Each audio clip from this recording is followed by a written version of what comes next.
Take the first step to home community that cares. Home your way. Your home, your dreams, your way. Start with Nexa. Call 440-1354. Visit nexacreditunion.com or email loans@nexacreditunion.com. Nexa Credit Union, with you wherever your road leads.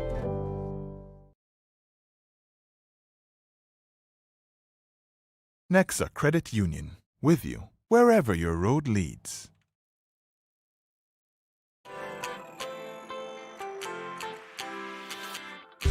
When you need someone to help you to your feet, I'll be that beacon to your highest peak. I'll be right next to you, no, I will never leave. Come on, take my hands, we got everything we need. Cause you can look to me, yes, I can. Whenever you're in need, yes, you can. Just call on me and I'll be on my way. I'll be by your side, never to divide. The light that shines our way. Wherever your road leads, we'll be right there with you. Wherever your road leads, we'll make your dreams come true. Nexa, Nexa, Nexa, right next to you. Nexa Credit Union, with you wherever your road leads. Celebrate with us. It's Nexa Credit Union's 2nd anniversary, and we're marking it with a bang. With the Tap, Swipe, and Win promotion, it's our way of saying thank you to our valued members. Purchase groceries, shop online, or tap to pay anywhere. Each action brings you closer to amazing prizes. Boost your chances using the Nexa debit card and mobile app every time, and be automatically entered into our monthly lucky draws. Use daily and win every month. Join the celebration. Tap, swipe, and win with Nexa Credit Union. Visit www.nexacreditunion.com for more information. Email us at info@nexacreditunion.com or call 440-1354. Terms and conditions apply. Nexa Credit Union, with you wherever your road leads.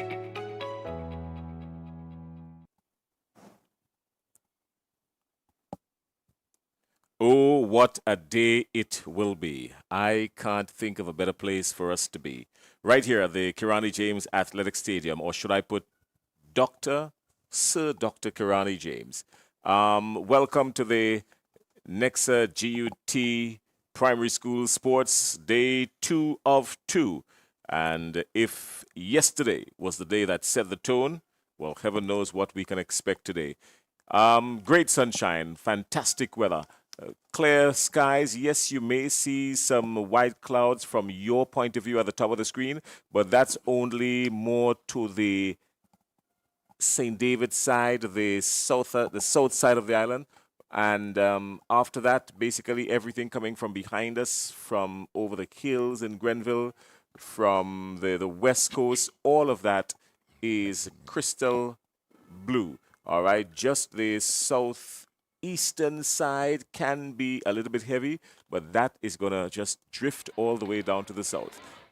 It means that today will be another scorcher. We are comfortable in the studios, and the athletes will love to deal with the blaring sun on the outside, because with very little wind and good weather, it means that we're probably staring down the barrels of a few more records being broken. Welcome to day 2 of the action. My name is Jason Skeet. I am here with Basil Caliste, a.k.a. Bernstein, 6-time extempo champion in Grenada, and Mr. Leslie Smith, of course, the encyclopedia of athletic information when it comes to our commentary booth right here. Good morning, gentlemen.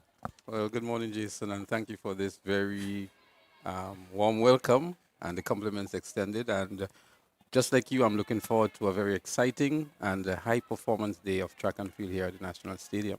All right, well, the bill will come for that introduction. Make no mistake about it. Bernstein, what say you? Good morning and welcome to what we will call Championship Thursday. So it's the day when the stage is set for a champion to be crowned here at the Kirani James Athletic Stadium. Couldn't think of saying it any better. Quickly, let's take a look at yesterday. Yesterday was an awesome day. Records fell like crazy, even from the very beginning. Folks were elated with the fact that these young, budding, talented superstars came out and splinters it was on the track, if you want to call it that. A couple of records came through yesterday. Let's start with the girls under 9, under 11. Well, there were some outstanding performances in the girls' category, and one that comes to mind immediately is young Kanai, Janelle Kanai from St. Patrick. We saw her at the national champs, and she really impressed everybody. She is also remembered for one of the athletes that runs bare feet. She tried the spikes at national champs, took it back out into the finals. Yesterday, we saw her running bare feet again, but that didn't impede her in any way at all from establishing a new record in the girls under 11 100 meters, 13.22 seconds. And it's an athlete that St. Patrick should be really, really proud of. And her performance yesterday epitomizes her preparation and her ability on the track. So she was one of the standouts for me in the female category yesterday. Of course, young Maya Thomas was also impressive, Bernstein, and you may just want to zero in on her performance, especially. Well, in the before he gets to Nia Thomas, we were speaking about Kanai. Now, you mentioned that Kanai was obviously one of the standouts from the national champs, and one of the things that you mentioned was the fact that she is more comfortable bare feet. One would say at this stage you want to make sure that the athletes themselves are properly equipped and whatnot. It is the time to get them comfortable. When is a good time to get them comfortable? At this stage or at the training ground? Well, she's under 11. She should already be running with spikes. So she has to be broken into it. She has to get used to it. She has to get comfortable with it. From what I understood, even her mom is trying to get her into the spikes, but she's just saying that she is more comfortable running bare feet at this time. So I think it's something that can be cultured and something that she can grow into. It means that she just have to practice more and more with it and get comfortable with it. 13.22, that was the record she broke yesterday in the girls 100-meter dash. She broke that in the preliminaries. She did 13.44 to win the gold medal, but 13.22 in the preliminaries, under 11 in the 100-meter. What's your take on that, Bernstein? That's a pretty good time.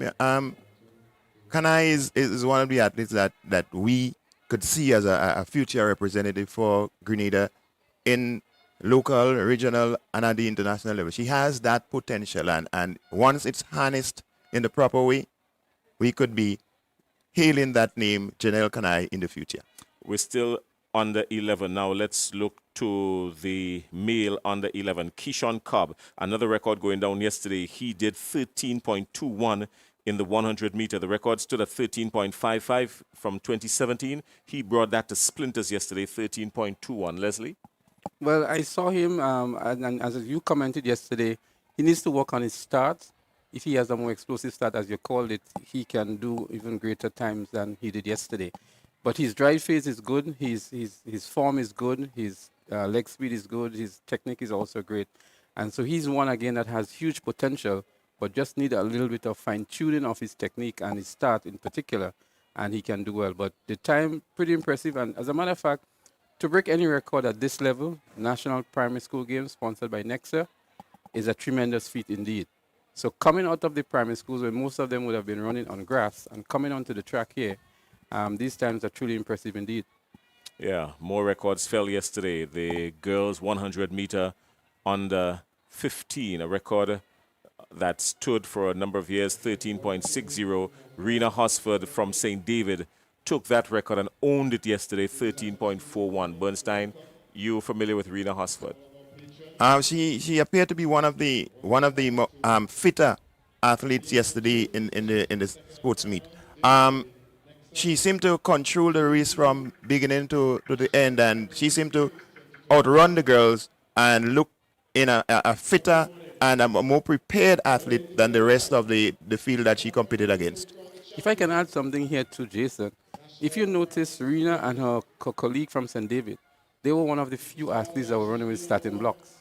And they looked as though their level of preparation was above the rest of the athletes that they were competing against. Not many athletes at that level, you will see them with starting blocks. And that's Angelica Street. Right, and these two athletes were there with the starting blocks. If you look at, they were technically sound in terms of how they were setting up the blocks for the start. And I'm sure there are athletes that are even more senior than them that are not even aware of how to do these things. They may just take the blocks, put it down, and go on it. But you could see that they were well prepared, well coached, well trained, and it set a really, really good picture of the level of preparation of these St. David's athletes coming to the big stage. Yeah. You were speaking earlier on of some of the female athletes on the track. Who else were standouts for you? So these were the two young Amaya Thomas, also in the under 7 category. She ran 4 races yesterday when she should have run 2 because of the incidences on the track. But yet still she was able to return some good times from St. John Parish, And I thought she was good and a good prospect as well for the future.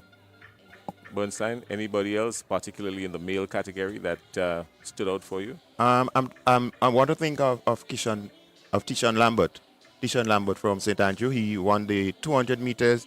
He broke a record in that event also.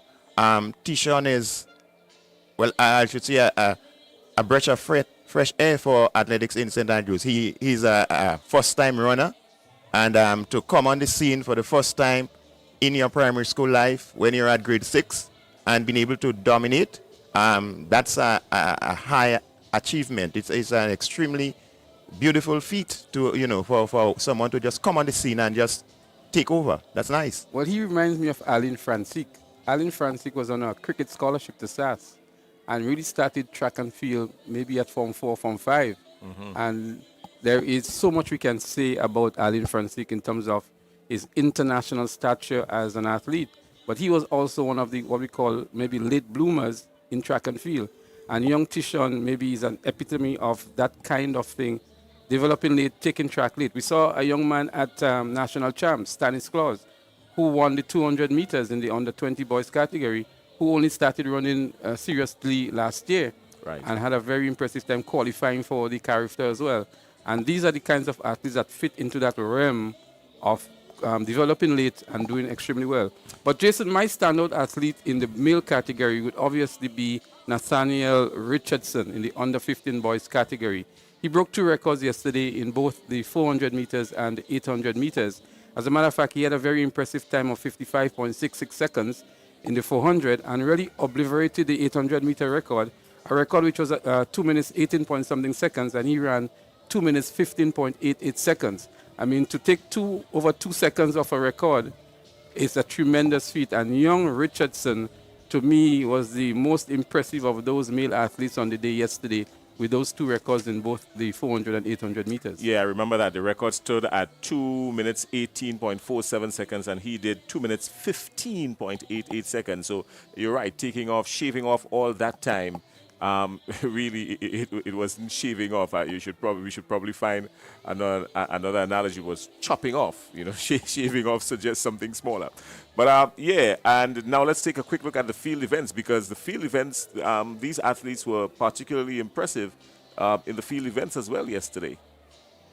Yes, we had Akel Langain of St. Andrew who won the boys under 13 high jump.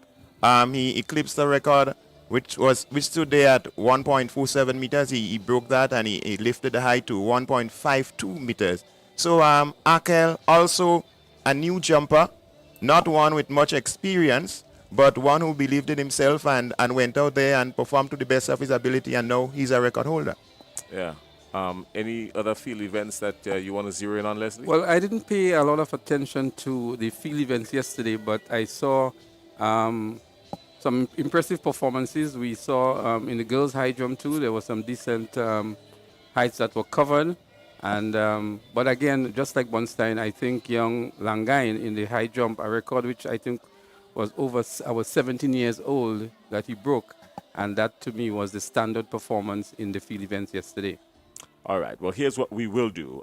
We will stop for just a little bit, bring you up to speed. We've got some commercials to run, and we're doing that primarily because we've got to stay on the air.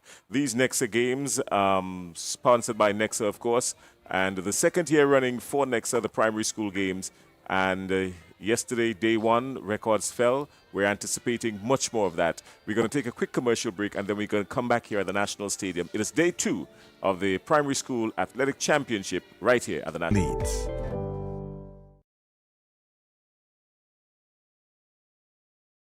Nexa Credit Union, with you wherever your road leads.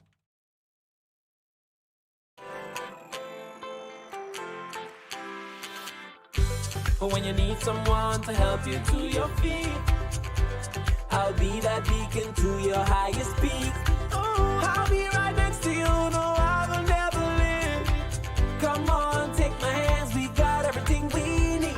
Cause you can look to me, yes, I can. Whenever you're in need, yes, you can. Just call on me and I'll be on my way. I'll be by your side, never to divide.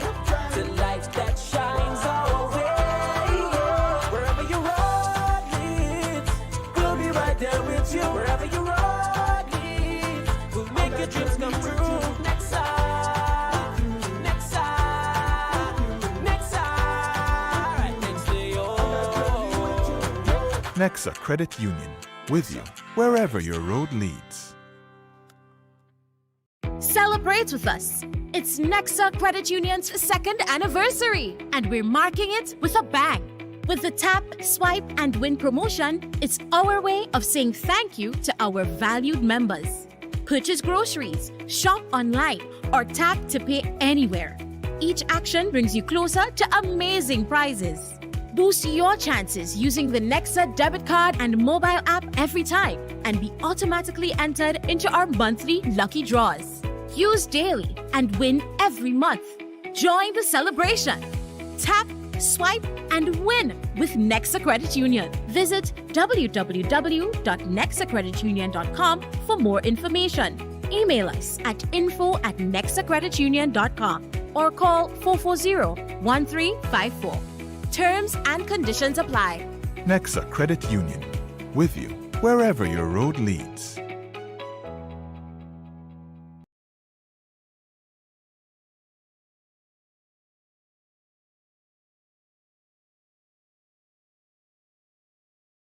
Road leads.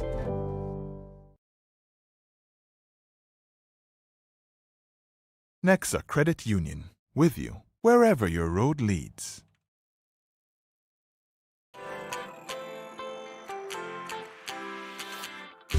For when you need someone to help you to your feet, I'll be that beacon to your highest peak. Oh, I'll be right next to you, no, I will never leave. Come on, take my hands, we got everything we need. Cause you can look to me, yes, I can. Whenever you're in need, yes, you can. Just call on me and I'll be on my way. I'll be by your side, never to divide. The light that shines our way.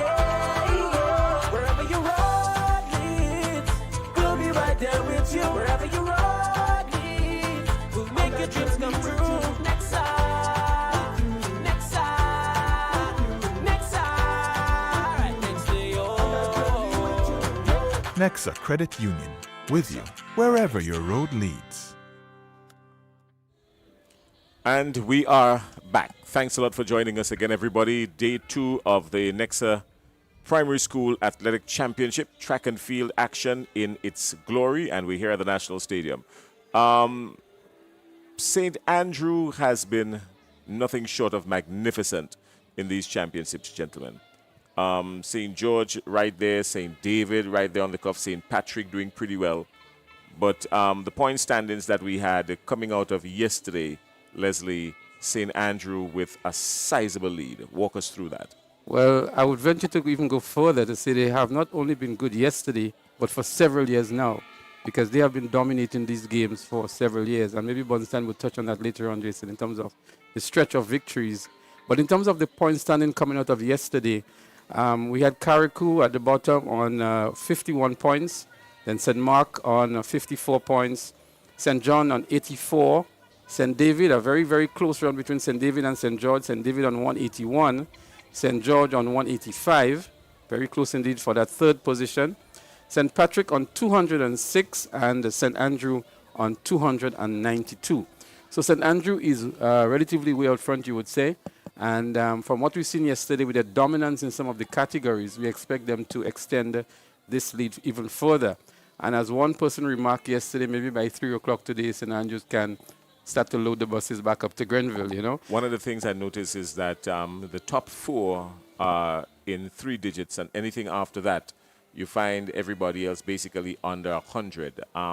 what do you think is a major cause for that? Simply because, I mean, when you look at it, we've got parishes now. This is not just schools participating; these are parishes.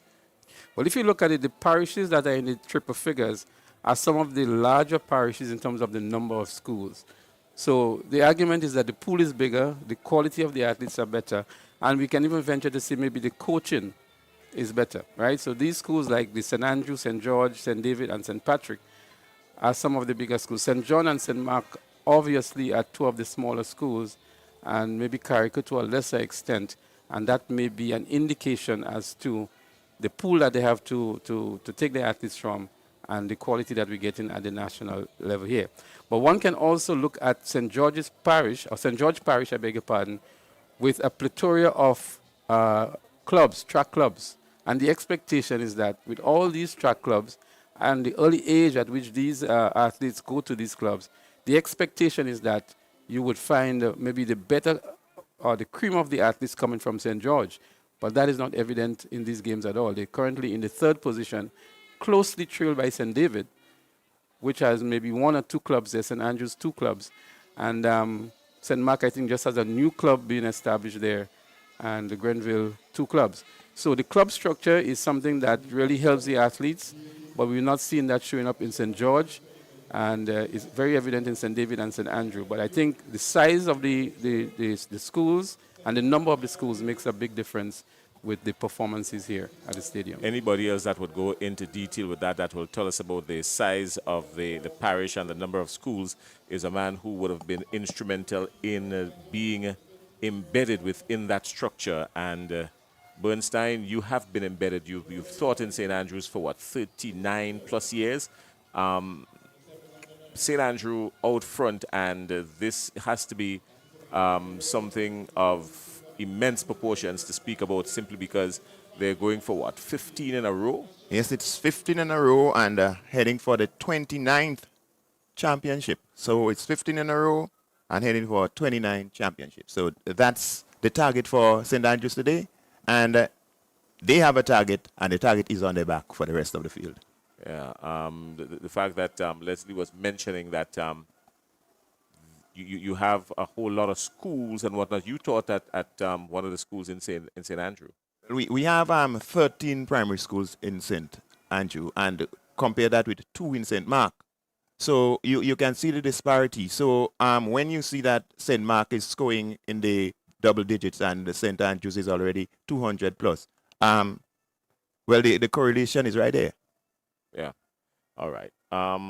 Gentlemen, we have to start breaking down the day's activities now. What can we look forward to today in your mind? What are your anticipations for the day? I'll start with you, Bernstein.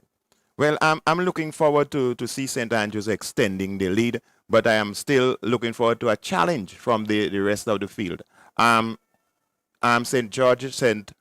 David, St. Patrick, they are all battling for second position at this time, but you never know. They can spring some surprise. Yesterday, the schools started at 0, and one parish ended up on 200 plus points. Probably it's another parish's day today. So we're still looking forward to some competition, but as it's looking from my vantage point, St. Andrews seems to be the one with one hand already on the trophy. What are the chances of a surprise comeback, Leslie, by anybody at this stage? Well, I think there's a very, very slim possibility that anybody could overhaul St. Andrew at this point in time. Never say never is the call here, but with the lead that they have at the moment and the caliber of athletes and the depth that we saw yesterday, it's going to take more than a miracle, I think, for anybody to upset St. Andrew. I think where the real competition is today. Okay.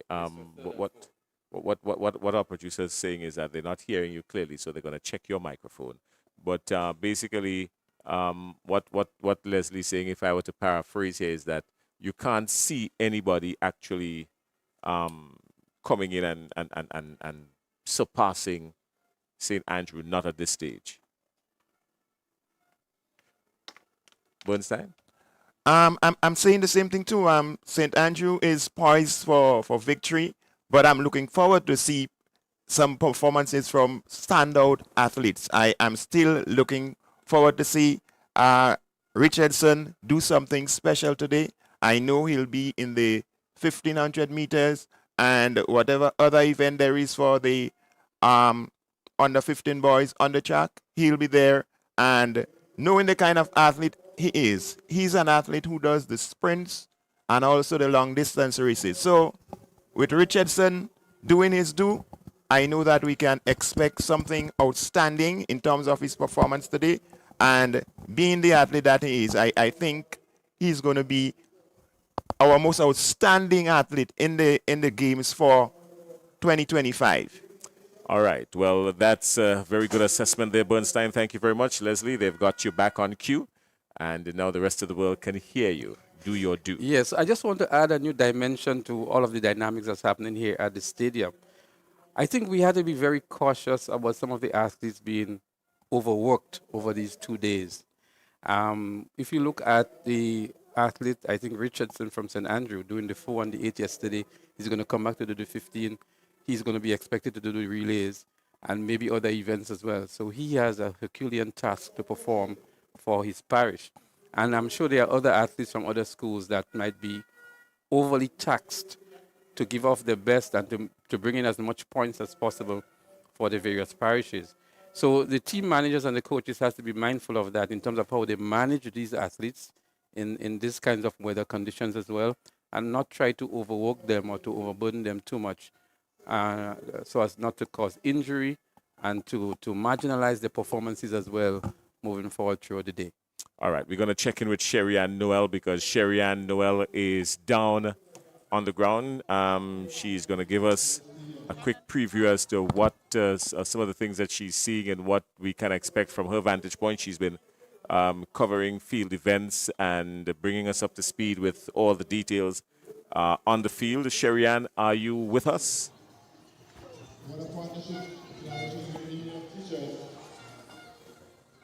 All right, well, she's not there, not just yet. So they're working, we're still working on that. But we're looking forward to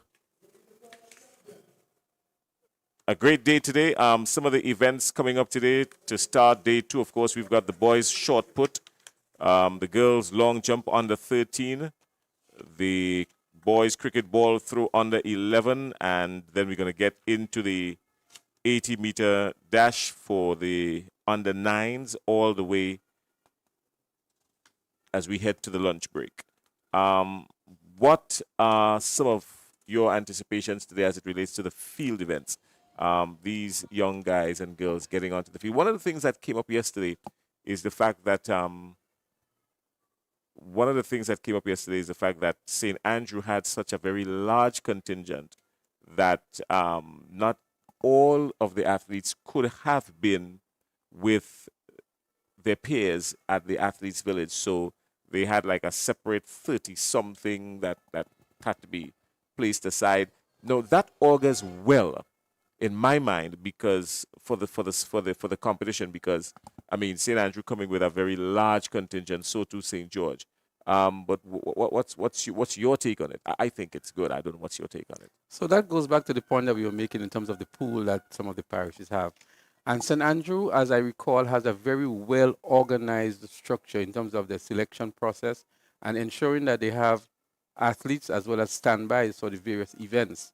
I don't think all of the parishes would have that luxury to have athletes who have qualified plus standby. And so that would increase the depth and the population of their teams.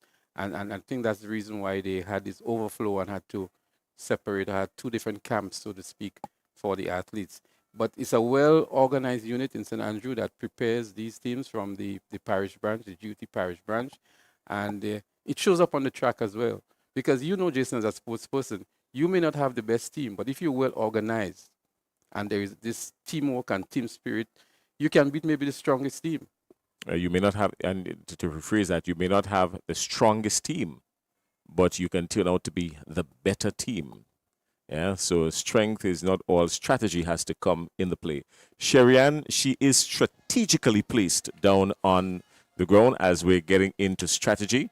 Sherry-Ann, are you there with us now? Yes, I am. And good morning to all the viewers. Well, what's going to happen today for field events? We only have one field event in the high jump, and that will be the under 15 girls. It should get underway shortly. And next to me, I'm standing close to the shot put pit, and we'd see the open boys shot put. And it's the long jump that has a number of events for today. We have the under 13 girls, the under 9 girls, the under 15 girls, the under 9 boys, and the under 13 the under 13 boys. Those are the events slated for the long jump pit. And as I mentioned before, there would only be one field event in terms of high jump for this morning, and that would be the under 15 girls. And right behind me will be the boys shot put open. So that is what's going to be happening this morning as we talk field, and I'm going to keep you updated as it relates to the results and so as the day progresses. All right, thank you very much, Sherry-Ann. One of the things that note there is that the long jump pit is going to be very active today, Leslie.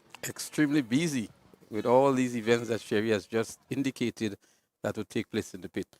How does that speak for the organization of the events, Jason? Bernstein, you might be able to answer that question. I am not into the technical aspect of it. My job is to be up here and just create the perfect picture. I've got a paintbrush and a white canvas that I start with, and after that I just add the colors and make it attractive. What say you? I think that this game is one of the better organized games that we have in the country. Yes, it does have its hiccups in terms of times that we're starting and so on. Sometimes there is a little problem in getting the athletes here on time. It's primary school children. They're spread out throughout the villages and so on. There may be transportation problems in getting the children to the school at a certain time or to wherever they are meeting. And that's one of the things that may have to be looked at in the future in terms of, I don't know if they'll organize camps or get some structures in place so that on the day of the event, the teams can arrive on time so that we can, get things going smoothly at the times that are stipulated in the programs. So there are a lot of things to be worked on, but generally the organizational structure is pretty good, and we have to give them kudos for that. All right. It is sponsored by Nexa Credit Union, the Primary School Athletic Championship. Quick note here for you, our visitors, and those of you listening wherever you are. Are you considering joining Nexa Credit Union? Well, then here's what you need to do. It's very easy. You need 2 photo IDs. You can either use your NIS card, your passport, ID, driver's license, whatever it is that has a perfect, clear picture photo ID. You need 2 of those. Proof of your address. That could be easily accessed through your utility bills. Proof of income, a payslip or a job letter, that will take care of that. And $300 in shares on which you earn dividends, and a $10 entrance fee. To schedule an appointment, visit nexacreditunion.com or visit any Nexa branch. You can also pre-register today, Thursday, at the Nexa information booths located at the first floor near the Flow Caravan near to Gate A for a chance to win Nexa branded merchandise. Nexa, with you wherever your road leads. Nexa Credit Union Athletic Championship. We are getting ready for the start of day 2. The crowd's building up. What we are going to do is take a quick commercial break, give it to our sponsors, and then when we come back, we go straight down to see what's happening at the high jump right here. Where your road leads.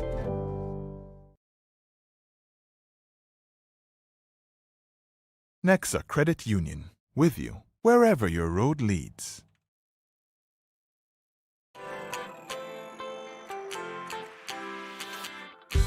But when you need someone to help you to your feet, I'll be that beacon to your highest peak. I'll be right next to you, no, I will never leave. Come on, take my hands, we got everything we need. Cause you can look to me, yes, I can. Whenever you're in need, yes, you can. Just call on me and I'll be on my way. I'll be by your side, never to divide. The light that shines our way. Wherever you road leads, we'll make your dreams come true. Nexa, Nexa, Nexa, right next to you. Nexa Credit Union, with you wherever your road leads. Celebrate with us. It's Nexa Credit Union's second anniversary, and we're marking it with a bang. With the tap, swipe, and win promotion, it's our way of saying thank you to our valued members. Purchase groceries, shop online, or tap to pay anywhere. Each action brings you closer to amazing prizes. Boost your chances using the Nexa debit card and mobile app every time and be automatically entered into our monthly lucky draws. Use daily and win every month. Join the celebration. Tap, swipe, and win with Nexa Credit Union. Visit www.nexacreditunion.com for more information. Email us at info@nexacreditunion.com or call 440-1354. Terms and conditions apply. Nexa Credit Union, with you wherever your road leads. So we're back here at the National Stadium, and we're going to be resuming with the 80 meters under 9 girls. The athletes are already on the track here.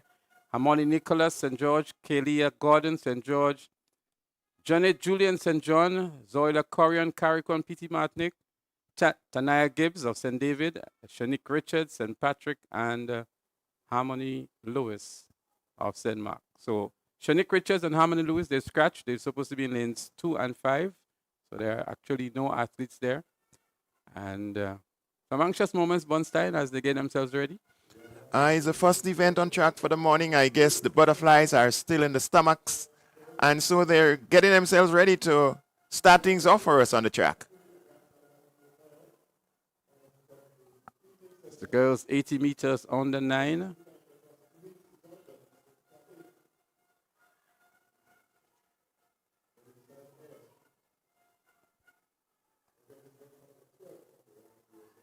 And for those of you who are not able to join us yesterday, we can just maybe very quickly give you the color scheme of the various parishes. So the red and white that you see there, that's St. George; the orange, St. John; the yellow, St. David. Later on, you will see St. Andrew in blue. Carriacou in yellow and white. So there we go. The 80 meters dash under 9. St. George is in lane 1, looking good. That's Nicholas. But St. David's on the outside, looking even better. And she wins it now in the yellow and black. That's Tanaya Gibbs of St. David. Looks like the runaway winner here, Bunstein. Yes, Tanaya Gibbs looking stronger, looking much more compact than the rest of the athletes there, and winning quite smartly in a time of 11.92 seconds. Starting off quite nicely there. Look at Mark. She's just going into her acceleration phase and just holding her form right through to the finish there and winning quite smartly. That's Tanaya Gibbs of St. David, 11.92 seconds, taking the first heat in today's track events. Second, we had Janet Julian of St. John, 12.45 seconds, and Harmony Nicholas of St. George coming in third in 12.47 seconds. So day 2 well on the way with the 80-meter dash under 9 preliminaries. And what a way to start off an impressive time of 11.92 seconds by Tanaya Gibbs of St. David. And just want to make the distinction. St. David is in yellow and black, and carriacou and P.T. Martinic in yellow and white. St. Andrew is in navy blue and white, and St. Mark is in royal blue and white. Oh, yes. So we're getting ready for more action on the field.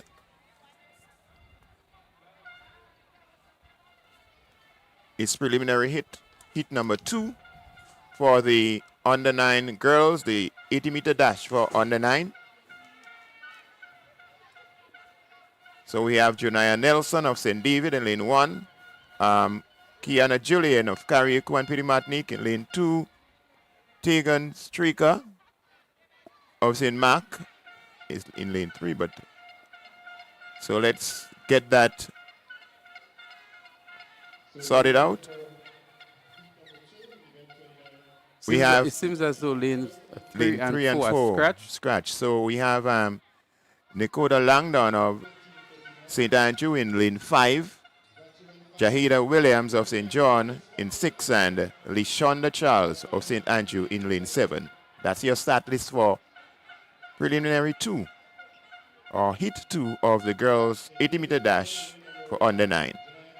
So there are going to be 2 heats, and the top 3 from each heat would go through, plus the next 2 best times. So the automatic qualifiers here would be the top 3 athletes. We have 5 in this event, and so 2 persons would be looking for next best times to gain a place into the finals later on this afternoon. So this is the 80-meter dash for girls under 9. Nelson, Julian, Streaker, Langdon, Williams, and Charles. Well, we just see Streaker just coming onto the track, getting herself ready. Maybe she was a bit late today, Bunstein. But it's good that the officials held it up for her. That's very nice. That's very nice. It's a wonderful sight to see that even though the team may have arrived late, the space was left for her, and she was able to join in, and the official is assisting in making it happen. Well, a very strong wind indeed is blowing across the stadium. We can see the lane markers being moved around a bit here by the strong wind. And we're going to have the start of this race momentarily while young Streaker is getting herself ready. So remember, this is heat 2 of 2. Remember, the first 3 finishers automatically goes into the final, and the next 2 best time will make up the field of 8 who would be going into the final this afternoon. The girls' 80-meter dash for under 9 is next on track.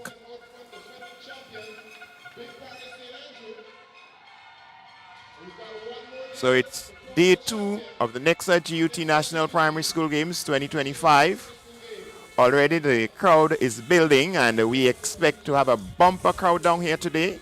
If you're getting yourselves ready, we've started the action, so come join us.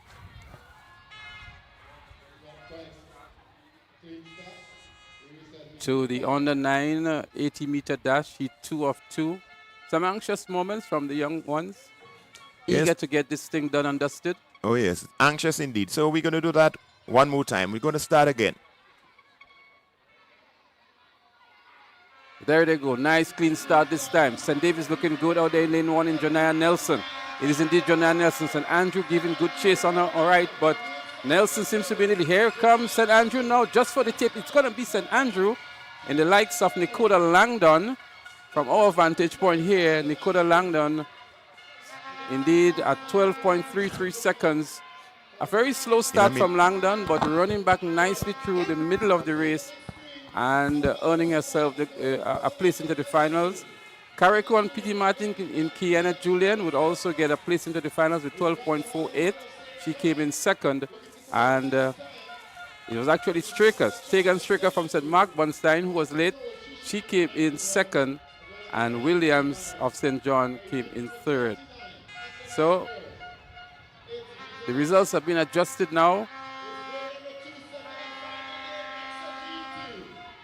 But what we know for sure, it was the athlete from St. Andrew, that's Langdon, who won this event and will get the automatic spot into the final. And what we can say too is that Streaker is into the finals.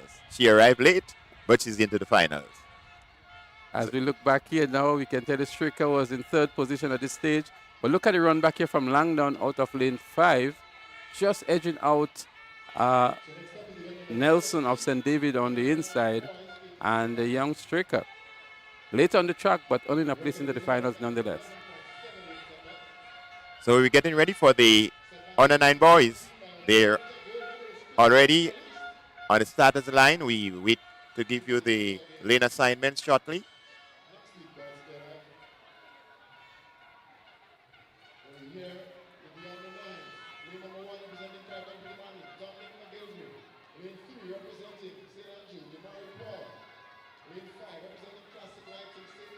So there they are, the boys for the 80-meter dash. There are going to also be 2 preliminaries. And again, the top 3 would emerge into the finals as automatic qualifiers.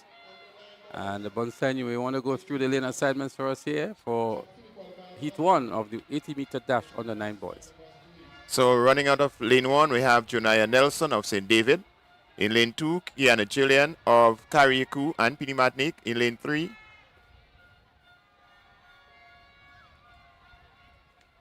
So we're going to run through that again. Running out of lane 1 from Carriacou, it's Dominic McGilvery. In lane 2 from St. Mark, Caden Richards. In lane 3 from St. Andrew, we have Damari Paul. In lane 4, well, lane 4 is scratched, so we go to lane 5, representing St. Mark, Morrison Charles. From St. John, we have Jaden Wilson in lane 6, and in lane 7, also from St. John, Tariq Strutt. So there you have it. The under 9 boys as they get ready for heat 1 of 2. Quite a few lanes have been scratched. Lane 2, so from St. Mark, Caden Richards. Maybe he's late as well, Bunstein, but we see his colleague in lane 5. That's Morrison Charles. He's there. I guess they're just having a little bit of difficulty in organizing this morning. Probably getting down here a little late. The time constraints probably getting to them. So it will be sorted out as the event proceeds during the day. St. Patrick is noticeably absent as well in the likes of Kimandre Nelson. Here he comes, yes. And again with the spikes in hand, and will be assisted again by the starter. So there seem to be some issues maybe in the call room or with managing the athletes back there in the early stages. But it's good that the officials are holding up the events and waiting for them. Whatever the challenges are being taken care of, I would think. I think they're understanding the situation. They're quite aware that there are some difficulties happening in the background, and they are cooperating quite nicely. It is good to see. So maybe we'll see a repeat of what happened earlier on. Young Kimandre Nelson may very well emerge into the finals likewise, as we saw in the previous event. So we may be seeing lightning striking twice in the same place. And here comes the other St. Mark athlete as well in lane 2. That's Caden Richards. So now we have an almost full slate of athletes except in lane 8, Tariq. Well, 7 athletes have been registered, so we have the full complement of athletes for this event. So are you saying that the 2 athletes that came in late are going to get into the finals? Time will tell, Bunstein. Let's wait and see. We have maybe about 10 seconds, 12 seconds to know that for sure. Okay, let's look at it. A little bit of a false start here. They've been called back, actually. And it could be from the middle of the park here. From my early look, it looks as though it was Keandre Nelson from St. Patrick who had a very early takeoff. Let's look back here. We will see for sure now. It was indeed Keandre Nelson. I think the last shall be first and the first shall be last. So there they are. Some little jitters too from the athlete to his left. That's from St. Andrew, Damari Paul. And I think that may have caused a little movement from Kimandre. But they back down again for another go at it. The under 9 boys, 80 meters. Now it's a nice clean start. There they go down the track. And coming up nicely is St. Andrew, Damari Paul. Damari Paul, it is St. John on the outside giving good chase. But Damari Paul, here goes Damari Paul. But a close one from Jaden Wilson from St. John as well. But Damari Paul may have just edged him out here. But it's actually Jaden Wilson of St. John who is the winner in 11.70. And Damari Paul came in second with 11.71, Bunstein. A good run back by the young man from St. John. Oh, yes, it was in the early part of the race. You can see Damari Paul at the front here, and then the runner from St. John, that Strutt, just coming in and clipping him on the line, as we would say. So congratulations to Wilson, it is, from St. John. Wilson in a time of 11.70 seconds. Damari Paul from St. Andrew, 11.71, came in second. And in third position, we had Kimandre Nelson of St. Patrick in 12.07. So these 3 athletes who would have booked their spot into the final, and we await the top 3 from the other heat, and then the 2 fastest losers. Well, Kimandre Nelson from St. Patrick, one of the late entrants, is into the finals, Bunstein. Oh, yes. So there's some consistency in coming late, maybe. Maybe they better not continue doing this. They might run out of the, luck runs out sometimes. So the boys for the second heat are on the track now, and we have Antonius Paul in lane 2 from St. George. Khalid Tyson from St. Andrews in 3. Khalil Howell of St. George in 4. Abraham Clark of St. David in 5. Simeon Daniel, St. David 6. Robino Lewis of St. Patrick in 7. And Keon Roberts of Carriacou and P.T. Martinique in 8. They're up and running here now, and let's see who emerges first. Looking good is St. Andrew in Khalid Tyson. Tyson it is, and on his left we have Antonius Paul. But Khalid Tyson is in the lead. He's going to earn a spot into the final. So too is Antonius Paul, the top 2 finishers, Bunstein. A good race again from the under-9 boys. We are seeing that our under-9 boys seem to have it going this morning. It's a good sign. It's a good way to start. The under-9 division is really looking good and heating up the action here at the Kirani James Athletic Stadium. Well, Khalid Tyson, 11.97. A little bit slower than Demari Paul, 11.70. But nonetheless, he has a lot reserved for the finals. And the third spot went to Khalil Howell of St. George. So the top 3 would automatically get into the finals. So we can confirm that there will be 2 from St. Andrew, 2 from St. George in the finals later on this afternoon, coming out of the top 6 from the 2 qualifying heats. And that will be very good for our spectators in the pavilion as the pavilion continues to fill up. We know that there is always a big contingent from St. Andrew and the St. George's when it comes to spectatorship here at the stadium. But one time we cannot leave out St. David. Oh no, we can't leave out St. David at all. Always is in a massive show. And what impresses me most about the spectators from St. David is the level of knowledge of the athletes and the passion that they have.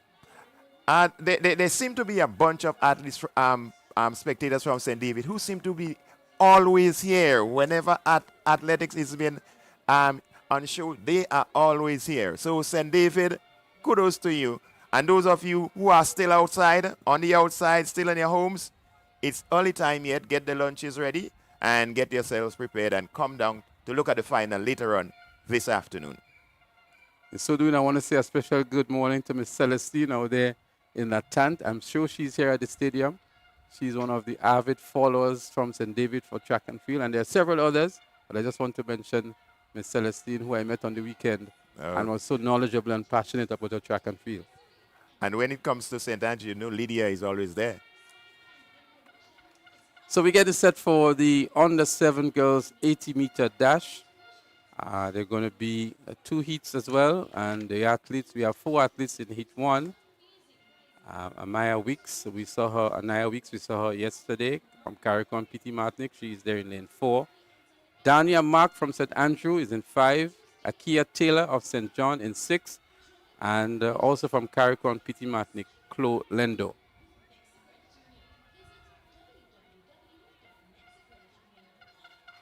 So they're up and running, the 80 meters for the under-7.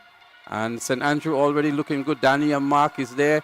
She's running a race by herself. Look at the form and focus here of Dania Mark. She wins this one very comfortably. In second, Kia Taylor of St. John. And in third, it was Chloe Lendo of Carriacou and P.T. Martinique. Anaya Weeks of Carriacou and P.T. Martinique was in fourth. So there they are, Bunstein. A good run indeed by young Dania Mark. Dania Mark seemed to have it down pat very early in this race. She's all by her lonesome there, looking strong, looking smart, and winning quite easily in this preliminary. Let's wait for the second heat, and let's see what competition she'll get when she runs into the final. So first position was, so we're getting ready for the second heat. So the events are flowing very smoothly now, Bunstein. The athletes have been marshaled to the track in very, very quick time. They're on the mark already. Xavier Andrew from St. Andrew, Saya Fletcher from St. Davis, Ava Henry from St. George, so too is Tiana Buckmeyer, Sophia St. Bernard from St. Patrick. Emaya Thomas, one to look out for from St. John. She's out there in lane 7. They're up and running, and Nevea John of St. Davis. But there they go. They've been called back here. but they continue to run. They have neglected the officials' call here. And again, I'm so sorry for young Emma Thomas. She had the same situation yesterday, and it's back for her today again, Bunstein. Once she sets her mind on running, there is nothing to stop her. So, Emma Thomas, it happened yesterday. It happens again today. So, they're going to have to do it all over again, but these little girls were really eager to get their race completed today. So it looks as though it was lane 3 from St. David's Sire Fletcher that may have just jumped the gun, so to speak. And so the under 7 80-meter dash would have to be rerun. I'm sure they would allow them some time to rest. They may just well run some of the other events before, and call them back at a later stage to rerun this event. Yes, so I think they may move to the boys, the under 7 boys, before they... If you recall yesterday, Bunstein, when an official was actually trying to stop Anaya yesterday, she went around him. She was so eager to run. She was so confident in herself. She went around him and continued running. And today was another athlete who did just the same. Just the same thing. They are eager to run. These under 7s. Remember, they're just 5 and 6-year-olds. So this is their showpiece event, and they are doing it as they like. It's their time.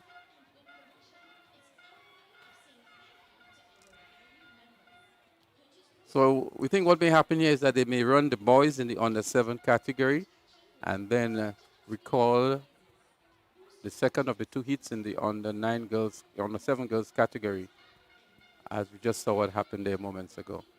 Yes, most likely. That seems to be what may be done. So we are waiting to see what decision is being taken, but most likely the under 7 boys should be running next to give the girls some time to recover, and then we're going to run them back when the boys are completed. And it seems to be that's what exactly going to happen. So there are some field events, as we mentioned earlier, that are in progress. The high jump is in progress. So too is the long jump for the under 15. So there's only one high jump event today.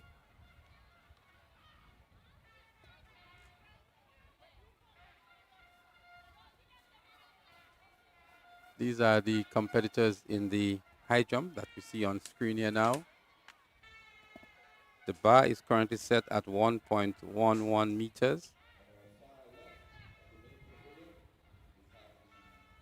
So it's the under 15 girls high jump, and the competitors there are Isha Boswin of Carriacou and PT Martinique, Ronea Jackson of St. Andrew, Destiny Batiste of St. George, Janaya Lewis of St. Andrew, Rena Hosford of St. David, Katie Thomas, St. George, Kelaya Charles of St. David, Shania Noel of St. Patrick, and Kadima McFarlane, also of St. Patrick. So there they are, the competitors of the girls under 15 high jump.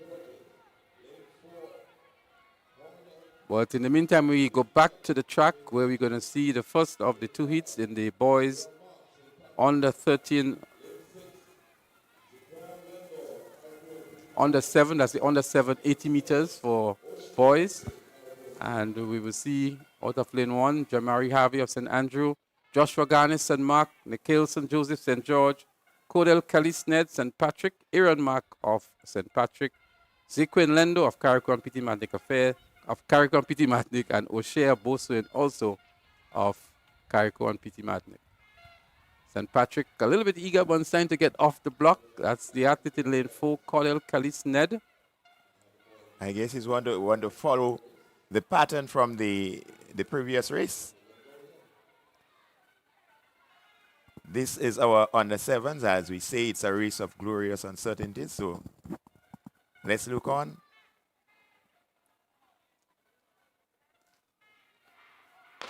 Another false start, it seems, here by the same athlete. They've been asked to stop, but They're going to dodge. I know they're going to dodge. And they're gone.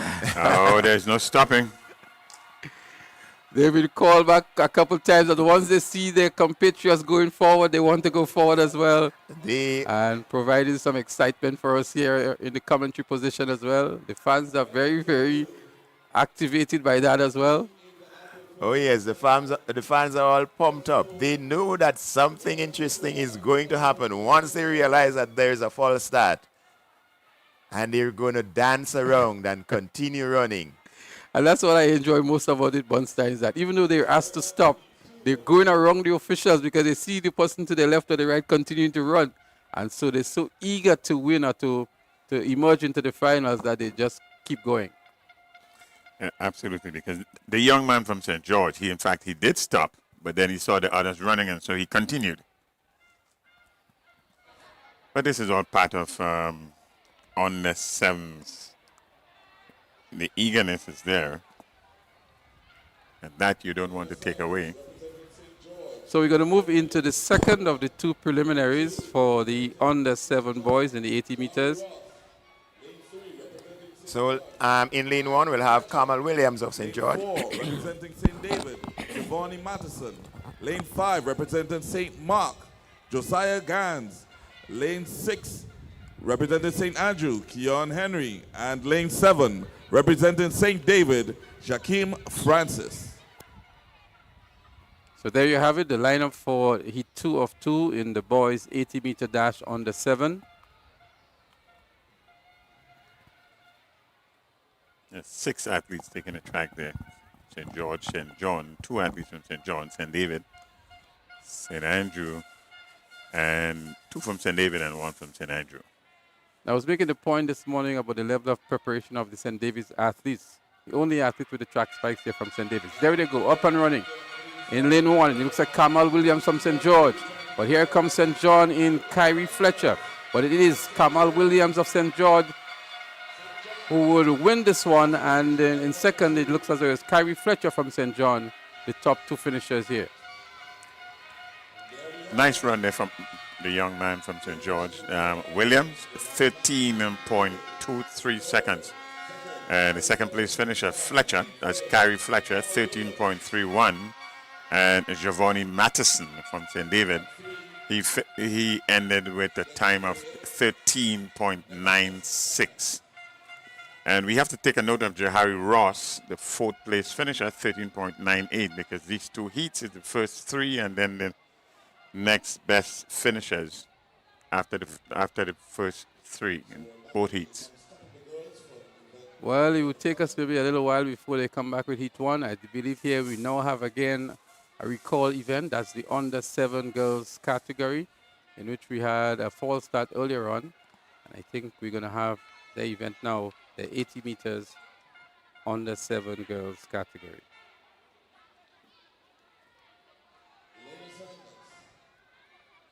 Indeed, it is the 80 meters under 7. Xavier Andrew, St. Andrew, is in lane 2. Saja Fletcher, St. David in 3. Ava Henry of St. George in 4. Tiana Buckmeyer, also of St. George in 5. Sophia St. Bernard of St. Patrick in 6. And Maya Thomas, one to look out for from St. John, she's in 7. And Nivea John of St. David in 8. Again, a pretty good spread in terms of their representation. St. Andrew, St. David, St. George, St. Patrick, and St. John. Good representation from most of the parishes there in this heat 2 of 2 rerun. So let's hope they get it right this time. We had a few incidences of that in that particular category yesterday. And we see this reoccurrence today. Let's hope they can get it right this time.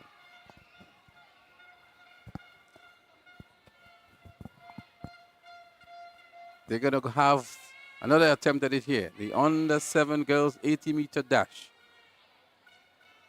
Andrew, Fletcher, Henry, Buckmeyer, St. Bernard, Thomas, and John. It's a good start this time, and looking good already is Xavier Andrew out of St. Andrew. But she has challenge from St. David, and in the middle of the pack, St. George. But she is maybe an inch ahead. But here comes on the outside St. John. That's our Amaya Thomas. We rated her as one of the favorites, and she was true to form to win this heat to emerge into the finals. Yes, it looked like St. John finishing first there. 13.78, that is confirmed.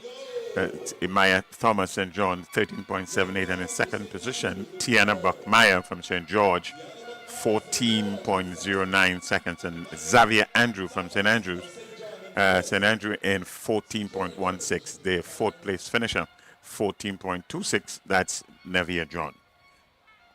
So overall, the first heat was maybe overall faster.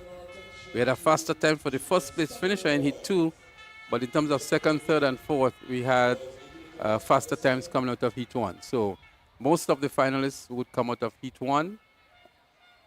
The three top finishers in heat 2 would obviously qualify automatically, and the next 5 would come from heat 1. Now this is a rerun of the boys 80 meters on the 7 that was false started earlier.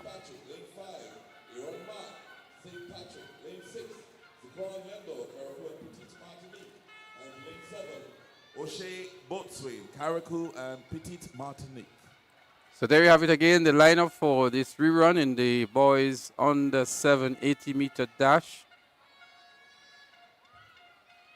That's the first of the 2 heats. The second one already run. They're up and running this time. And there they go, down the middle of the track. But St. Andrew in Jamari Harvey is also looking good in lane 1. Harvey in lane 1 is looking good. It's going to be Harvey in lane 1 who would be the emerging winner here.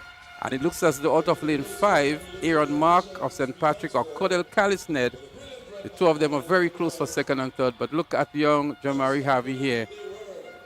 Very energetic and happy about his victory once time. Oh yes, he look at him bouncing down the track. He's there and just running away from the rest of the field. He's opening a gap right now, continuing his form right to the finish line as he steps over the line now. Jamari Mark winning there in a time of 13 seconds flat. In second place we had Cordell Callis-Ned of St. Patrick, 13.19 seconds, and in third position Aaron Mark of St. Patrick, 13.21 seconds. So it's going to be the first 3 finishers in both heats and the next 2 fastest. What I can tell you, the top 3 finishers in this heat were actually faster than the top finisher in the other heat. So this was obviously the fastest of the 2 heats. And I believe, again, 5 finishers would come from this heat into the finals and 3 from the other heat.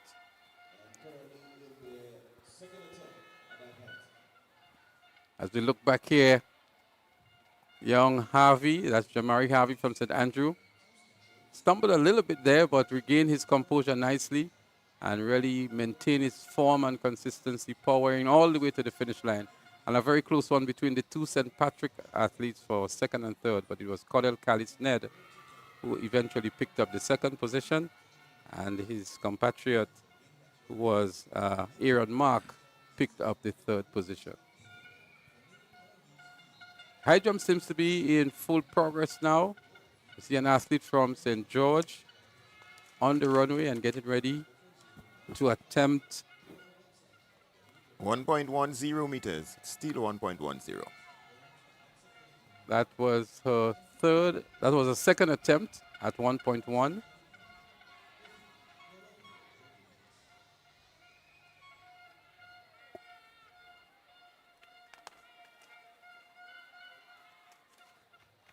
The under 13 girls are on the track getting ready for the event. That's the 100-meter dash.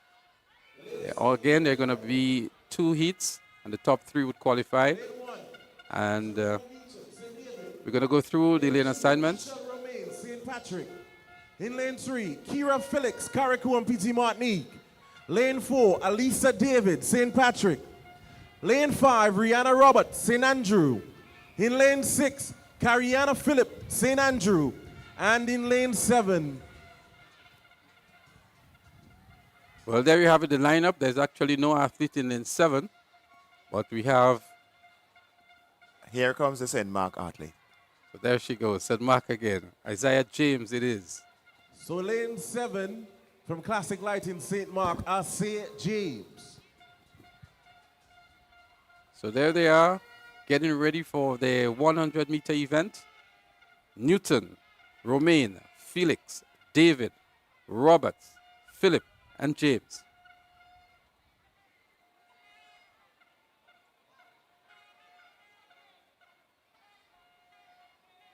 Focused and up and running now. The 100 meters under 13 girls. Looking good in lane 2. Ashel Romain from St. Patrick. It is indeed Ashel Romain from St. Patrick. She's pulling away from the rest of the field. She wins this one. St. David in Tamara Newton picks up the second position. And again, the top 3 will be automatic qualifiers into the finals. So it's Ashel Romain from St. Patrick, 13.02 in first position. Second, we have Tamara Newton of St. David, 13.31 seconds. And in third position, Cariana Phillip of St. Andrew, 13.44 seconds. That's heat 1 of the girls 100-meter dash for under 13. So there you have it. The time to beat going into the finals will be 13.44 as the best time qualifiers.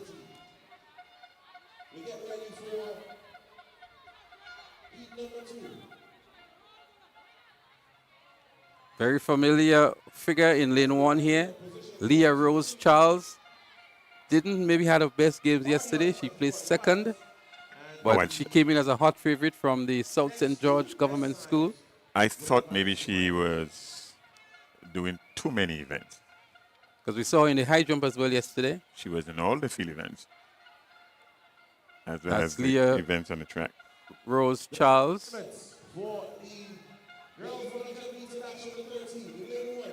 Leah Rose Charles, St. John. Lane 2, Summer Romain, St. John. Lane 3, Amiria Keto, St. Mark. Lane 4, Khadija Modeste, Carriacou and PT Martinique. Lane 5, Shanique Morey, St. John. Lane 6, Zara Noel, St. George. And in lane 7, Reina Hosford, St. David.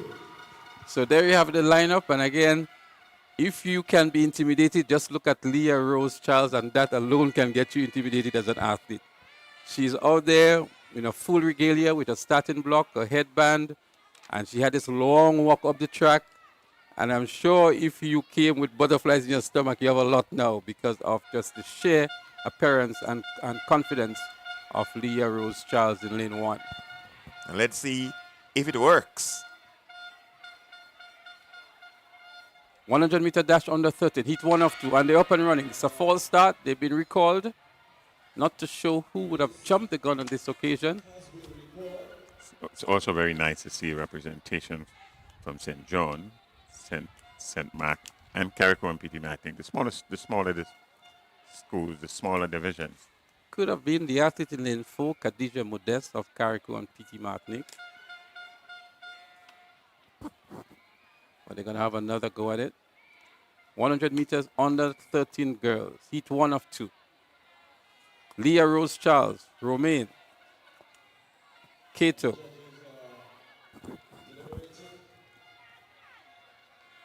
Modeste, Murray, Noel, and Hosford. It's actually heat 2 of 2. So the entire field has been cautioned. What this means is that any false start now, whoever has been credited to that false start would be disqualified.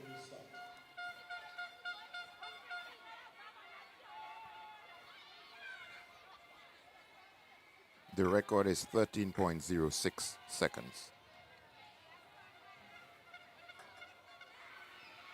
So a good start this time.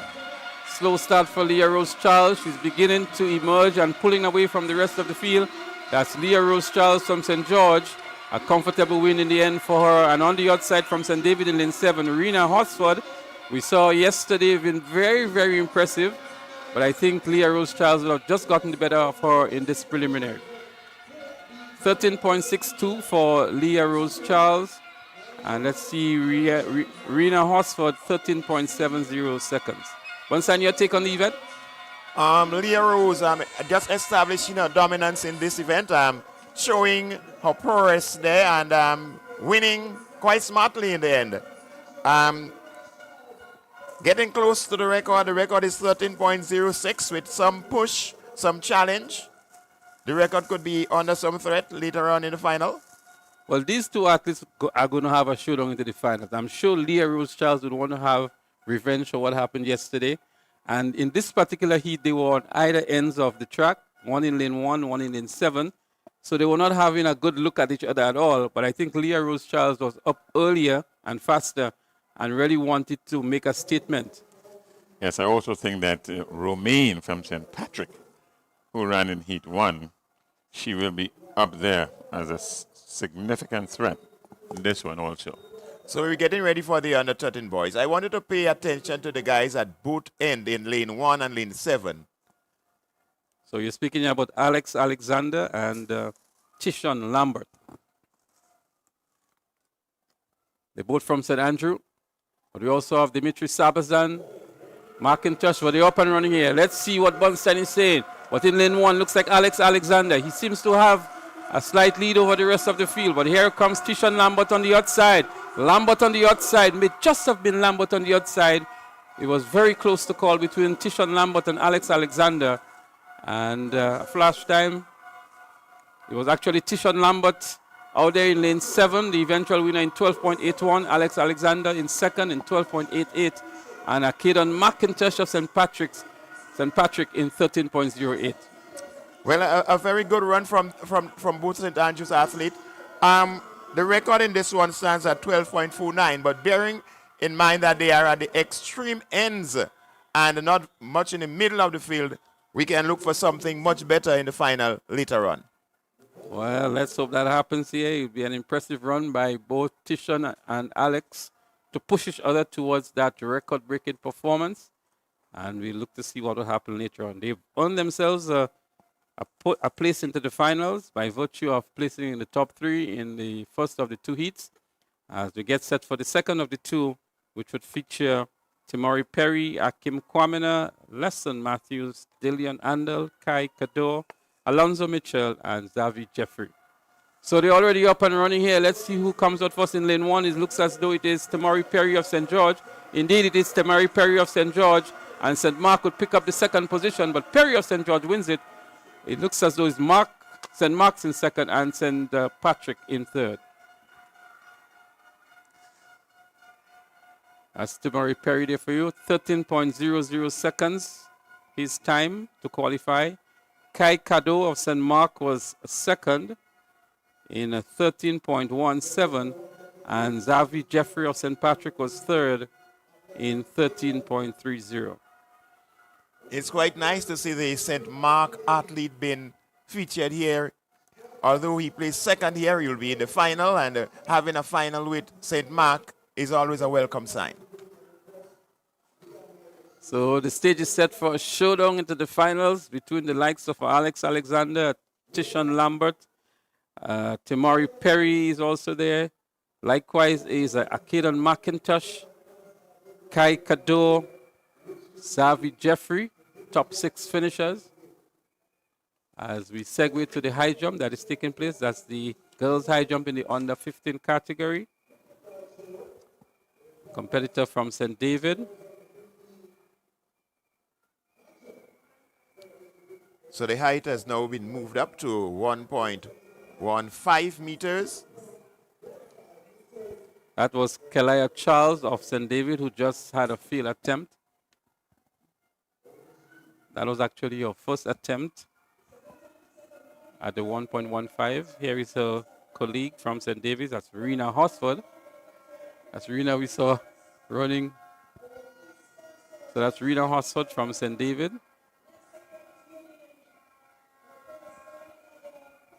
Our second attempt at 1.15. Just missing a run up there slightly.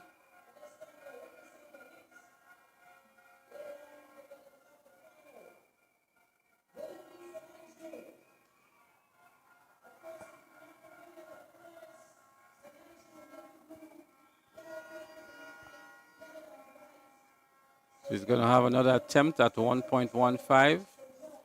Rena Hosford of St. David.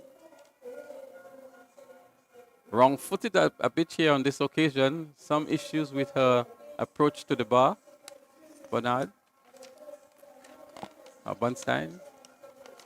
Is the clock on her in this event? I don't think we're working with the clock here.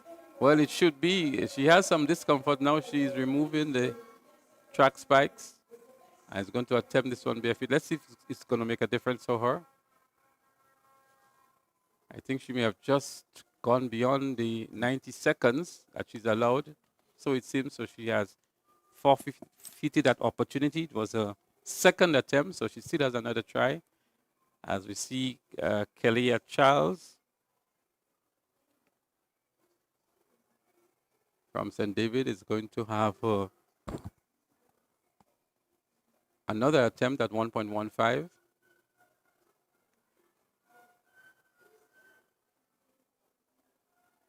And makes a good clearance, touching the bar in the process. But nonetheless, it will be recorded as a successful attempt. Kelly Charles of St. David. As we see again, Rena Horsford, who is going to have her third and final attempt at 1.15.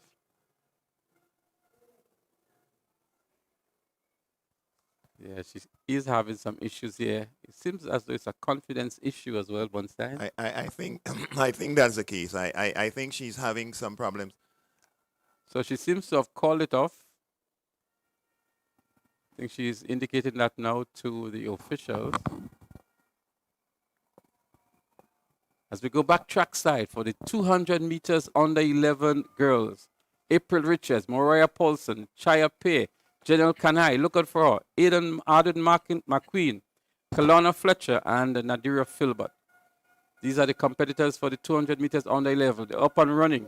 And let's look for young Kanai out there in lane 4. Janelle Kanai of St. Patrick, already emerging at the top of the field, rounding the turn and heading into the home straight. It is Janelle Kanai of St. Patrick. She already broke the record in the 100 meters yesterday in 12.22 seconds, and now running away in heat 1 of 2 in the under 11 200 meters girls dash. Another impressive run here from young Kanai Bunstein. Indeed, Kanai is an impressive athlete, and once she hits the track, we can expect good things from her. The time to beat here is 29.10 seconds. And let's see how close she came to that. Well, the time here is 28.53, so this is a new record. No, we have a gale force wind pushing her of 7.0 meters per second, Bernard. Well, so that would not stand as a record at all. It's a mini storm, but I'm not sure we have been talking about wind for the last 2 days. Yeah, so the wind is indeed a factor. So a lot of the records that were called yesterday, the wind wasn't taken into account, so they would not stand as official records. Here we see it. Plus 7.0 meters per second the wind speed, and so that would have provided a little assistance for Janelle Kanai. Nonetheless, she earns a spot into the finals with 28.53 seconds. As the girls in heat 2 of 2 get themselves ready, we would see Zanaya Lee of St. John in lane 1, Phoebe Jack of St. George in 2, Jada Rennie of St. Andrew in 3, Tavia Modeste of St. George in 4, Azaria McDonald, St. Andrew in 5, Abrielle Fortune of St. Patrick in 6, and Zizel James of St. Mark, she would run out of lane 7. Okay, so here they go. It's the 200-meter dash for under 11 girls, and already we can see the athlete from St. George. That looked like Modeste. Modeste is there. As we take the top turn and get ready to head into the home straight, it is St. George. It's Modeste, and Jack. So it's Jack and Modeste. Modeste is going to be Tavia Modeste of St. George is going to win this one, followed by our compatriot from St. George, and it looks like Jada Rennie from St. Andrew in the third position. Well, we also saw Abrielle Fortune collapsing on the track there. Let's hope it's not too serious for her. But Bunstein, a very good run by Tavia Modeste of St. George, 29.69 seconds. A little bit slower than the previous heat with Kanhai. Phoebe Jack also of St. George in 30.23. And Jada Rennie of St. Andrew, as well as Azaria McDonald, rounding up the top 4 finishers. As we look back here, we see Tavia Modeste winning by maybe 7 meters or so over Phoebe Jack from St. George as well. So that was the completion of the 200-meter dash for under 11 girls. 2 heats being completed. We are with the list of finalists, and we get ready to move on to the boys 200-meter dash under 11. We will see Canavi Sylvester, Karen Hostin, Roger Thomas, Michael Redhead, Nathaniel John, Trayvon Telesford, and Deshaun Thomas. And they're off already. The 200 meters for boys under 11 in progress. And we see Thomas from St. David making a good run there, but from St. Andrews we have John. That's Nathaniel John of St. Andrew. So as he hit the home straight, it's Nathaniel John. It's John of St. Andrew. John is going to be John coming down the home straight. Carriacou is in chase, but it's going to be John. As he steps over the line, Carriacou is there, and a blanket finish for the third position. Well, a good run by Nathaniel John, 27 point something on the flash time, rounded up to 28.76, the official time. Trayvon Telesford of Carriacou and PT Matic was second in 29.34, and in third was Roger Thomas from St. David's. As we look back here now, we see rounding the turn, Nathaniel John covered off the turn in the lead with maybe a good 8 meters over his colleagues there, his other competitors, and maintaining his form. The field was closing in a bit, but by that time he was long gone, and a 28.76 finish for him to win a spot into the finals.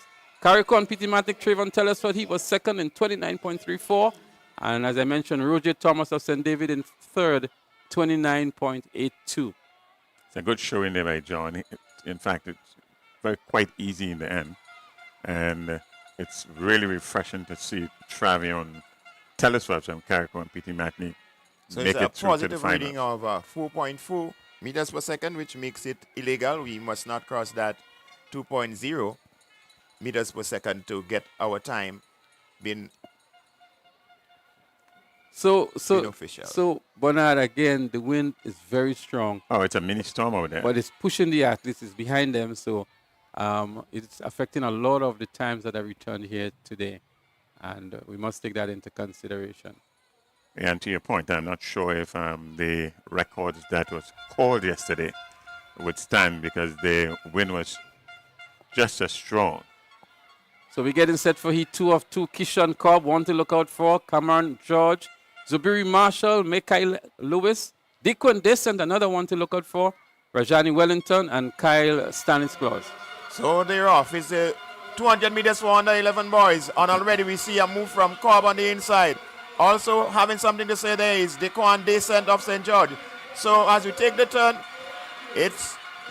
we have the athlete from St. Andrew, but it's Cobb on the inside. It's Cobb. It's going to be Kishon Cobb.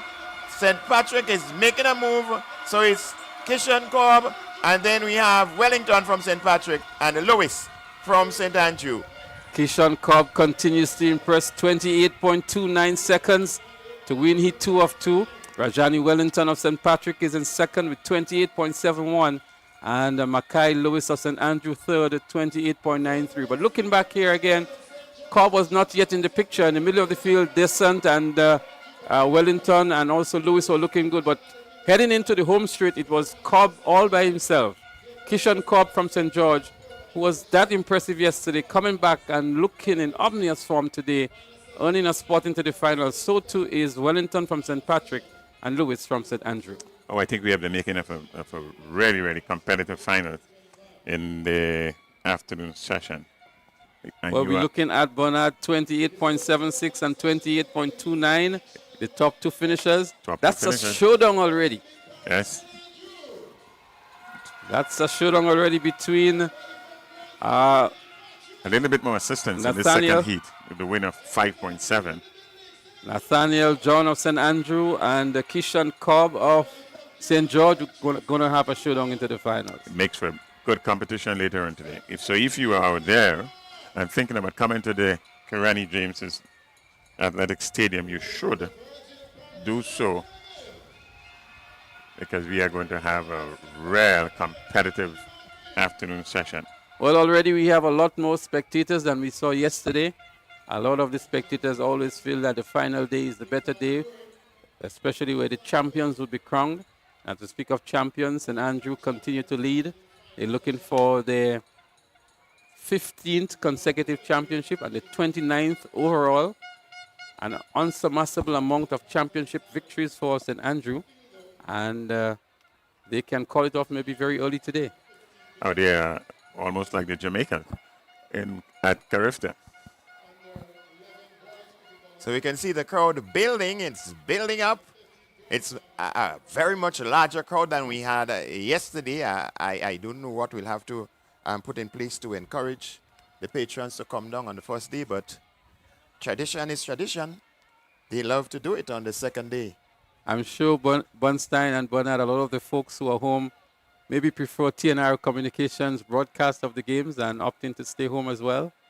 We cannot rule out that.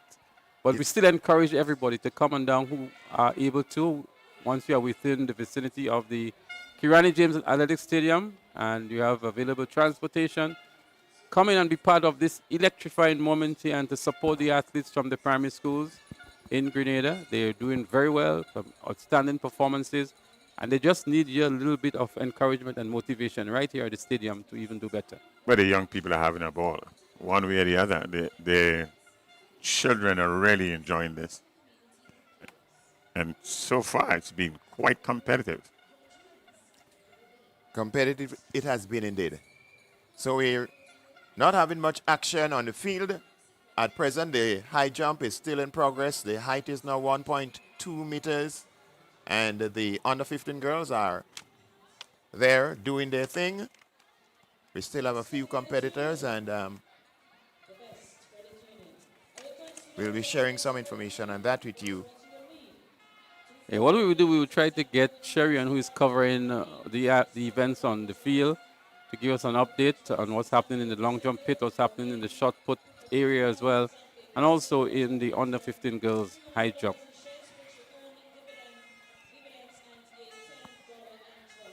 But it's another day, another year of exciting competition in the Nexa GUT National Primary School Games 2025. It's one of the looked forward events in the athletics calendar. We know next week is going to be the pinnacle of them all, which is Intercol Games 2025. And I'm sure, just want to let the viewers know that TNR Communications will be here to bring it to you live as well. The arrangements are slightly different to what is happening today. And maybe we'll try to get Richie to come and explain to the viewers later on the exact arrangements for viewing Intercol Games 2025. So we're here at the Kirani James Athletic Stadium. It's the Nexa GUT National Primary School Games for 2025. Today we're going to be crowning a champion, and as well as we're going to be having divisional champs in all of the categories that we have the boys and girls representing us in the event today. So stay tuned and enjoy what has been shared with you here via TNR Communications. We're also going to try to get some interviews with some of the outstanding athletes and the organizers of the games as well. We still have to come the 200-meter dash under 15, which will be started in a short while. But we're going to try to give you a wide cross-section of activities happening here at the Kirani James Athletic Stadium. There we see the athletes in the girls' 200-meter dash under 15, getting themselves ready. Not many under 15 girls in the primary school these days. We see the likes there of Rena Horsford, who was high jumping moments ago, having to now cross over the field and come to do the 200 meters. And I'm sure this may have been one of the reasons why this event has been delayed, Bunstein. Again, the population of under 15 girls and boys in the primary schools is much, much smaller than maybe the other categories. Oh, yes. You may find quite a number of under 13s, but once you get to the under 15s, the numbers start dwindling. There are some schools that may have one or two, or there might be schools that do not have any. So the parish, it's the same thing. So it's Frank, Horsford, Augustine, Jackson, and Patterson. And they're off. So it's the 200 meters for girls under 15, and already we see Horsford making a move. It's Horsford from St. David. Rena Horsford just coming from the long jump, but the high jump, but this seemed to be her favorite. So she's here on the track, taking it to the rest of the field and winning quite smartly. Already she has turned it off and winning quite smartly in this preliminary, saving something for the final and for the rest of events that she may have to perform in today. Well, we can see the tiredness having its toll on her, but what she could have done with 80 meters or 60 meters to go, she could have really just cruised to the finish line because she had that amount of a lead over the rest of the field, especially Azaria Augustine of St. Andrew, who came in second. But she was still pushing a little bit too hard. She could have shut down long before that. And a comfortable win for Rena Hosford of St. David. So what we're going to do now, we're going to segue to Sherian, who is on the field with some updates on the events occurring on the field and come back with the track action when it resumes. Sherry, it's over to you. Yes, Leslie. Well, the results for the boys' shot put open, we had Nathaniel Richardson from St. Andrew. He had a distance of 9.28 meters. Second position went to Jacob Alexander of St. Patrick with a distance of 9.08 meters. And third, Christian Collins of St. David, 9.03 meters. Right behind me is the high jump. They have 3 athletes still going at it. They're hoping that they can really get a good height in this morning. If I turn, I can see that the height is now at 1.25 meters. So we're hopeful that the girls may be able to go even further. A little down on the long jump pit, they're just about wrapping up. I'm going to head on there to get you the results for that particular event. So on screen, we're seeing the second heat of the 200 meters for girls under 15. It's St. George, Baptiste of St. George, but on our inside, there is competition from Street. So it's Street and Baptiste going down the home straight. It looks like Street is pulling away from Baptiste, so it's going to be Street from St. David winning quite comfortably there from Baptiste of St. George, and from St. John, we have Patterson, that's Jamisha Patterson of St. John. Well, 29.36 seconds for Angelica Street of St. David. And Osana Baptiste of St. George was second in 30.24. But what is interesting, boy, look at the athlete from St. John, who originally started in lane 3, I think it was. And look at where she is now. So we look forward to see what happens at the end. But we can't take anything away from Angelica Street of St. David and also Osana Baptiste of St. George, the top 2 finishers by a long way over the rest of the field. So Street and Baptiste being the outstanding athletes in this event, we await for final decisions and final outcome of these events as we go into the final later on this evening. So as we get ready for the under 15 boys, they're already on track. We'll have the stat list for you in a short while.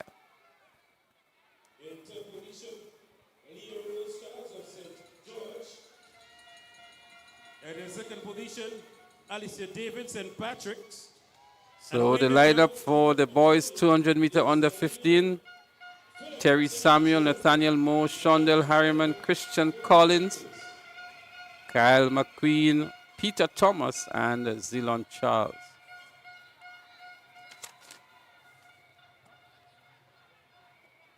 So these are the big boys here, the fastest athletes on the day. And they're going to have a shorty here in the first of 2 heats.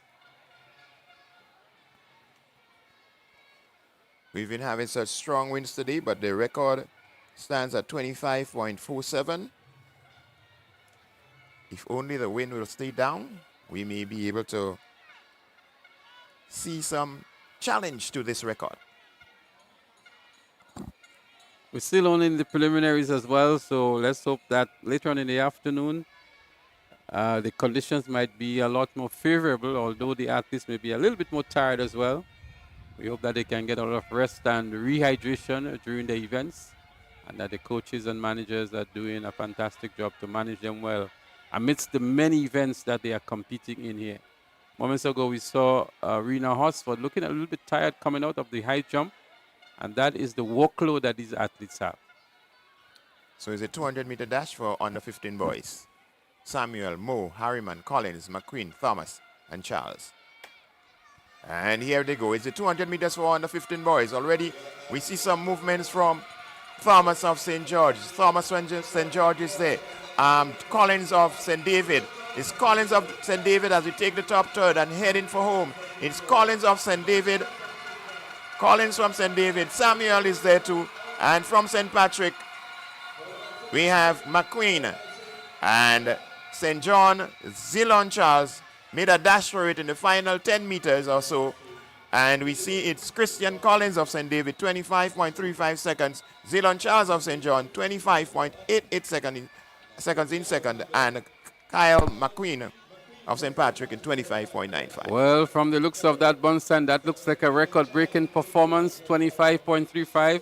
If the record is at 25.47, with a wind speed here of plus 0.9, that would just be another record-breaking performance from Christian Collins of St. David. So the wind did obey our command. And he shut down with maybe 10 meters to go, so he can go even faster than that going into the finals, I would think. So he may just have an opportunity to break his own record later on in the finals. Christian Collins, Zilon Charles of St. John was in second. The big man of these games in the under 15, he's up next in the second heat.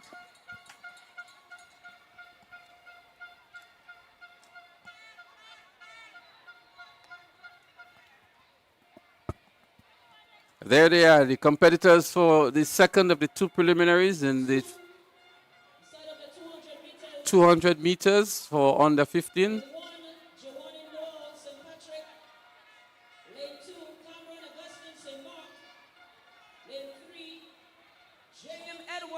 St. Andrew. Lane 4 from carriacou and Peter Martinic, Kyron Wicks from St. Andrew, Nathaniel Richardson, and St. Mark, Classic Light in St. Mark, we have Jabari Bonaparte. So there you have it, the starting lineup for the second of the two preliminaries in the boys under 15 category. Some very familiar names to look out here for. Nathaniel Richardson from St. Andrew, who has been that impressive so far. He's an obvious favorite here. He already established 2 records yesterday in both the 400 meters and the 800 meters.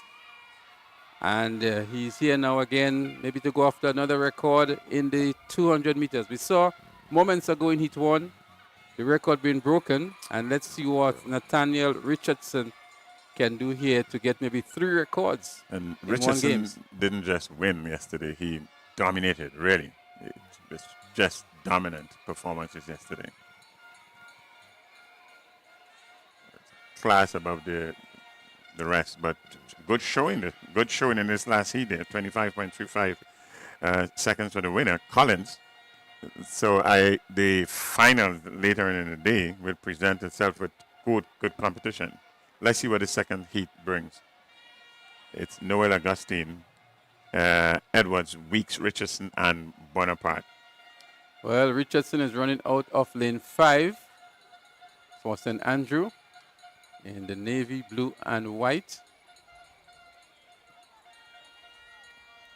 We have 2 athletes from St. Mark, good showing that, and 1 from carriacou and Petit Martinique and Weeks. So what is interesting again, because we are in the under 15 category, we see these athletes doing all of the events. They do everything. Imagine he did the 400, he did the 800, now he's doing the 200. And I'm sure he was also involved in a number of the field events as well. Well, recently he won was it the shot put? The shot put this morning. Yes, he won the shot put this morning. So he's coming from the shot put into the 200 meters. 3 gold medals already to his name. 2 record-breaking performances. An impressive day at the office, so to speak, for Nathaniel Richardson. So let's see what more he has to offer.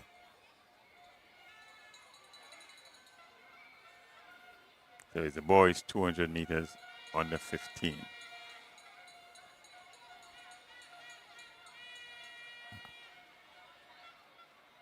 And they're off. Is it 200 meters for under 15 boys? And already we see movements from Richardson. It's Richardson from St. Andrews. As he take the top term, Richardson in a no-nonsense mood. He's going for the record, but here comes on his inside from St. Patrick.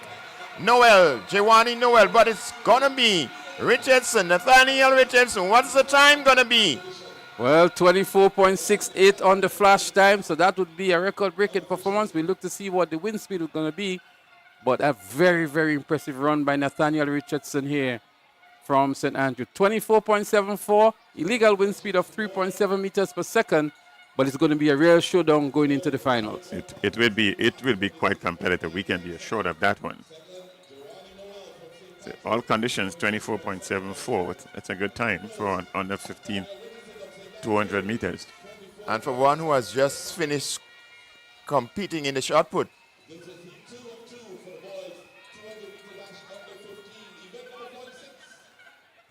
So there you have it, ladies and gentlemen, the completion of the 200 meters for boys under 15.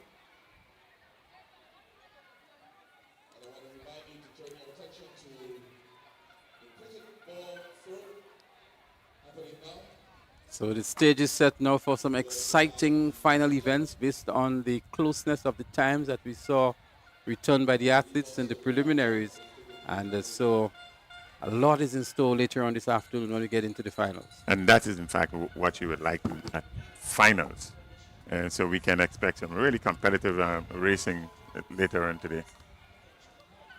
So that's one that we'll be looking forward to this afternoon, the 200 meters for boys under 15. Put that one on your marker. Put that one specially aside. The 200 meters for under 15 boys will be a special event on today's card. It's the afternoon session. It's all finals in the afternoon session. Well, it's the next GUT National Primary School Games 2025 right here at the Kirani James Athletic Stadium, downtown Spice Capital. It's an event that the St. Andrew Parish has dominated over the last 14 years. They've won it consecutively, and they're looking to make it 15 in a row, as well as the 29th overall victory. And we continue to see what an impressive record that has been for the parish of St. Andrew when it comes to primary school track and field.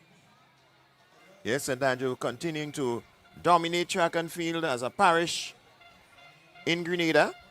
And it's a feat that will be very hard to more or less be able to reduce or to soften the effect it's having on athletics in Grenada. St. Andrew, known for athletics in the primary and secondary divisions of our education system.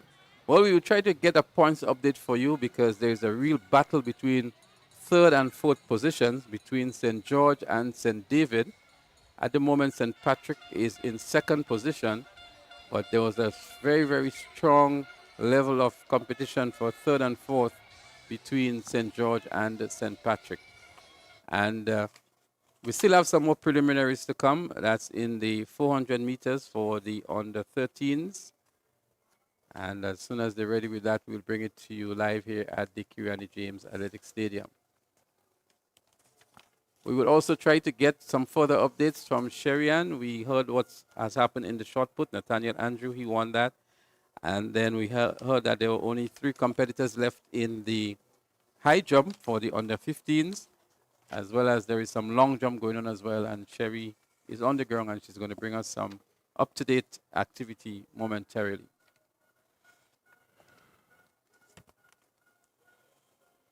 So still to come later in this morning would be the 400 meters under 13 for both boys and girls, as well as the long jump under 15 boys.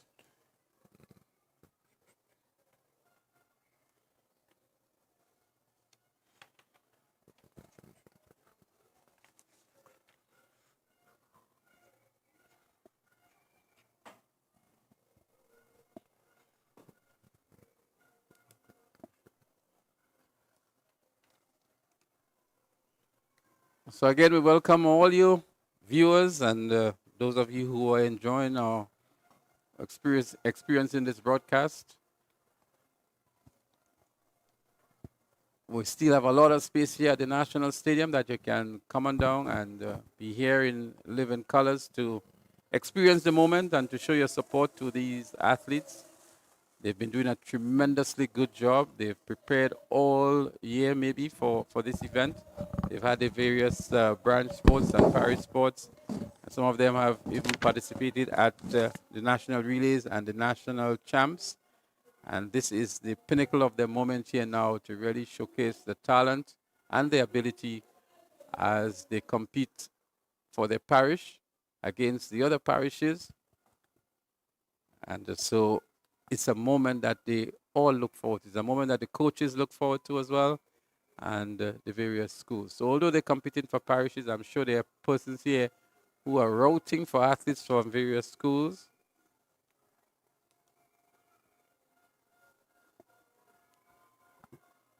And we're going to try, as I mentioned earlier on, to speak to some of the organizers and some of the athletes who have done exceptionally well. We'll try to get them up here in the commentary position and have some words with them as well. But we're getting things ready for the preliminaries of the 400 meters in the under-13 category. Now they're on the track, and we will see the likes of a Sophia Collins from St. George, Ariel Nelson, St. Patrick, Rihanna Hosford, St. David, Akenia Peters of St. Andrew, Ashel Romain, St. Patrick, Kedonna Williams of St. Andrew, and Zori Sylvan of St. Mark. So lane 5 seems to be scratched. No Ashel Romain from St. Patrick.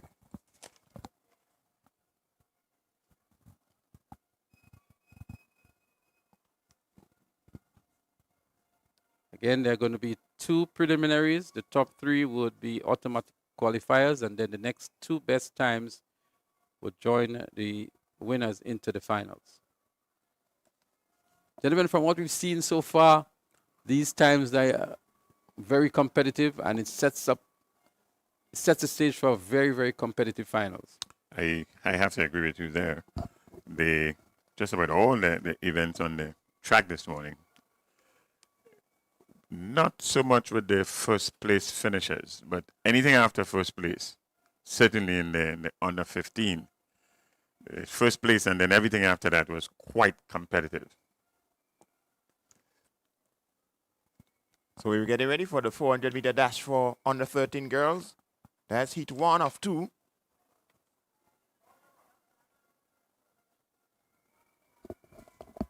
So it's Collins, it's Nelson, Horsford, Peters, Williams, Sylvan, and Romain.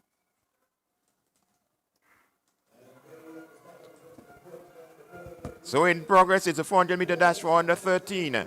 As they go around the back straight, it's St. Mark, St. Andrew. St. Mark, we have Sylvan of St. Mark and Peters of St. Andrew. As we go down the back straight here in the middle of the field, it's St. Andrew. St. George's is making a move on the inside. It's Collins from St. George making a move on the inside. But the 2 athletes from St. Andrew, that's Peters and Williams, they're there. St. Mark's somewhat fading. St. Andrews in Williams, about to take the lead, and it's Williams in the lead, followed there by Peters of St. Andrew with St. George on the inside. As we get ready to take the top turn and head for home, it's the St. George athlete who's going to put herself in a position to win. On the outside is Williams from St. Andrew. So it's Williams from St. Andrew and Collins. So what is going to be Williams? It's Williams who now owns this race as she go down the final 20 meters or so and steps over the line. Lane 6, it's Williams of St. Andrew. Then we have Collins of St. George and Rihanna Hosford of St. David in 3rd position. Well, what a spirited run indeed by Kadona Williams of St. Andrew. 67.46 seconds to earn a spot into the finals. So too was Sophia Collins of St. George, 69.95 seconds.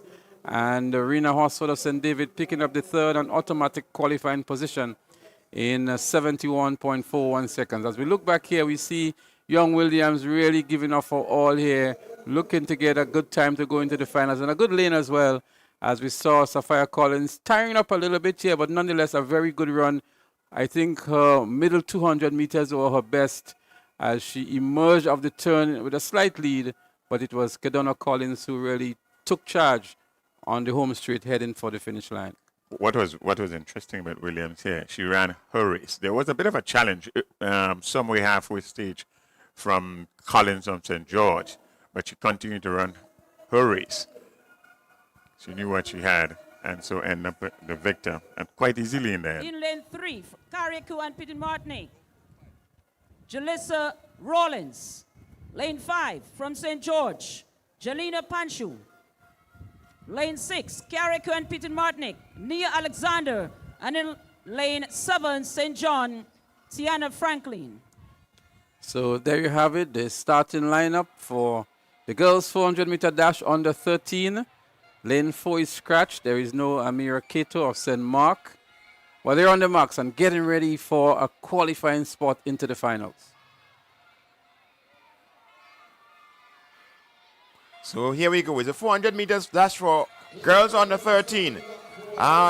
It's a clean start, and looking to see who is going to make the move. Already on the outside, we have we have St. John on the outside, but St. George and Panchu is in the middle of the field. Here comes the St. David athlete. St. David athlete in Caliste. And here we go. It's still St. David, Caliste. It's Caliste there. Kanisha Caliste of St. David. Holding her own, going down the back straight and taking that turn there. It's Caliste coming around the final bend. It's still Caliste. It's Caliste. From St. John, we have Francis on the outside. St. George making a move. That's Panchu. But coming to the final 100 meters, it is from St. David. Kenisa Caliste. It's Caliste holding her own there from the rest of the field. The St. George athlete is making a go for it. Panchu is trying to hold on, but Caliste has won this one already. She can turn it off now as she go over the line. It's Caliste and Panchu. Well, Bonstein, a very good run indeed by Caliste, but again, the coaches should have instructed these athletes, look over your left shoulder, look over your right shoulder. She could have turned it off at 80 meters to go because she won by about 80 meters, maybe 60 to 70 meters, and conserve her energy because she has been competing in a lot of events. We saw her, in several events earlier on. All here, she could have just turned it down and just cruise to the finish line, but she was still pushing very hard. If you look at her here, she was still pumping very hard here. She could have really, really turned it off long before that.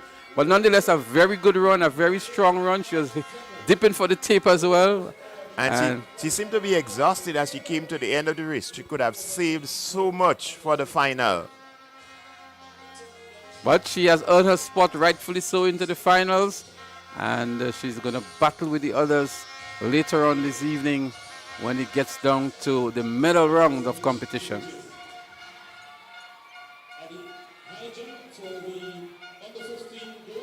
So the under 15 boys have made their way onto the track, and these would be the last of the preliminaries on the track for today before we head into the track finals later on this afternoon. A number of field events still being taking place. The passionate supporters are here. I see a young lady from St. Andrew. She's all well decorated in a blue regalia, and there we go, back to trackside for heat 1 of 2 in the under 15 boys 400 meters. And they're off. That's the 400 meters for under 13 boys. Already in the middle of the field, we see Niles from St. David. So it's Niles from St. David. St. George Thorne is there also in the mix. St. Mark, Barry. And in the lead, we have the other, that's Maureen from St. George, and followed by the carriacou athlete in Joseph. As we come down the back straight, we can see a move from Thorne of St. George on the inside with Maureen on the outside. The two St. George athletes, 1, 2 at the moment. Maureen is on the outside and he's pulling away. The rest seem to be catching up with him now. We can see a move from Niles in the middle of the field there. Niles and St. Andrew athletes in Langine. The high jumper is now coming into the action. So it's Langine and Niles as we come down to the finish. It's going to be Langine, Niles, and Thorne. Who's going to get it? It looks like Langine it is. From high jumper to 200-meter winner.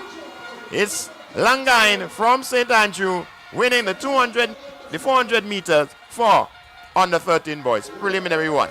Well, that was well completed there. The competition there was right to the end of the tape. There was no letting up from anybody. Nobody was easing up here.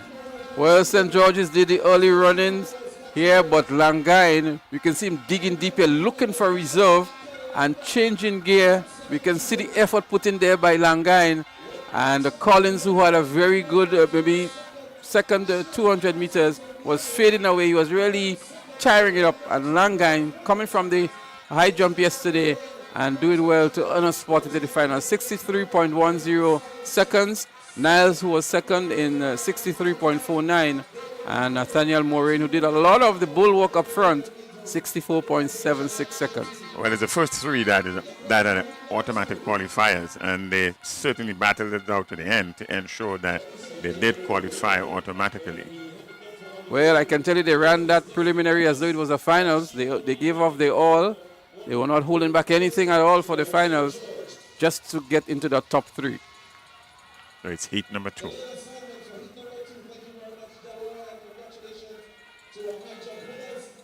So the athletes for heat number 2 already on the track. And we will see featured in this one the likes of Tishon Lambert, Bernstein. We saw him earlier on today doing particularly well in the 100 meters. And he's here again looking for a position into the finals. It's Ellis from St. John. He's in lane 1. In lane 2, Tavernier from St. Mark. He's in lane 2. Weeks in lane 3. 4 is Lambert. 5, Fleming.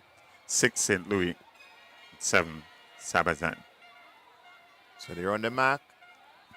400 meters under 13. And here they go. 400 meters for boys under 13 in progress. As we see, it's St.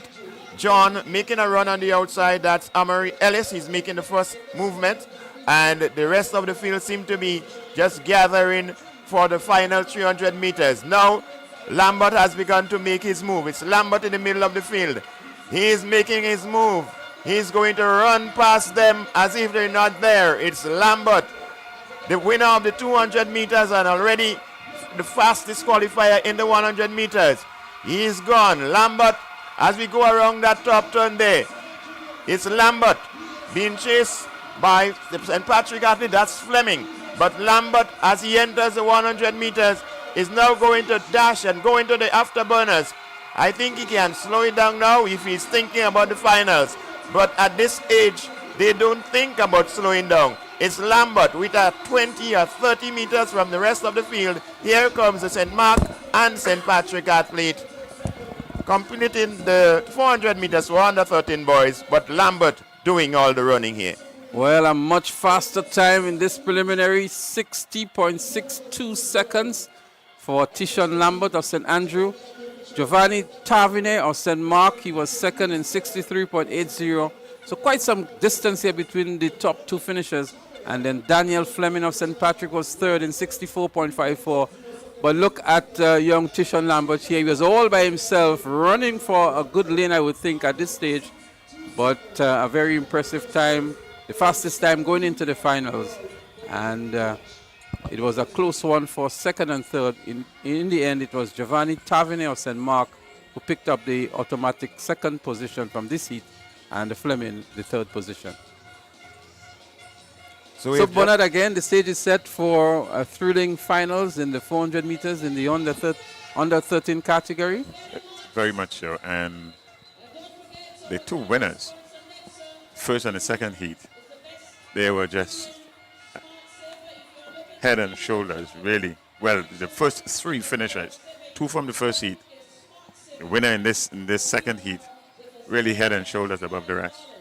Yes, it looked as though it's going to be a battle between these three athletes. Lambert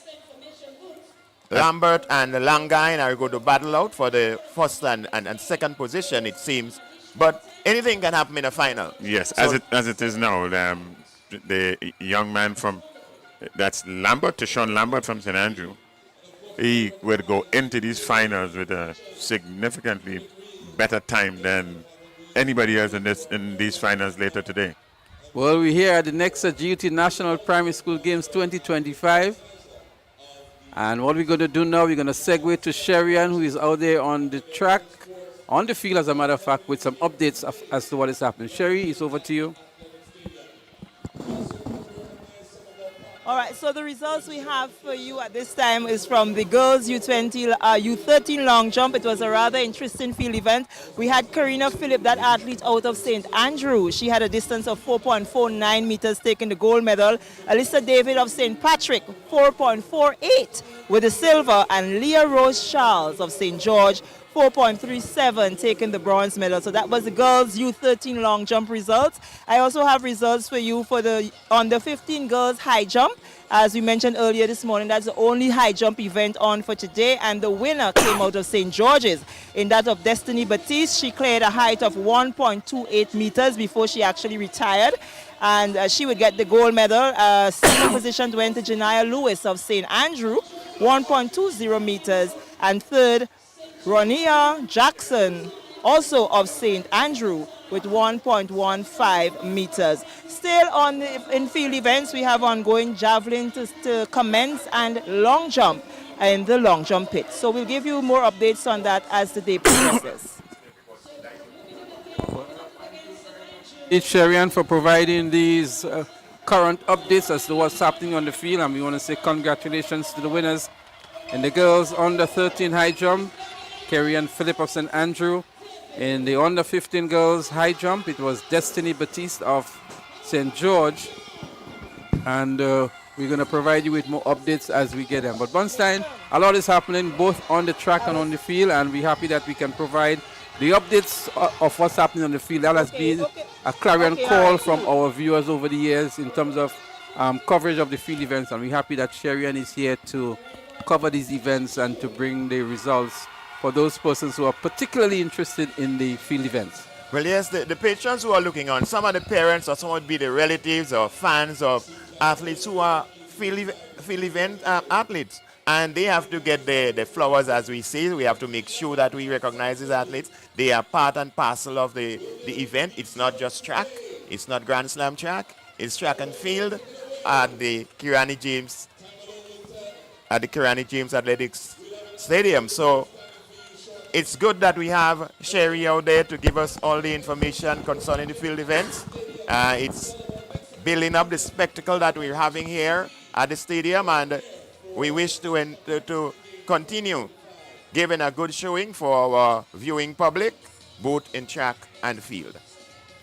So what we're going to do, we're going to try to get a points update as we, at this juncture, where all of the preliminaries on the track have been completed, and a number of events on the field have also been completed. We will try to get that for you momentarily. But to say to you that you're not missing anything on the track at the moment, we still have the long jump. One of the long jumps is in progress, and we're going to try to cover that for you as well. But it's good to see the fans in the stands having a marvelous time. We saw them moments ago jumping and cheering. There was one with a bell, and that's her sitting next to the one that's standing. And she was really ringing that bell to spur her parish on. And we see a sea of blue, a sea of red and white, as we see demarcations of the level of support for the various parishes. They're out in the numbers and in the colors as well. A passionate one from St. Andrew. She's always there at the parish sports in St. Andrew. And she's having a marvelous time here at the National Stadium. It's not just school rivalry. It's also parish rivalry. So it's both parish rivalry, school rivalry. This would go on and on and on. And every single meet, we would see this enthusiasm that is exposed. Once and I can bet you anything too, I would see that lady next week here at the National Stadium. Oh, Lydia will be here. She will be here, most certainly. She's a blue supporter. She bleeds blue. I can tell you that. At SAS Sport, she's there. At St. Andrews Primary School Sport, she's there. And she's just warming up, I would think, for next week. Oh, most certainly, most certainly. It's nice to see the fans interacting. It's nice to see the fans support. It's good, and there is a color demarcation. You can see there is a red at one section, then we have the yellow section and the blue section, of course. And I think all the other parishes have been represented somewhere around the pavilion. And that's exactly what you would like to see. It's good, friendly. This is the real point in all of this. It's good, friendly rivalry. Of course it is. Friendly rivalry. But there is space for you, those of you who are viewing this broadcast. There is still a lot of space for you here at the National Stadium. Come down and enjoy and be part of the experience and the moment here. The colors are there, and there's a wide cross-section of persons from all over Grenada here at the National Stadium. You're not missing anything on the track. There's only one event that's still in progress. And the morning session, that's the long jump. A long jump for under 15 boys. That's happening now.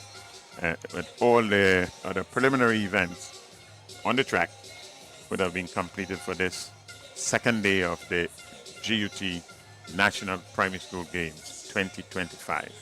So colleagues and viewers, what are we going to do now? We're going to take a break. The activities on the track will resume at 1 p.m. We still have some events on the field taking place, so we're going to take some commercials, and then we're going to resume at 1 p.m. with the track events right here at the National Stadium at the Nexa GUT National Primary School Games. Until then, we encourage you to stay tuned, have a refreshing and delicious lunch, and we'll be back to bring you more live coverage when it resumes at 1 p.m. Wherever your road leads.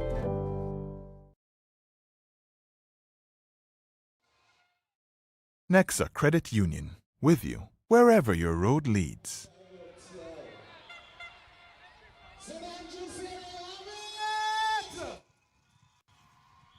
St. Patrick City coming! St. John City!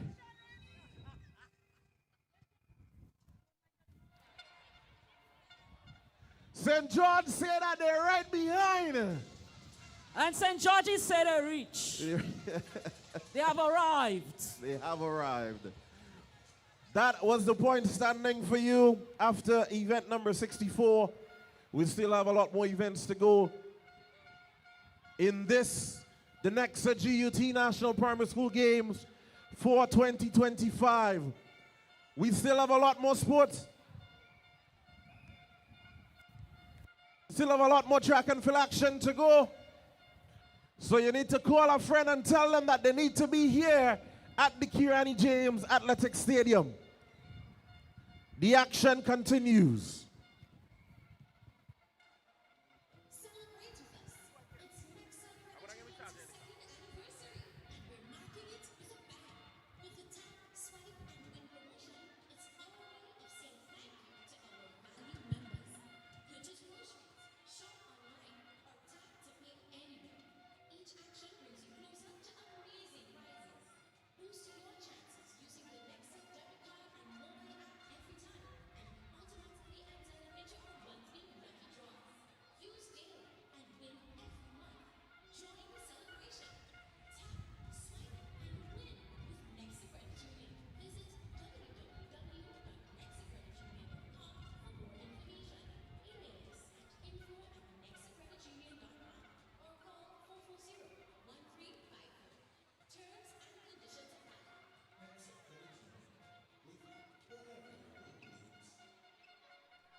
1, 2. On the long jump end, we have the under 9 girls long jump. So we see the under 9 long jump. They are now into the third and final attempt. So we have the long jump on the field. Also, we have the shot put for the under 13s and the javelin for under 15 girls. So we're still on the field.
St. George, St. Patrick, Isha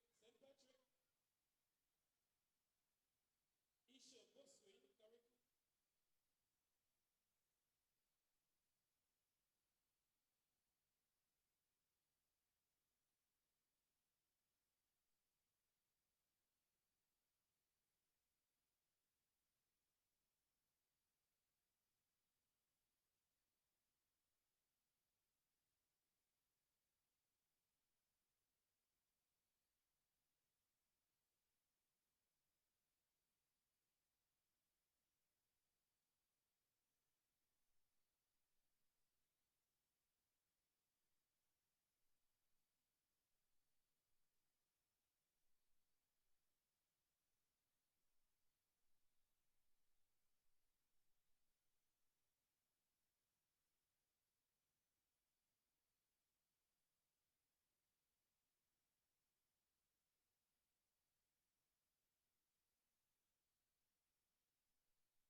have the results of the girls shot put open in a t-shirt. In George, 6.91 meters. In the second position, Rihanna Ross St. David's, 7.15 meters.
Number 10, the under 15 girls high jump. Your bronze medalist, 1.15 meters from St. Andrew, Ronaya Jackson. Your silver medalist, 1.20 meters from St. Andrew, Janaya Lewis. And your gold medalist, 1.28 meters from St. George, Destiny Batiste. These are your winners for the under 15 girls high jump.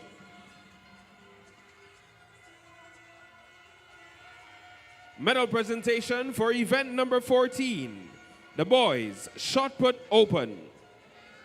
Your bronze medalist, 9.03 meters from St. David, Christian Collins. Your silver medalist, 9.08 meters from St. Patrick, Jacob Alexander. And your gold medalist, establishing a new record, 9.28 meters from St. Andrew, Nathaniel Richardson. These are your winners for the boys shot put open. Medal presentation for event number 26, the boys under 11 cricket throw. Your bronze medalist, 43.72 meters from St. David, Trayvon Martin. Your silver medalist, 45.99 meters from St. Patrick, Deshaun Thomas. And your gold medalist, 52.99 meters from Carriacou and Petite Martinique, Uric Warren. These are your winners for the under 11 boys cricket throw.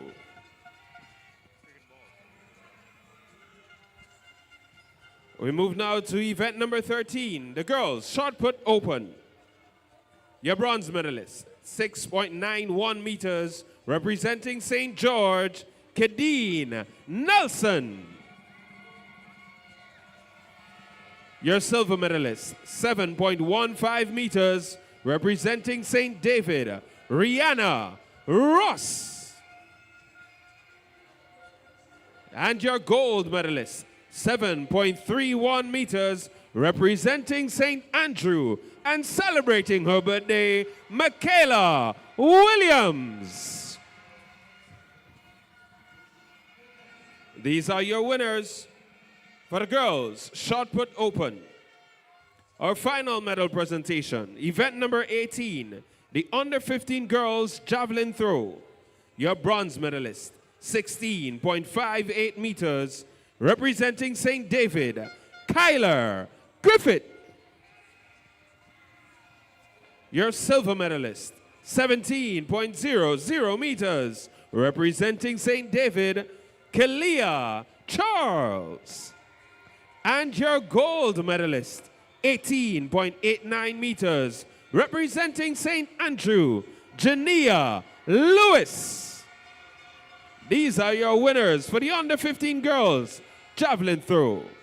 A special thank you to Ms. Clarice Charles, former president of the Grenada Union of Teachers. And a special commendation to all of our athletes and all of our medalists as they make their way off the field, led by Ms. Leandra McEwen and the girls of the St. John branch.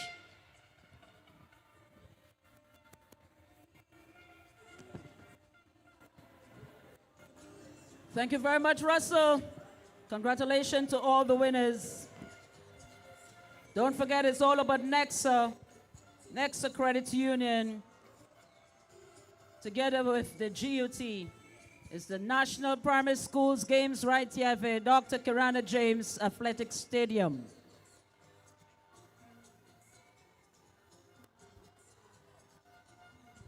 So we did St. Mark, right? We did St. Mark. We did St. John too. We did St. John. Right. We did St. St. George. Right. Yeah. St. David. We did St. David. Right. So we're heading up. We're still on the western side, but we're going northern. We're finished, man. We're done. No, we're done. We're done. We ain't done. We're done. We're done. We have a few of them missing still. Mr. Man, we finished. We need to go to the north. Okay. So we are... What? Right, right. Hold it. Right, okay. Do we go to the north or the extreme north? We going to the north or the extreme north? We did St. Mark. Okay? We did St. John. So we're going to the extreme north. We're going to the city of Crowns.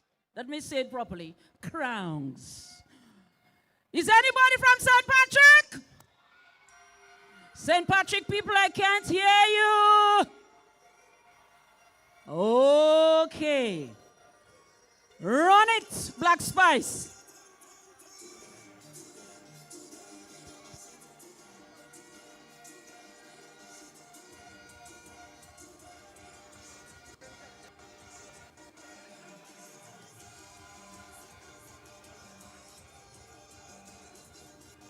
Where are my green people?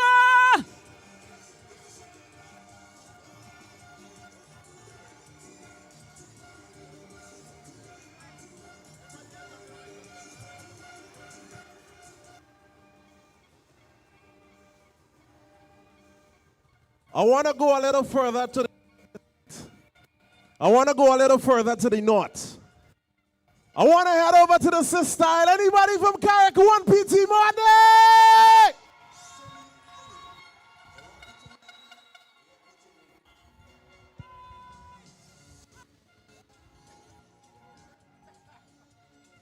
Where are the yellow and white people?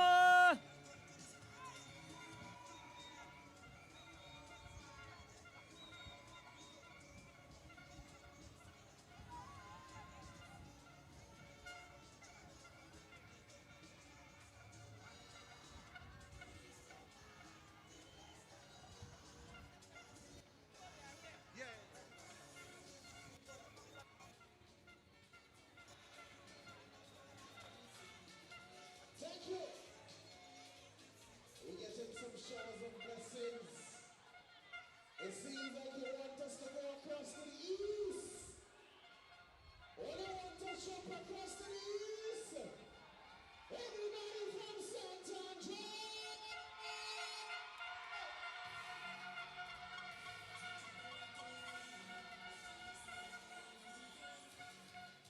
And as we mentioned St. Andrews, we just get the blessing.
We must recognize a sponsor, or title sponsor, Nexa Credit Union, and we must recognize the presence of the Nexa Credit Union management team and officials that have graced us with their presence here this afternoon. So Mr. DJ,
Well, the afternoon session is about to be started in just a little bit. The organizers are looking at a 2 o'clock start. That is just about 25 minutes away. And once we get to the stroke of 2 o'clock, it means we'll be heading back down to the track. These games are sponsored by Nexa Credit Union. Nexa with you wherever your road leads. And the second year running for Nexa Credit Union as title sponsors of these primary school athletic championship. Great day. No threat of rain anywhere at all. We've been having some great weather for the last 2 days, and the athletes are loving that. Records are falling, and all in all, it's been awesome. One of the things that stood out yesterday is the fact that we had a late start, yes, and not too late, obviously, but even more importantly, before the sun set, we were out of the stadium, and the children were on their way home. Leslie, we spoke about that.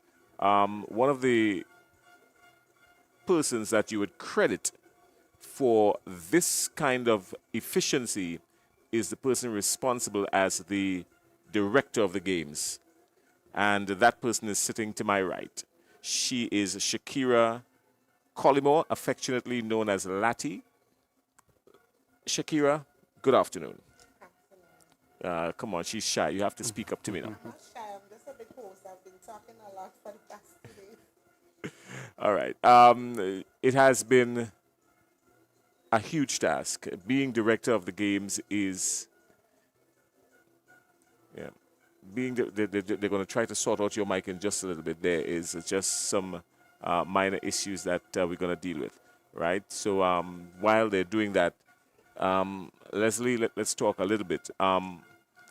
It is by no means an easy task, and I know that you've been through a lot of these games before, Leslie. I mean, you've seen the kind of hard work that goes into it.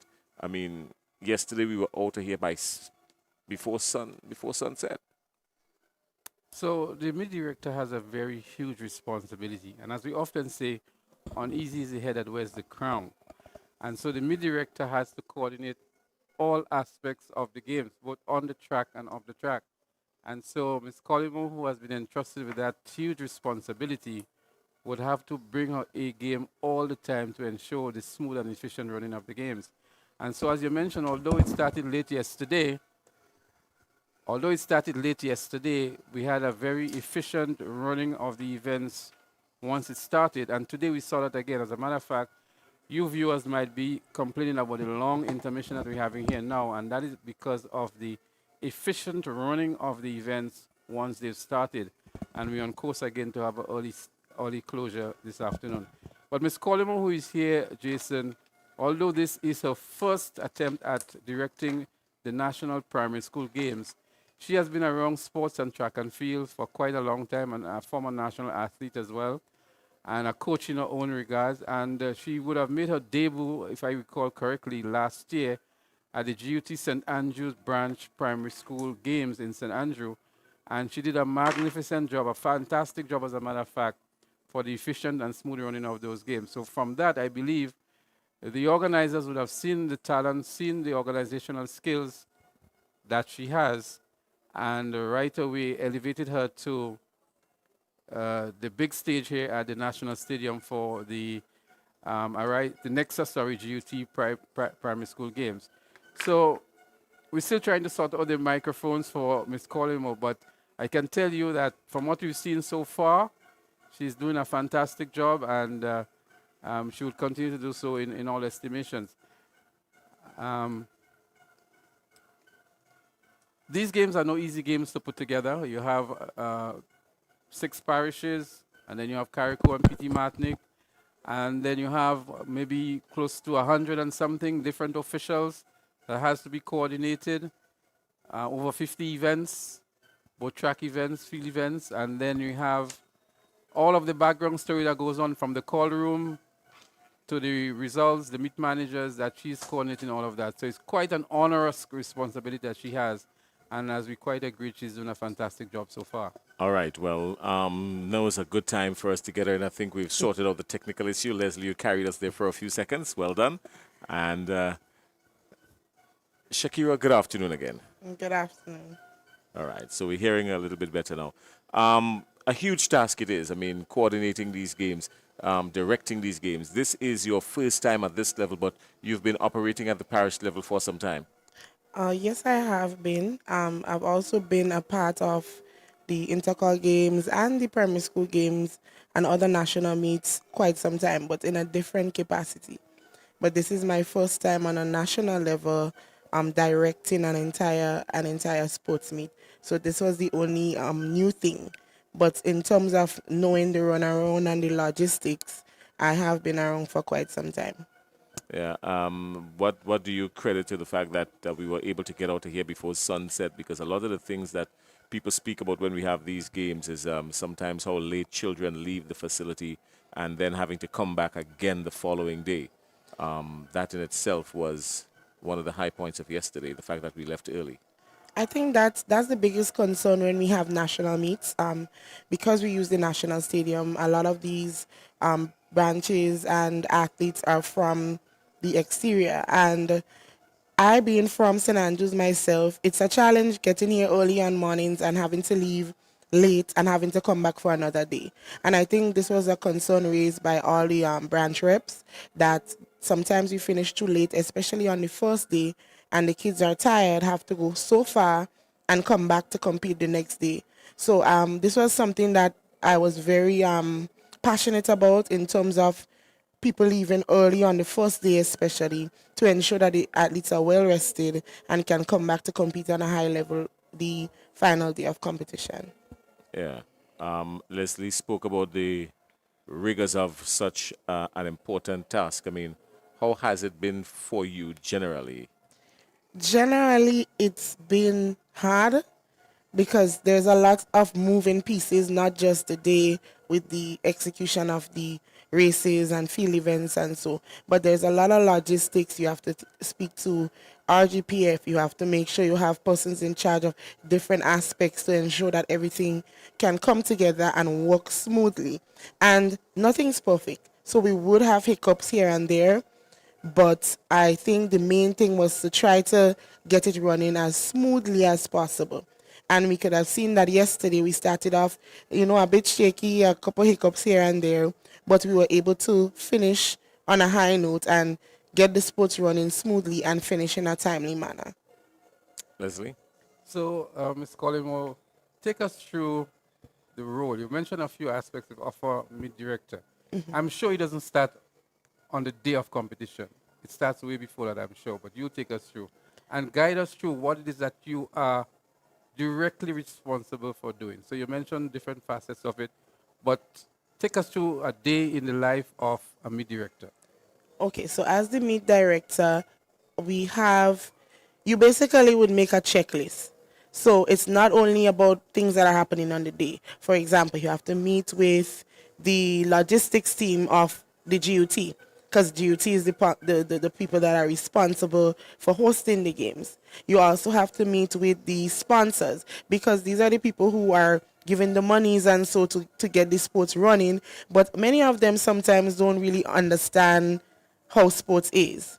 So you would break down certain things to them, tell them, okay, this is why we need this money to do this, and give them a better understanding of what to expect and what we are trying to achieve.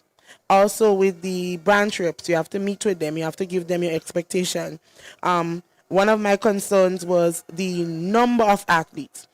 I realized over the years we would have a large number of athletes, and it's harder to control smaller kids than the teenagers. So some branches probably had 100 and something athletes.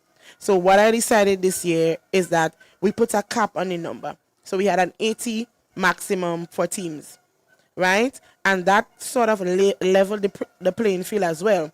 Because we know St. George, St. Andrews, they are bigger branches and their numbers are larger.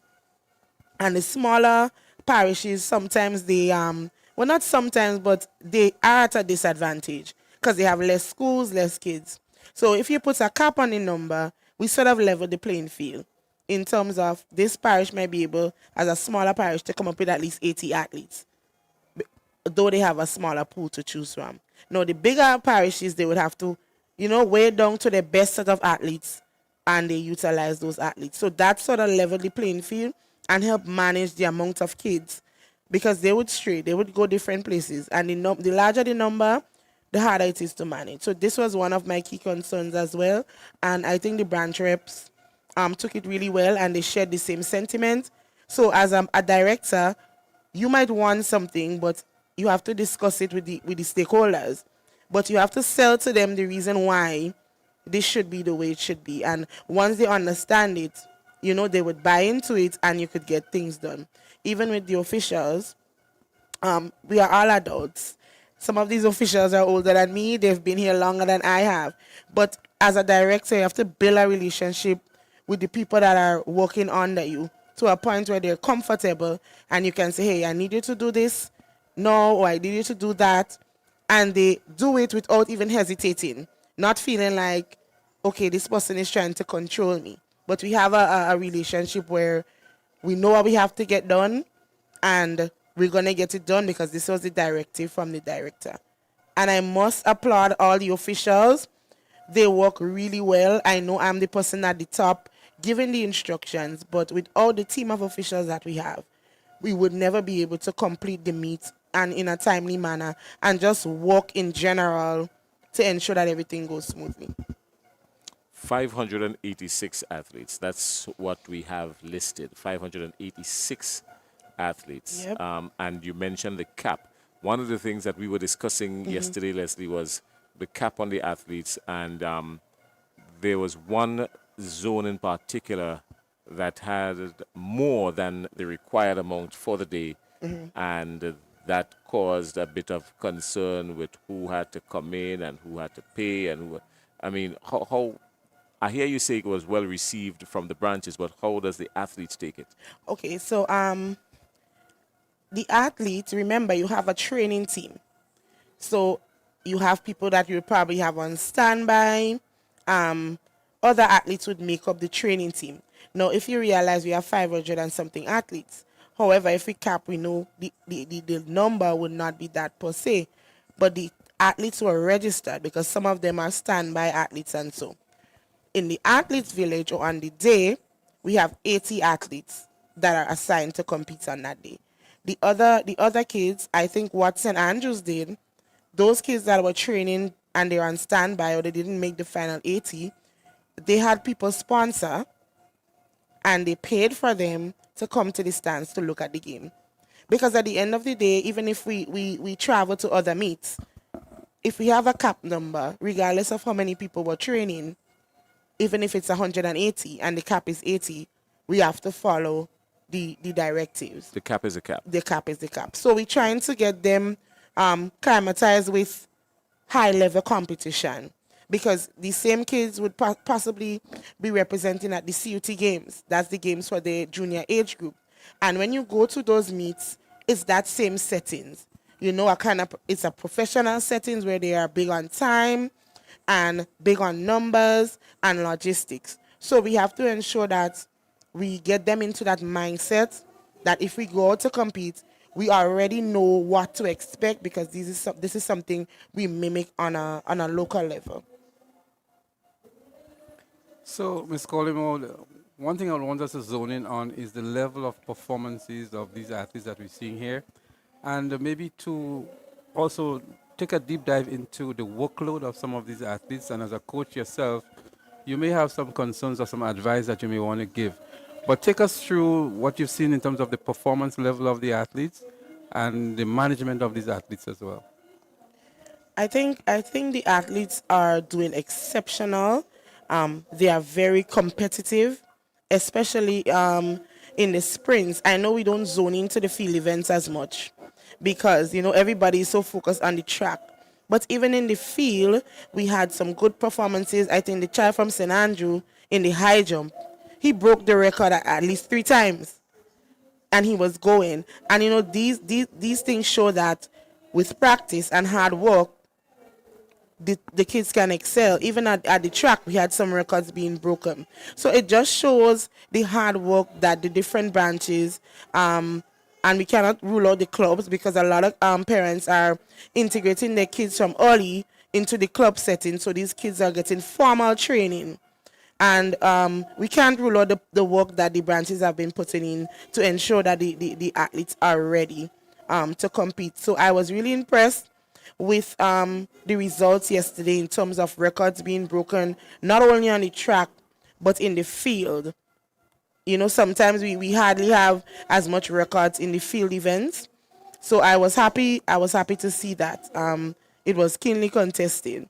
In terms of managing athletes, I think that's where the coaching staff comes into play. Because the 2-day event is basically testing your coaching skills, how the coaching staff manages their athletes, and the cap adds to that. So you have 80, you have to know how you would best manage your athletes over the 2 days to ensure that they participate at a high level, but they are able to compete for the 2 days to risk injuries and so. I know some athletes were registered in at least 3 events, but it goes back to management. Based on the time of the event, as a coach, you have to know how to manage your athletes, how to get them re-energized for the other event if they completed one. So I think generally we have to know as coaches how to manage athletes and how many events we should allow athletes to participate in. And I think we saw that to some extent because there were athletes who medaled in probably 2 events that were kind of going on at the same time. But it's how you manage them, and as I said, coaching comes a lot. That's why we have coaching areas. Sometimes the child might do 2 jumps and you know they can win with those 2 jumps, and they have another event, then you can say, hey, tell the official we're passing on the next side because we know we're in a position to medal. All right. Well, that's a lot, and you brought us through it in a lot of detail. I know you have to get back down because I know you have a lot of work to do. We've got the afternoon session just about getting started. Are we looking at an early finish today again, or are we going to see the sunset? We are looking for a same 5:30 finish. I think it would be good to finish early, allow the children a little time to celebrate in the daylight and not having to hurry up to leave because it's already dark. So we want to see them enjoy the winnings. You know, sometimes I think when we finish late, they don't get to celebrate as much and everybody's trying to get them together to leave. So if we finish in the daytime, at least we leave a little leeway so that they can have a little celebration and then journey home. All right. So Jason, I have one final question for Lottie. Many people may be seeing you on TV here. Maybe that's the first time they've seen you. Others may know you, but not aware of your athletic career. Tell us a little bit more about Lottie and your representation at the national level and your coaching history as well, so that people will become much more familiar with you as Lottie and know who you are, and maybe justify why you are meet director today. Well, I am a multi-talented person. I started playing sports at a very young age. By 14, 15, I was representing on a national level for netball, football, and then volleyball. I have also been in track and field, national meets, more in the field area with the discus and the shot put and so. So I'm not new to the sporting arena. Currently, I'm at the Ministry of Sports where I'm in charge of volleyball. I also coach football on a national level with the GFA. And I also still play volleyball and netball. So I don't play football anymore because I'm more passionate about coaching in that aspect. But I still play volleyball and netball. All right. So I've been around sports for a while, and sports, I always say, sports is not what I do, it's who I am. I've been that way, transitioning from an athlete into a coach, and I'm now pursuing to finish my degree in sports management. So I'm going into the more business aspect of it. Yeah. All right. Well, thanks a lot, Miss Collymore, Shakira Latisha, a.k.a. Lati Collymore. She's affectionately known as Lati. Thanks a lot for your time. I know you have work to do, so we're going to get back to letting you head on out. And Thank you for in the having meantime, me. have yourself a great, and keep up the good job. Thank you. All right. All right. Here's what we will do. We will take a quick break, and then when we come back, we'll be getting ready to take you down to the track because this is where the action is, and we will be joined shortly by someone else from the Nexa Nexa. Credit Union. So we'll be back shortly. Quick commercial break and we're coming back. Wherever your road leads.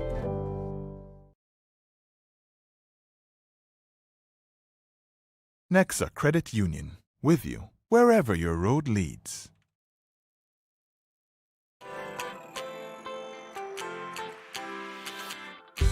When you need someone to help you to your feet, I'll be that beacon to your highest peak.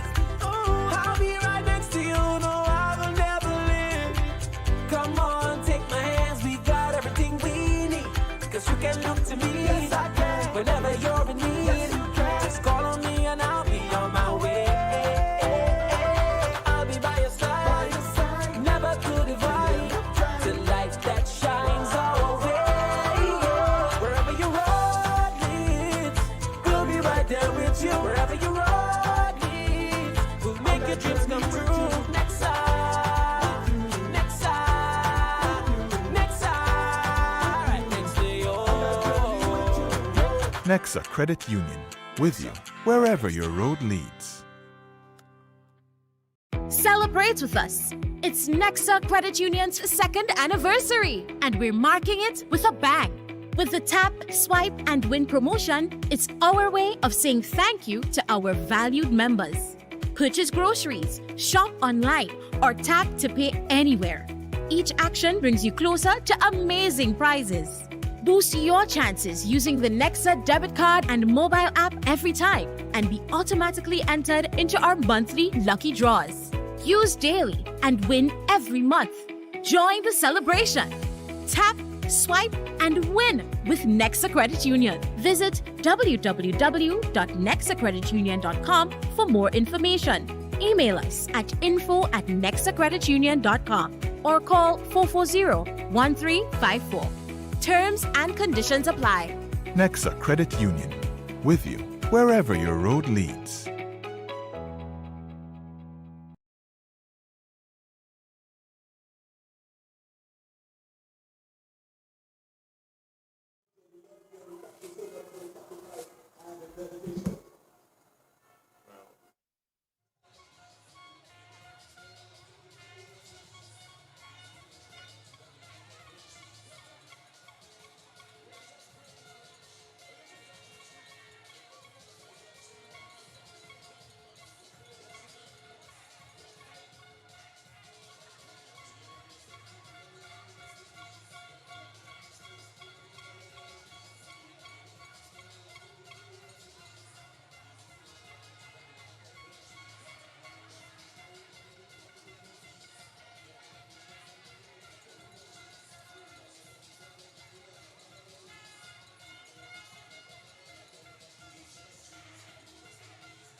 The record for this event is 4 minutes, 20.90 seconds, held since 2024 by Tiffany Abraham.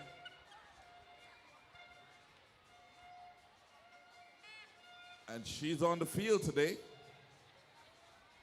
from St. Andrew. And so we're looking forward to seeing what she has here today. Is she going to break her record?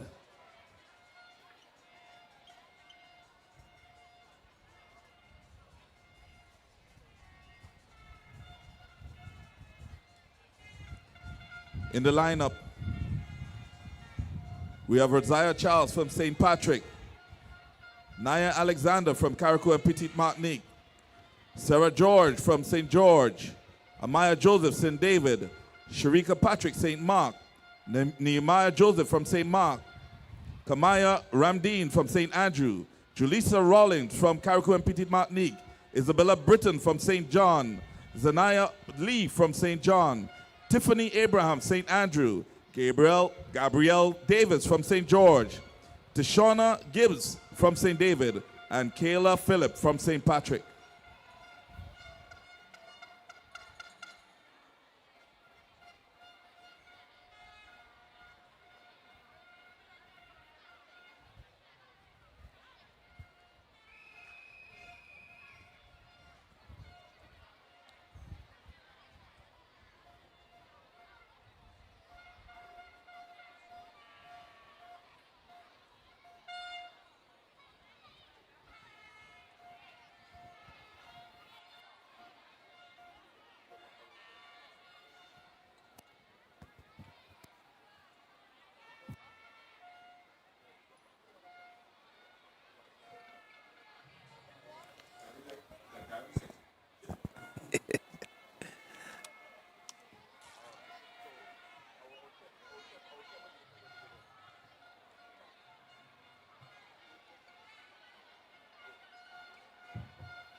Well, it's the National Primary School Games, the Nexa GUT National Primary School Games, and we are here to bring you action in the afternoon session of the 2025 edition of the, what I would make it a record-breaking 2 days of competitive primary school athletics.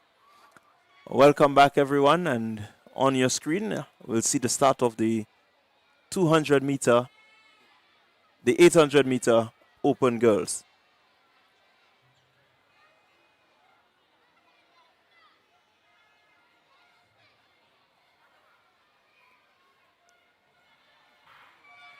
And full field, quite a few athletes in this one. And we'll look to see how these girls go around. Two rounds around the track. St. George looking to establish a pretty early lead. I think that athlete from St. George there has gone out pretty hard. Looking to get some distance between her and the other competitors. So 2 laps, and this is just 200 completed. Let's see St. George with a lead of just about 20 meters. It's gone out pretty hard. Can she sustain that lead? That's the question. And St. David trailing, followed by an athlete there from St. George. There you have it, your leader on screen. St. David in second, St. Andrew now in third position. So the field just a little bit spread. The gap between the leader and the student from St. David is getting a bit smaller. St. George seems to be conserving now. One hopes that that is the case and that she has not gone out too hard, that she cannot sustain. But here goes St. David. St. David taking the lead over St. George. St. David, St. George, St. Andrew. That's your top 3. And St. David looking strong, looking composed, and looking to open up that gap. Here she goes, just about 20 meters. St. Andrew making a move into second position. But keep your eyes out front. It is St. David. St. David, St. Andrew. St. Andrew closing the gap slightly. Can St. David's hold off? St. David is poised to take this one. Here comes St. Andrew. St. George with a run back, but St. Andrew is going to take second position, followed by St. George. 12. So that's the 1200. 1200. So they still have another lap to complete.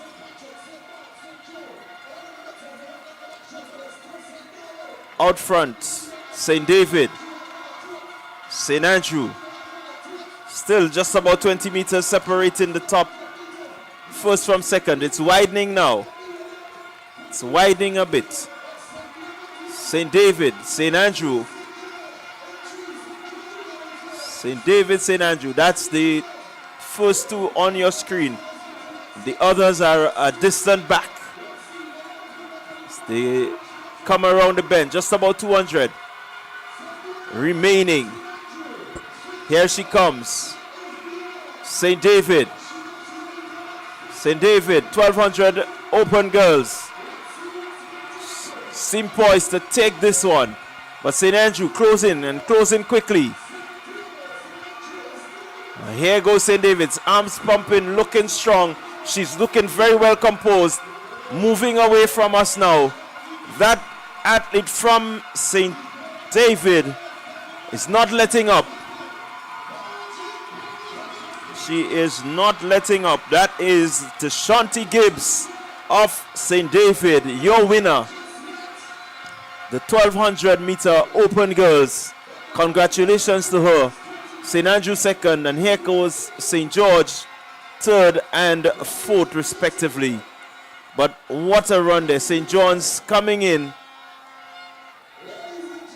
A really good strong run there from Tashanti Gibbs of St. David, taking the 1200 open girls. We saw the pair of Gibbs and Joseph.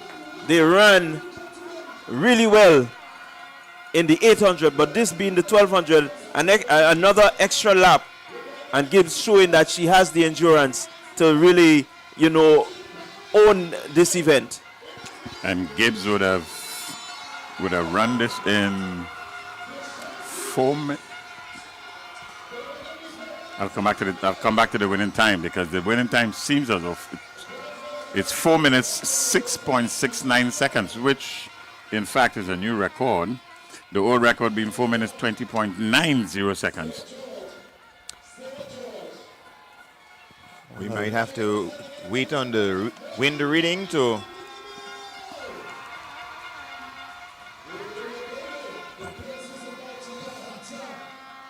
So it's 4 minutes 606.69 or 90 seconds for the winning time in this one here. Well, as I said earlier, it is a truly record-breaking 2025 for the Nexa GUT primary school sports. A number of records being smashed, not just broken, but I mean smashed. Imagine for a 1200, you have 4 minutes 06.69 seconds. The old record being 4 minutes 20.90. That is annihilation. It's not just smashed; it's annihilated. It's really good spirited running by young Gibbs there from St. David's. It also speaks of the preparation. The athletes are peaking at the right time. They are in the right stage of their preparation, and here they're coming and execute to the best of their abilities. Thus, we're having a number of records being broken. And in fact, right at the end there, she still looked as though she had something in the tank.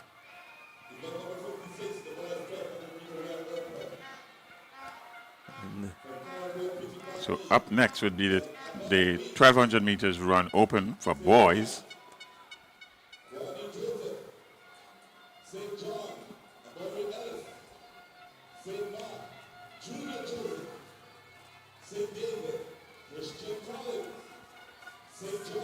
So it will be the boys. They're going to do the 1200. It's 3 laps around the track. Stamina, it's endurance, strength, speed. All of these have to combine. Plus, you have to have the mental awareness of when to do what. So it's pretty strategic. It's not just about running. Yeah, very much so. And in lane 1, well, no, we don't really have any lanes here, but I can read out to you the athletes who will be facing the starters. It's Avant Weeks from Carriacou and Petit Martinique, Kawani Joseph from Classic Lightning St. Max, and they are off. So here they go. 1200 open boys. Early running, St. John, St. Patrick, St. George, St. Andrew, still nicely bunched together. Early days in this one. We have an athlete going down. But out front, let's look at them. Jocelyn at the front there. The boys are looking for the ascendancy, seeking to just get themselves ahead. St. George now with a lead. And let's see how they go. St. George, St. John is there. St. David, St. Patrick, St. Andrew. They still have some 900 meters to complete. Let's see, St. John looking to get into the ascendancy. Pace seemed to be good pacing. They're moving rather quickly. Looking to separate themselves from the remaining pack. As the first 5 have an opening of about 10-15 meters. Richardson is in the mix too. It's Richardson representing St. Andrew. Nathaniel Richardson, winner of all the sprint events so far for St. Andrew. Winner of the 800 meters, winner of the 400 meters.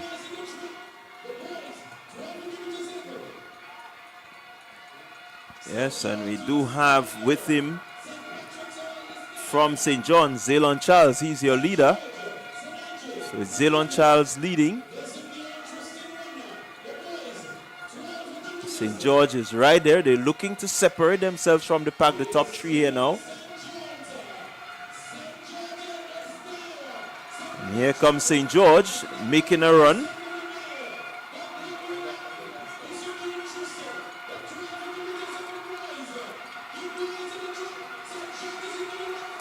So here they go. Still early days. One more lap. This is the bell lap. And so it will be the fittest of the fittest here. Your top 4. St. Patrick now with the lead. Keep your eyes on St. Andrew making a move. Richardson making his move. But St. Patrick looking to just separate himself from the rest of the pack. Looking composed, looking strong. Striding well is St. Patrick. Let's see how they go. The first 3 now seems to have lengthened the lead over the 4th place from St. George by some 20 meters, but it is St. Patrick about 15 meters. Here comes St. John. So Zaylon Charles looking to make his move now. Zaylon Charles, can St. Andrew keep him off? Richardson is there. There they go. Battle to the finish. Charles looking to close in. Here he is. He's hunting for the first. But St. Patrick responding well. Has the legs, has the power. And he's saying, you can't catch me, not today. Not today. I think Richardson would have done so much events that I think the toll is taking on his body now. So we have a time of 3 minutes, 44.55 seconds by Giovanni Noel of St. Patrick.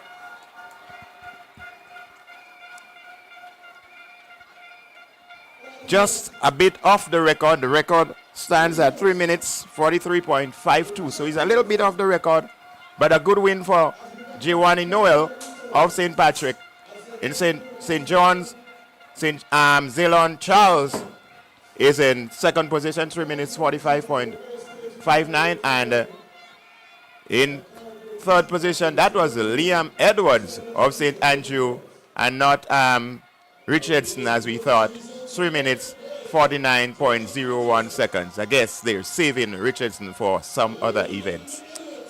Yeah, really good run there by Noel. He did the business. He got in front just at the right time. I think he backed himself. He knew what he had in the tank is just enough to get him home. Really, no challenge from anyone once he got himself into that position and began to lead this event. quite obvious that he was running his race, and oftentimes one can get misled into trying to follow the pack, but Noel baited his time, and when the time was right, he took the lead and never relinquished it right to the end. In fact, he finished quite strong. Certainly a good run, just seconds off the record pace, and so really you have to say kudos to these young athletes.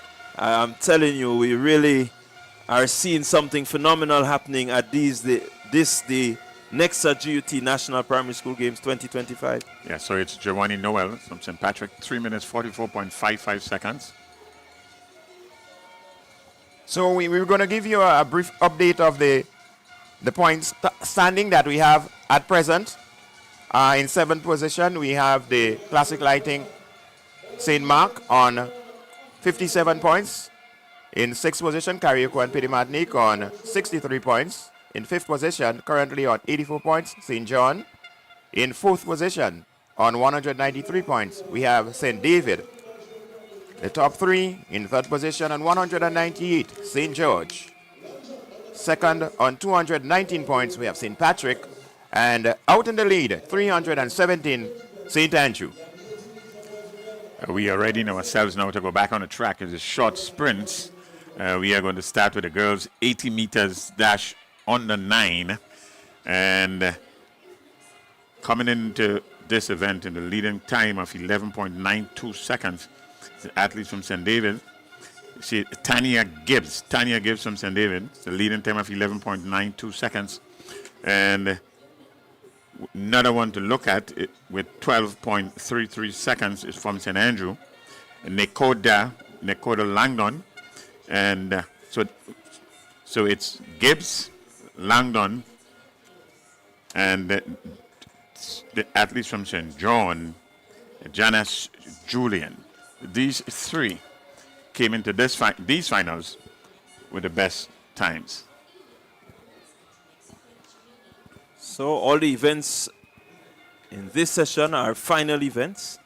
We had the qualifying earlier, and so it's final events. The teams will get their points at the end of every event, and it really makes for good viewing to see. I think the battle here is between 2nd, 3rd, and 4th, who would eventually pick up these areas. St. Andrew with a lead of more than 100 points. I think it's really hard to catch them. It may not be impossible, but it's going to be difficult. So let's look at how they are in the lanes. Giovanni Noel. Jadiah Williams, from St. John. She's in lane 1. In lane 2, Kalia Gordon from St. George.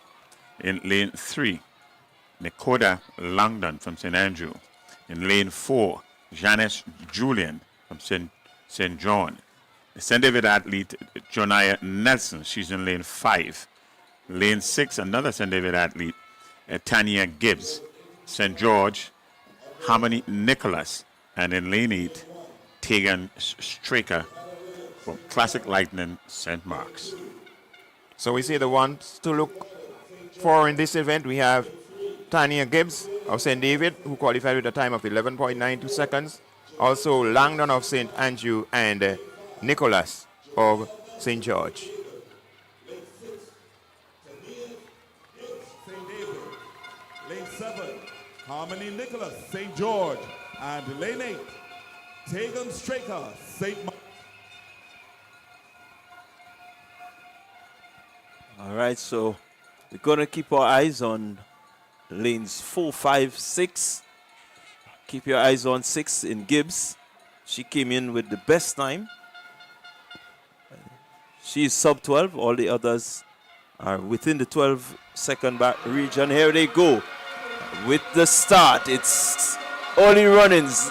St. Andrew, but here comes Gibbs. Gibbs moving away from them now to Shanti Gibbs. Winning this one. Really looked the part. She came in with the best time. She knows how to execute her races, and she has just executed to perfection. Another win for her.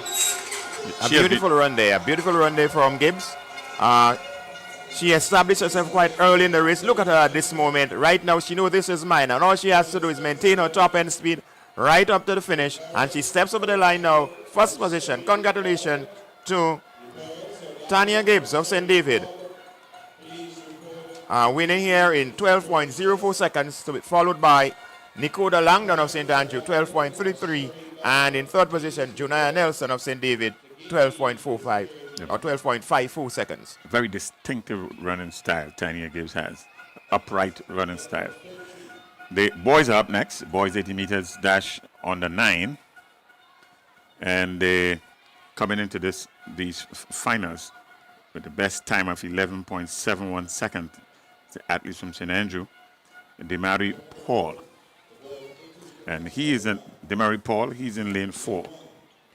Well, Demary Paul, he was the outstanding under 9 athlete from the St. Andrew branch.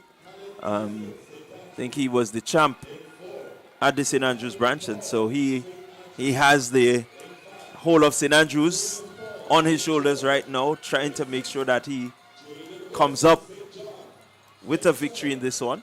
In fact, Jaden Wilson comes into this here from St. John. He's coming to this one here with 11.70 seconds. So these two athletes on paper would be the ones to be battling this out. Let's see how they go. They're on the max now. Wilson again, another outstanding athlete from St. John. So it's a good battle here. This is the best of the best. Here they go. Early runnings. Let's see. It is St. Andrew. St. Andrew 1, St. Andrew 2. St. Andrews 1 and 2. But here comes St. George in third. But what a run. So what a run. A run from Tyson there. That's Khalid Tyson. Khalid Tyson. He came in with a time of 11.97 seconds, which looked like the third fastest time. However, in the final is what's matter. Maybe he was saving something for then. And here he came in the middle of the track, just running away from the rest of the field with the Mary Paul right on his heels. But it's a beautiful win there for Khalid Tyson of St. Andrew. St. Andrew doing 1-2 in this event in Khalid Tyson and the Mary Paul. Well, tell you what, for St. Andrews fans, this would be a big upset because as I said earlier, the most outstanding athlete was at the games was Demary Paul. But here at the National Stadium, it is Khalid Tyson, your winner. It's 11.91 seconds, just a little tweak outside of the record established in 2017 by one of our better known athletes in recent times, Christophe Caliste. So Tyson in 11.91 seconds. Demary Paul in second position, also from St. Andrew, 11.96. And in third position, we had Antonius Paul of St. George, 12.22. Well, next on the track is the 80 meters dash on the 7 girls. Here the lane assignment, Ava Henry. She's in lane 1 from St. George. Nevea John. St. George. Lane 2, Nevea John, St. David. Lane 3, Daniel Mark, St. Andrew. Lane 4, Imaya Thomas, St. John. Lane 5, Akia Taylor, St. John. Lane 6, Tiana Buckmeyer, St. George. Lane 7, Coley Lendor, Carriacou and Petite Martinique. And lane 8, Zavia Andrew from St. Andrew. Well, again, you have to keep your eyes on lane 4 in Maya Thomas. She's in this one. Also, Mark of St. Andrew. We've seen, here they go. It seems to be another false start. These young ones are really, really anxious. We've been seeing them over a few days. They always seem to run in an extra event, but fortunately this time they didn't get very far. The officials moved in very quickly to false ensure. start. They are always bubbly. We know they are always bubbly, but this time they didn't find that gap. They didn't find that space to run, so they were stopped pretty early, and we're ready to have a restart. With a time of 13.51 is Dania Mack in lane 3 from St. Andrews. She came in here with the best time.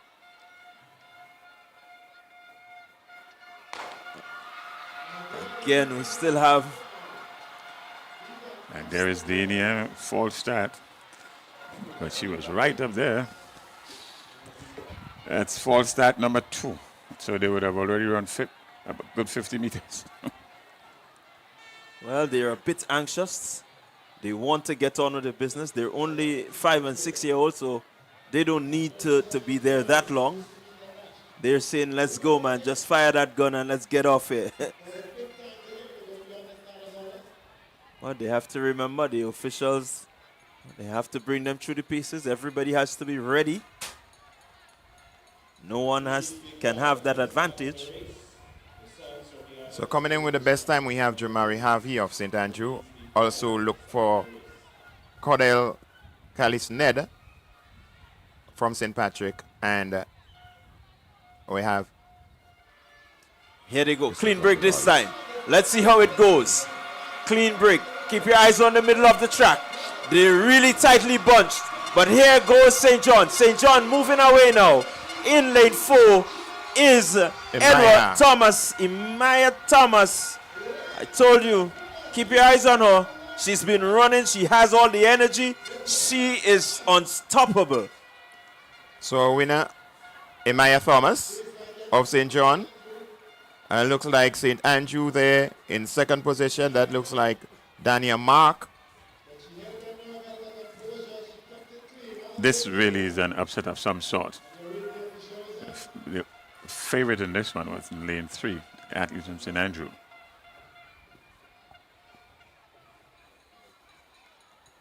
That's Mark. She came in here with the fastest time. In fact, she came in here with a record in this event, which she would have established in the heats. Well, there we have it, the official results. Maya Thomas of St. John, 13.54. Mark, who had a good time in the prelims. And Buckmeyer of St. George coming in third position. Your top 3.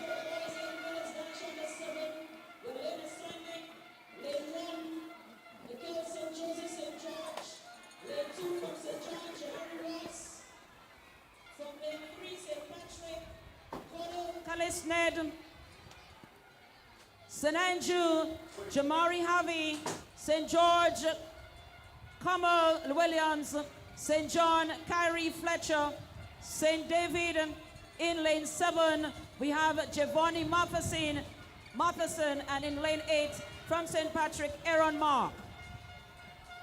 Well, I'll tell you what, all these competitors in this event, the seed time is just about 13 seconds.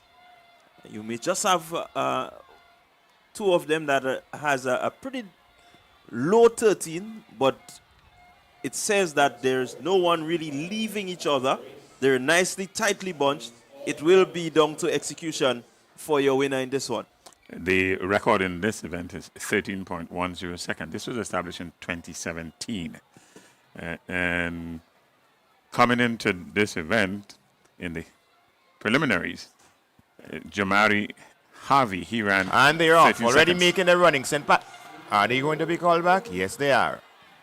So it seems like the under 7s always have to do it more than once. Well, that's the energy bracket. We put it down. Yeah, it's the energy bracket. They have a lot of energy to spend, and you can't keep them there too long. You have to let them go. So the starters have to be on their toes because they know that they can dodge around them at any time. So it seems as though the number of officials have been increased. They have been doing a good job in this second round of things. Well, that's what you get at the Nexa Primary School Games. It's their stage. Let's go one more time. And it's a clean start. In the middle of the track, St. Patrick in lane 3. St. Patrick, but here comes St. George. St. George moving ahead. He's going to take this one, taking it in style. The chest was up and he was all ready. He knew he had this one. There was no stopping. That's Kamal Williams. He got the chest up and he was upright and he really sprinted away from the others. So as you can see there, Williams, yes, already motoring down the track. Williams there, St. Patrick's is giving some good account of himself. But at the end of the day, it was Williams, Kamal Williams of St. George. Yeah, really good run there by Williams. And these boys there, you can see them, they're at the end. To them, they haven't done much. They're just excited to be here. Your results. Win reading 4.41, so it doesn't really count. It's still, but it's still a really good run. 12.89 seconds. We cannot really say it's a record because the win reading is a bit illegal. But certainly it was a phenomenal run there by Kamal Williams of St. George. 12.89. First position, Kamal Williams of St. George. We have Cordell Callis Ned of St. Patrick. He ran a time of 13.07 seconds to second position. And in third, Nicholson Joseph of St. George, 13.11 seconds. So up next should be the 100 meters. This would be the girls under 13. Well, this event is the event that I think a lot of persons have been waiting for. You saw it yesterday, Hosford in the 200, trumping Leah Rose Charles. In the preliminaries, they ran at separate ends. They ran in the same event, but they are separate, 1 in 7, 1 in 1. Now they are right next to each other. And these two have been battling, let's see, since national champs, these two have been battling. But now, the finals, this is the big moment. How and who is going to respond? Let's see. So it's Romaine coming into these finals with the best time. 13.02 seconds. Well, Romaine of St. Patrick.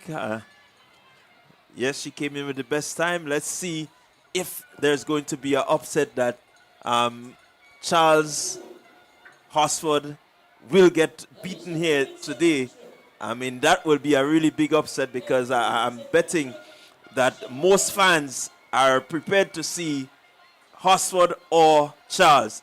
To have Romaine, that will be a really big upset. But if we look at the official times in the preliminaries, Charles' time is only 13.63. We had Roberts 13.55. We had David also from St. Patrick 13.45. We have 13.02 from Romaine who led the pack. We have from St. David we have Newton 13.31. So Charles will have a tough battle if she wishes to raise the stands here at the stadium. Based on the times, the odds and favorite ready would come out of the young lady from St. Patrick, Asha Romaine. Well, qualifying is one, but when you're in a big final, I mean, that is when it matters. You have to remember to keep the composure, keep the nerve, execute. Still remember that there are persons who is going to be right there, neck and neck with you. And so it builds the pressure. It's true. We have the big event athletes. We have the big day athletes. Let's see how this one goes. I know the fans, they can't sit. And if you're at home, you shouldn't be sitting because this is a big one. Here they go, clean break. Let's see, early run-ins. It seems to be St. Patrick. St. Patrick with the early run-in. Hosford is there. Charles somewhere back, but look at St. Patrick. St. Patrick, Hosford working hard, but St. Patrick has taken this one. To me, this is a major upset. It's Romaine Well, I am not sure. We wouldn't call it an upset. I'm It's not a sure. crowd favorite upset. She but was in terms of what was on the cards for us, what was there when the timing was concerned, Romaine had the better time. She came in as a favorite. She came in with the better time. Well, she came in with the better time, and she shows why she came in with the better time. She was the underdog, and she has proven that she is the champion of the 100-meter under 13 girls. And no small margin either. 12.73 to 12.89. This is quite significant in a sprinting race. Congratulations to Ashel Romaine taking the first spot. Reina Hosford, she really worked hard. Leah Rose Charles really got left early. Of course, we had pretty much like a mini hurricane, a wind reading of 7.3 meters per second. I think the wind and all was excited about this one. But that's a tremendous run from the young lady from St. Patrick. Yeah, really outstanding run. Everyone was excited. Even the wind was excited. The wind just picked up there. And blew them across the field. So we had Ashel Romaine of St. Patrick winning in a magnificent time. Wind aided 12.73 seconds. Second, we had Reina Hosford of St. David, 12.89 seconds. And in third, a pre-race favorite, Leah Rose Charles of St. George, 13.09 seconds. The boys are up next. And based on the time coming in, the time to beat here is would come out of lane number 6, Alexander from St. Andrew. Lane number 5, Tishon Lambert from St. Andrew. Lambert had the best time. He came in with 12.81, while Alexander had 12.88. So it's Lambert and Alexander who will be battling for 1-2 based on what we have here on paper, but the race is never run on paper. So this is going to be a final to look at. That's the only two athletes on here that's under 13 seconds.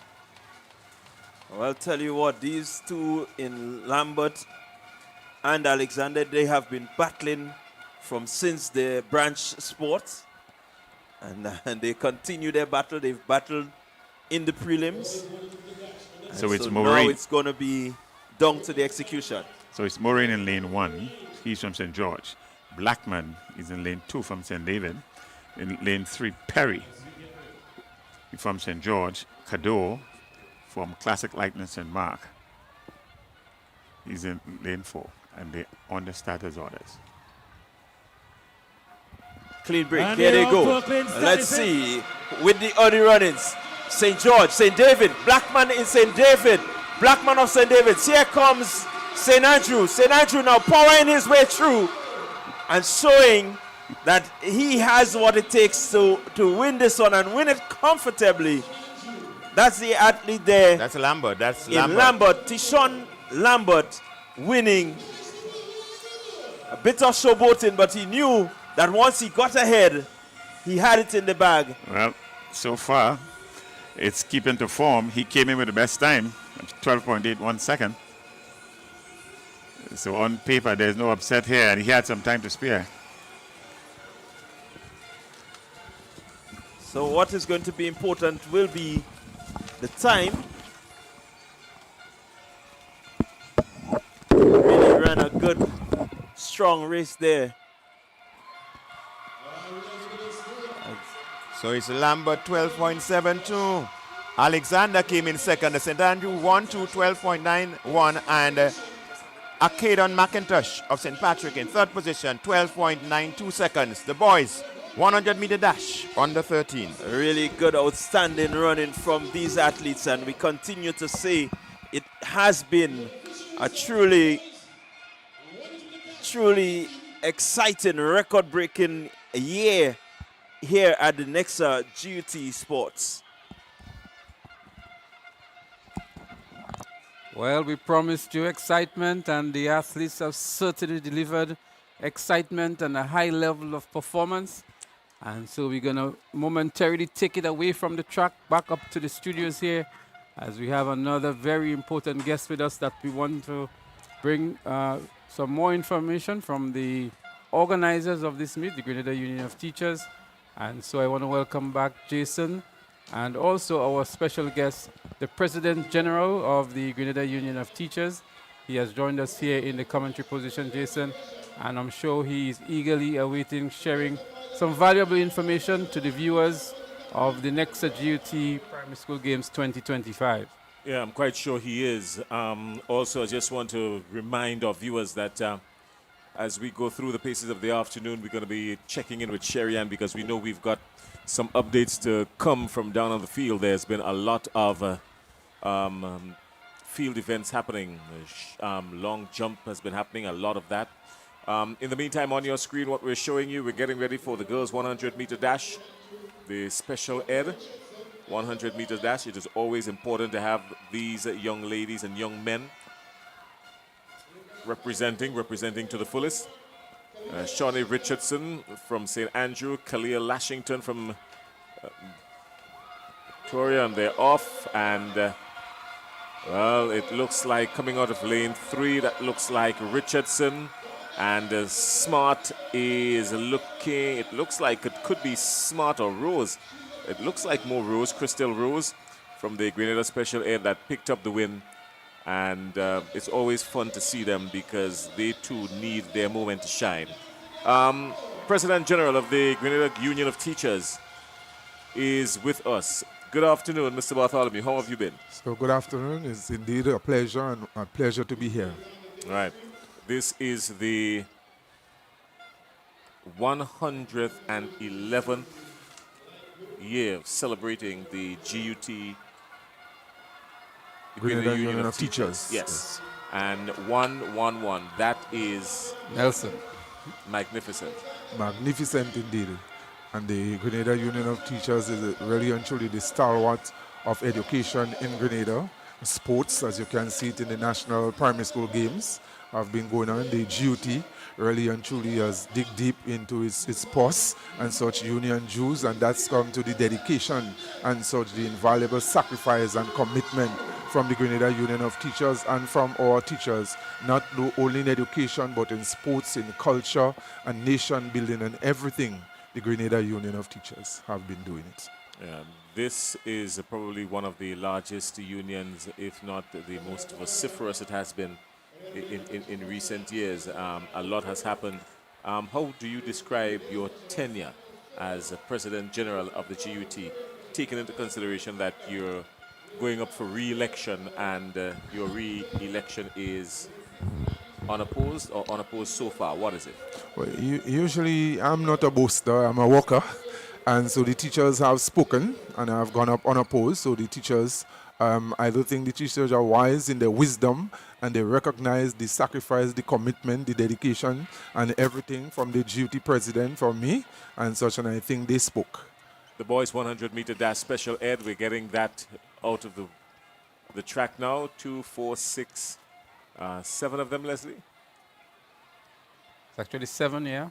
Williams, Tyrone Williams from St. Andrew.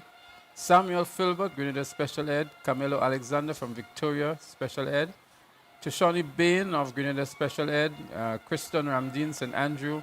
LeBron James, a very familiar name, Jason, from Victoria Special Ed. And Jason Mark from Victoria as well.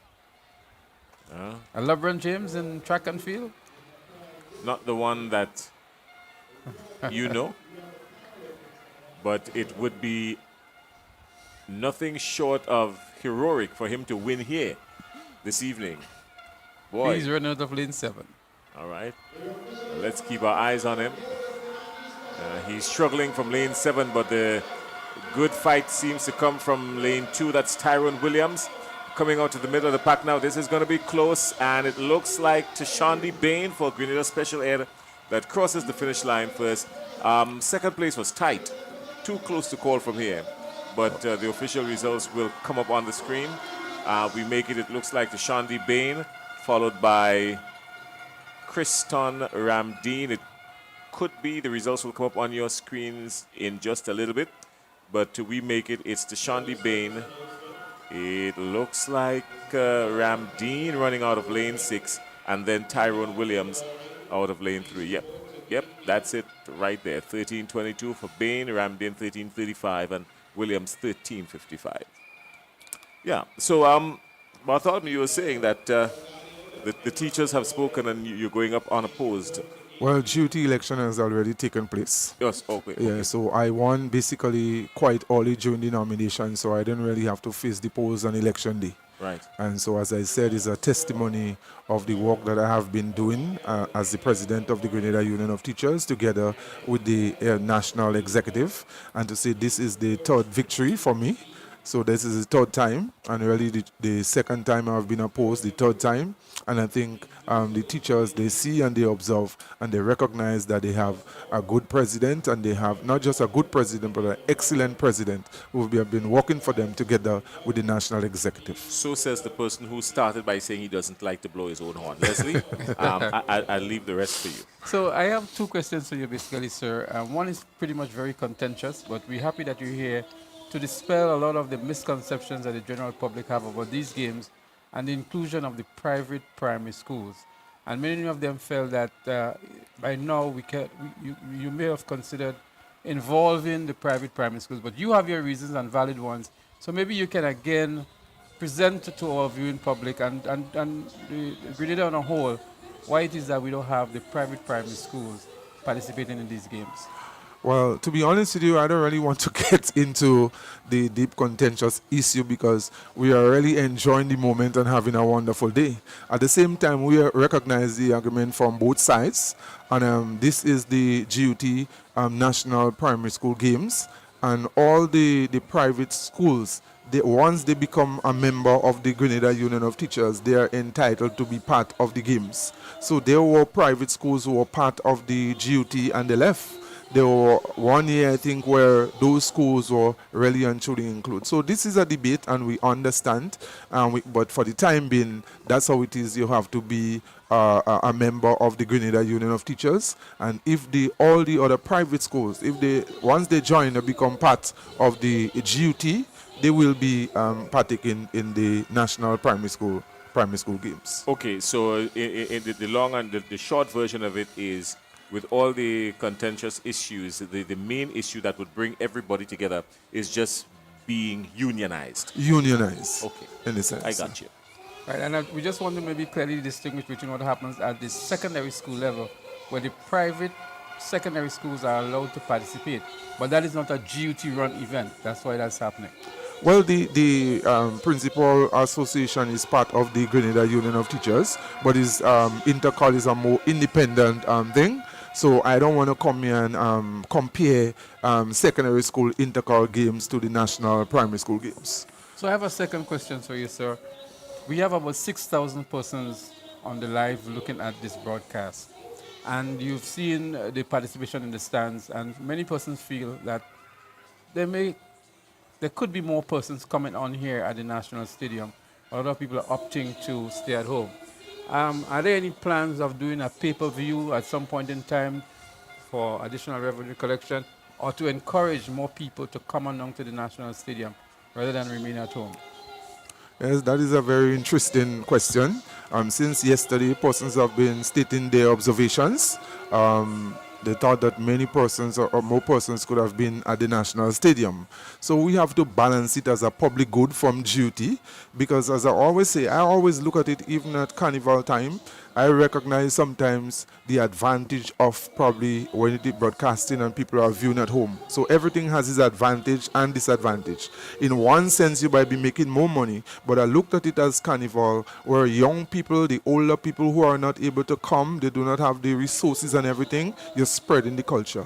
And at the other hand too, it might be free, but you're getting a lot of persons who are at home to be interested in sports, and they might be motivated far and wide.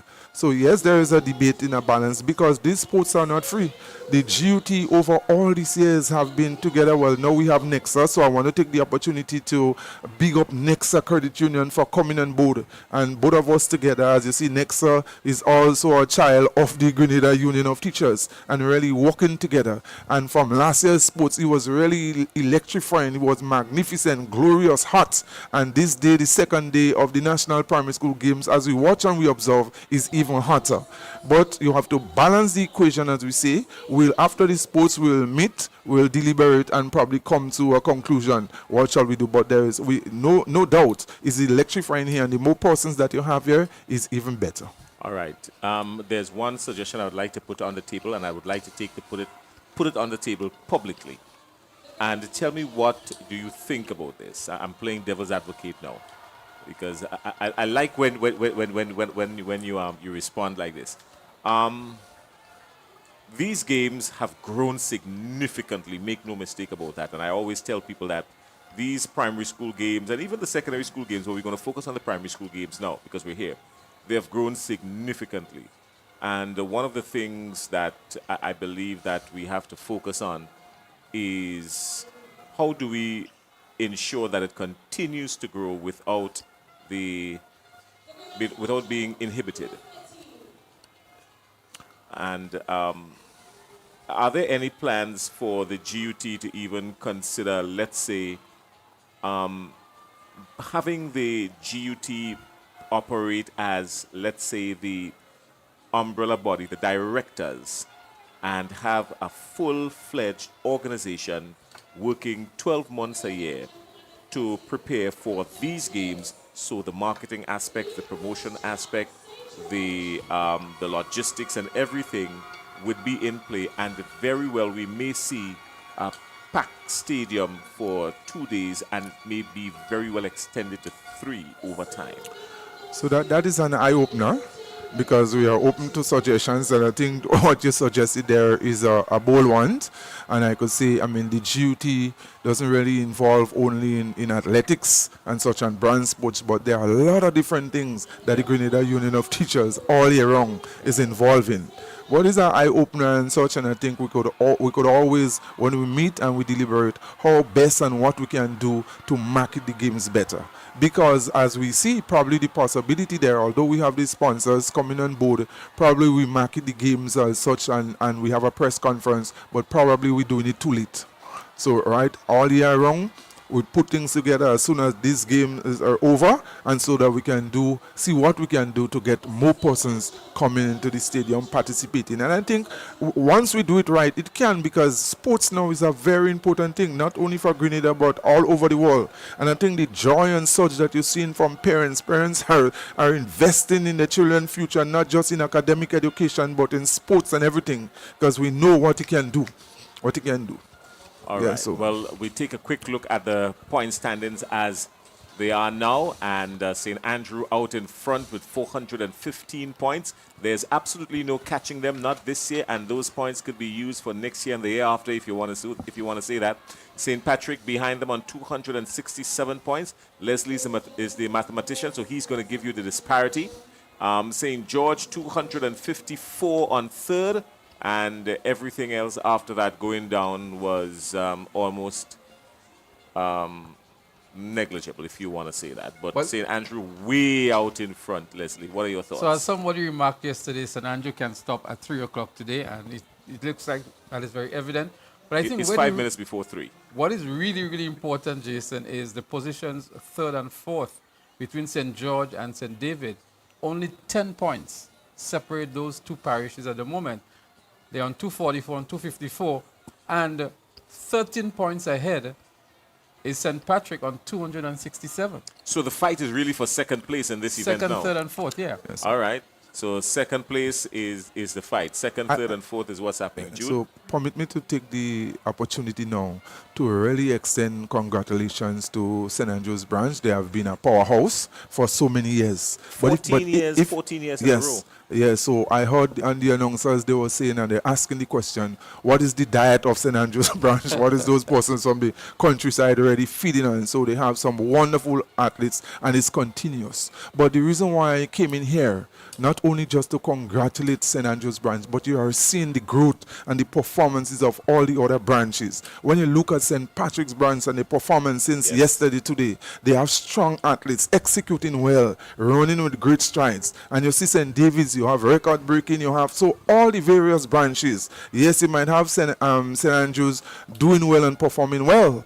And so, but the other branches, I mean, the competitive spirit and thing, and everything is so it's a well balanced atmosphere that you've seen there, not only from St. Andrews. So it's a promise and everything like that. There is hope and such in the future for this local blend of athletes that we see from the primary school level. And we hope that not just the national primary school games, but what will take them to build them up now from the national primary school games to go into real good athletes for Grenada and on the world stage. One of the things that came up earlier on today was your meet coordinator.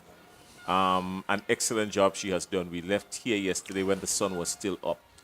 That's Miss Collymore. Yes. So I just want to put on record.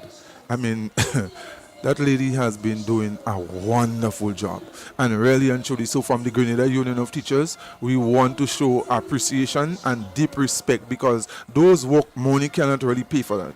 It's invaluable services and sacrifices just as well as the teachers. And to Ms. Collymore coming on the scene with the duty from the first time, we could have seen the way that she's meticulous, she's on target, she's on task and everything like that. So, and she has executed well. And she did say yesterday that she's guaranteeing us even before that this sports is going to really over on time, and it was done. And we see what is happening today, and we have confidence that what is happened yesterday might be a little later, but it's going to be on time. So kudos to her and all the persons in the sun, the technical people, the officials who have been doing a marvelous job and things. So it's not only the sponsors, yes, because you can have all the sponsors, but if you don't have all these people coming together and making it nicely and making it work, we will have no games. So we really want to appreciate them and say thanks. So, President General, not wanting to put you on the spot, we know that you are affiliated with a certain parish based on where you were teaching or where you are teaching, but you must have a favorite parish that you're looking out for today, or maybe some athletes.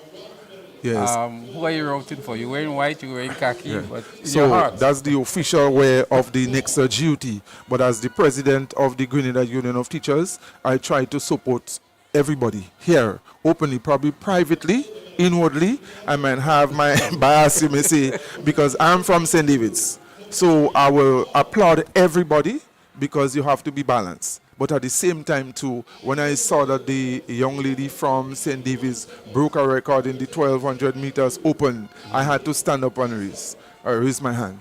But I give kudos and praise to everybody, every branch, and every branch is doing very well. Thank you very But much. before I leave here, I also want to take the opportunity to say to Grenada, to the government, we did not officially write to the government here to let them know about the CUT, Caribbean Union of Teachers Games here, CUT Games in 2026. And the time is running, we're 2025, and so we're just doing it indirectly. And so we are looking forward for all the Caribbean Union of Teachers member states coming to Grenada in 2026 for the CUT Games. So this is just a forerunner, and it tells you, people look so many times on the underestimate sometimes, they don't give the duty, the Grenada Union of Teachers, the praise, because they find sometimes we only fight for industrial battles for salary increase and such, and the nation never really recognize the importance and the task that the Grenada Union of Teachers and its members have been doing towards sports, towards education and such,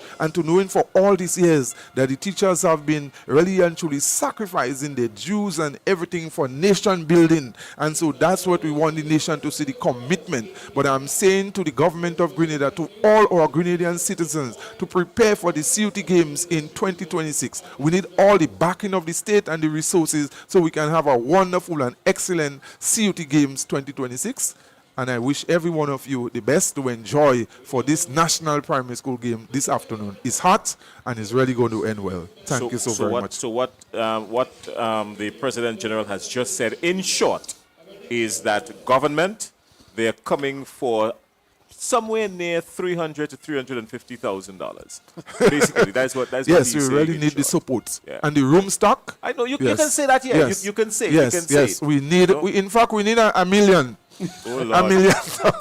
Well, now he's decided to push the envelope. I was trying to help, yes. but he's pushed the envelope way too But far now. the room stock for all these people, Yes. we really have to start early. And the Grenada Athletics Association, the technical people, we want all of them to be on board because Grenada that will benefit, and we sell in Grenada, not just the Grenada Union of Teachers. All right, well, we will surely be on board from TNR Communications. So what you can do is have a conversation with us before you leave, and our front office staff is Yes. always present. We have a booth called the front office staff at TNR Communications when we do these events. So you can have a discussion with the front office staff. You have that conversation now. We can discuss rates and discounts, and all of that can happen right here. Yes. Thanks a lot for joining us, my friend. Yes, and TNR has been doing a marvelous job. Yes. Thank you so very much. You're welcome.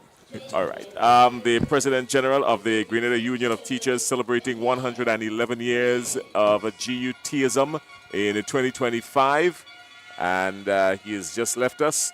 Leslie, we've got Sherry Ann Noel. Sherry Ann Noel, she's got some results that she's going to share with us. We're going to check in with Sherry Ann in just a little bit. We're waiting to just get the cue from her because we've got cricket ball throw results coming up. We've also got some short put results that she's got to share with us. So we're going to take those things quickly.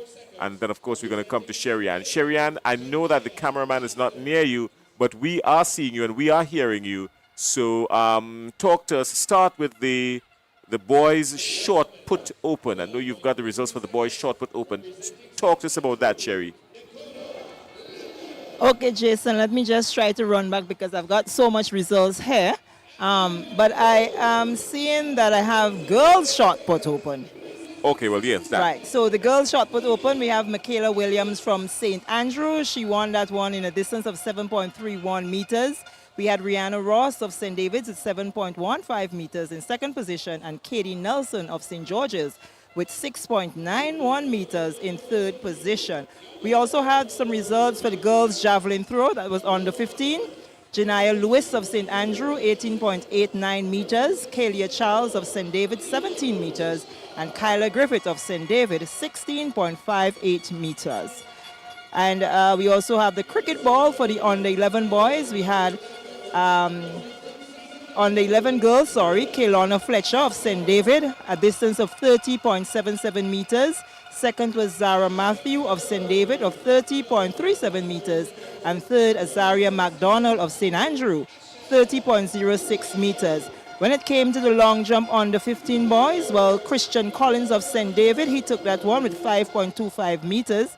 Followed in second position by Terrion Samuel, also of St. David, 4.76 meters. And third, Jawani Noel of St. Patrick, 4.71 meters.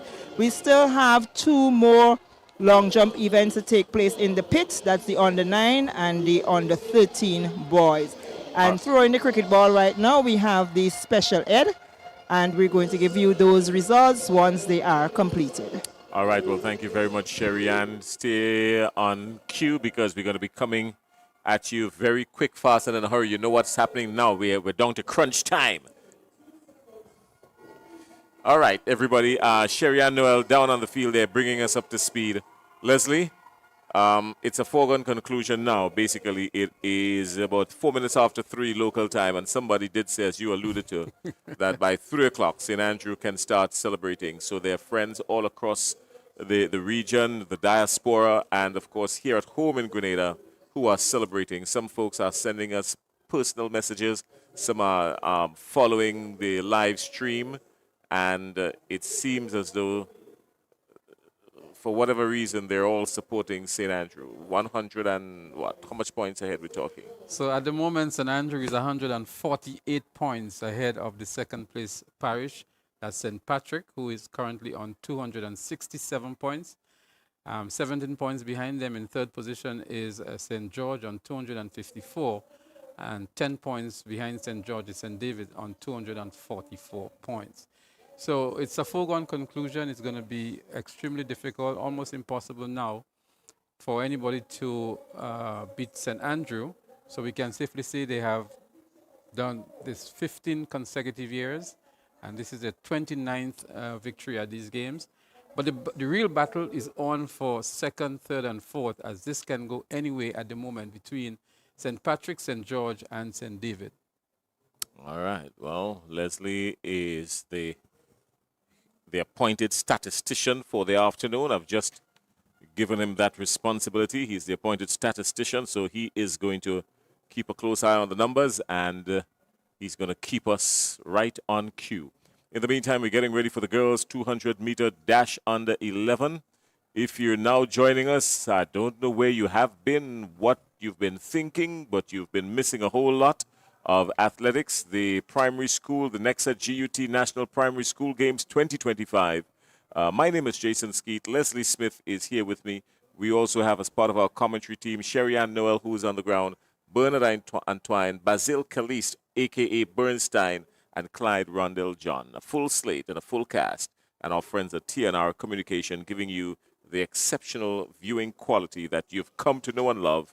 It's all powered by Nexa Credit Union. And the stage is set with all of Jason has just said there. The conditions are pristine and very favorable. We have a strong tailwind that is providing some assistance to some of the athletes, and great conditions here for track and field, great atmosphere, electrifying, very vociferous crowd, and part and parcel of the whole thing, really integrated and infused into the athletes' performances, and really having a wonderful time. But track and field continues next week, Jason, with the pinnacle of it, the battle among the secondary schools. And this is just maybe a prelude to what we can expect next week around this time. Oh, sure. Oh, sure. It's going to start on Tuesday and go all the way to Thursday. In the meantime, we just want to remind you that you can home your way. Discover the possibilities with Nexa Credit Union. Home your way loan, uniquely tailored with a special mortgage interest rates and discounted loan fees. Your dream home is within reach. Whether you're buying land, building, renovating, buying a home, your first home, or just thinking about switching your mortgage, the product is perfect for you. Email loans@nexacreditunion.com to speak with a mortgage officer today and visit Nexa Credit Union, any Nexa Credit Union branch. Nexa, with you wherever your road leads. This road leads us to the top of the 200 meters for the girls' 200-meter dash under 11. So this event would feature Zaria McDonald of St. Andrew in lane 1, Kelowna Fletcher of St. David in 2, Janelle Kanhai, the favorite, in lane 3, Fiobit Jack from St. George in 4, and Tavia Modest of St. George also in 5, Calicia Walcott of St. David in 6, and Jetta Rennie in 7. They're up and running. Nice clean start. Look out for Kanhai from St. Patrick in the green. She's already eaten up the track and going past several athletes to her right. Janelle Kanhai breaking the record in the 100 meters yesterday, winning the 200 in the preliminaries, and here she comes up the turn way ahead of the rest of the field, and it's going to be another spectacular and comfortable victory for Janelle Kanhai from Krong City, St. Patrick, as she wins this one in style now. A dominating performance from Janelle Kanhai.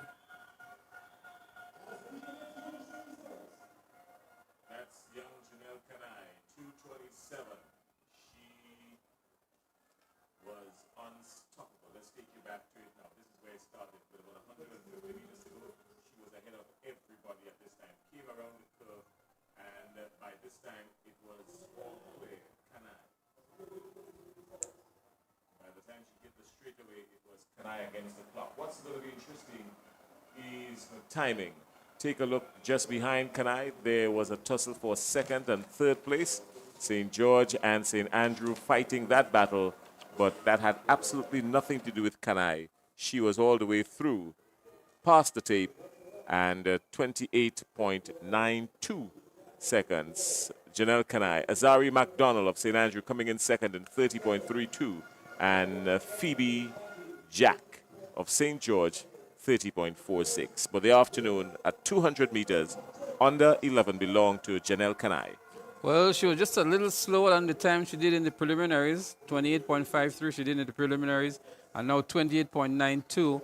And illegal wind speed as well as 2.6 seconds.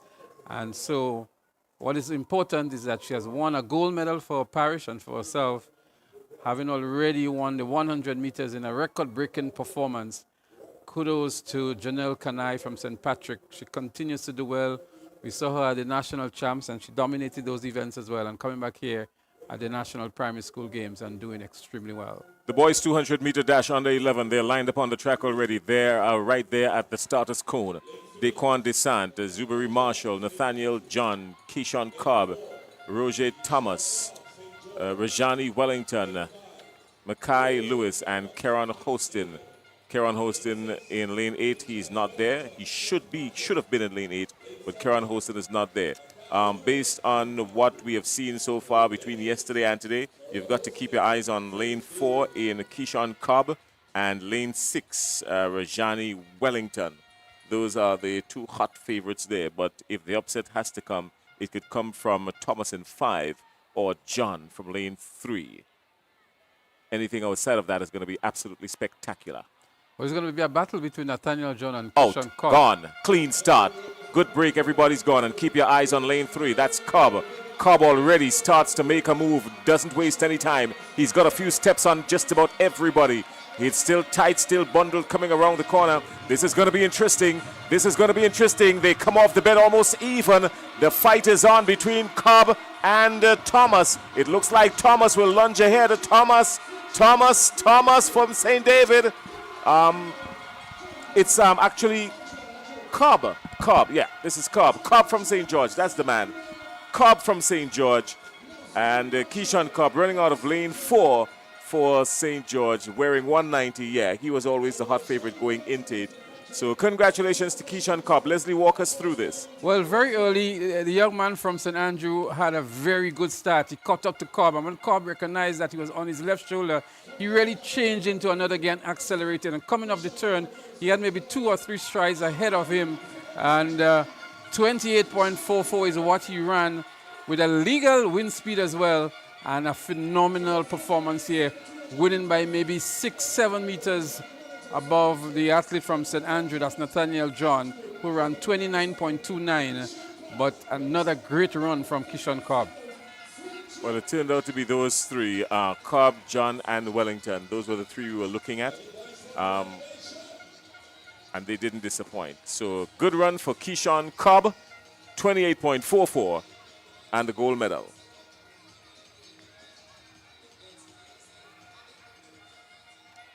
Coming fast and furious. In the meantime, we're monitoring Sherry Ann down on the field. She will have some results for us.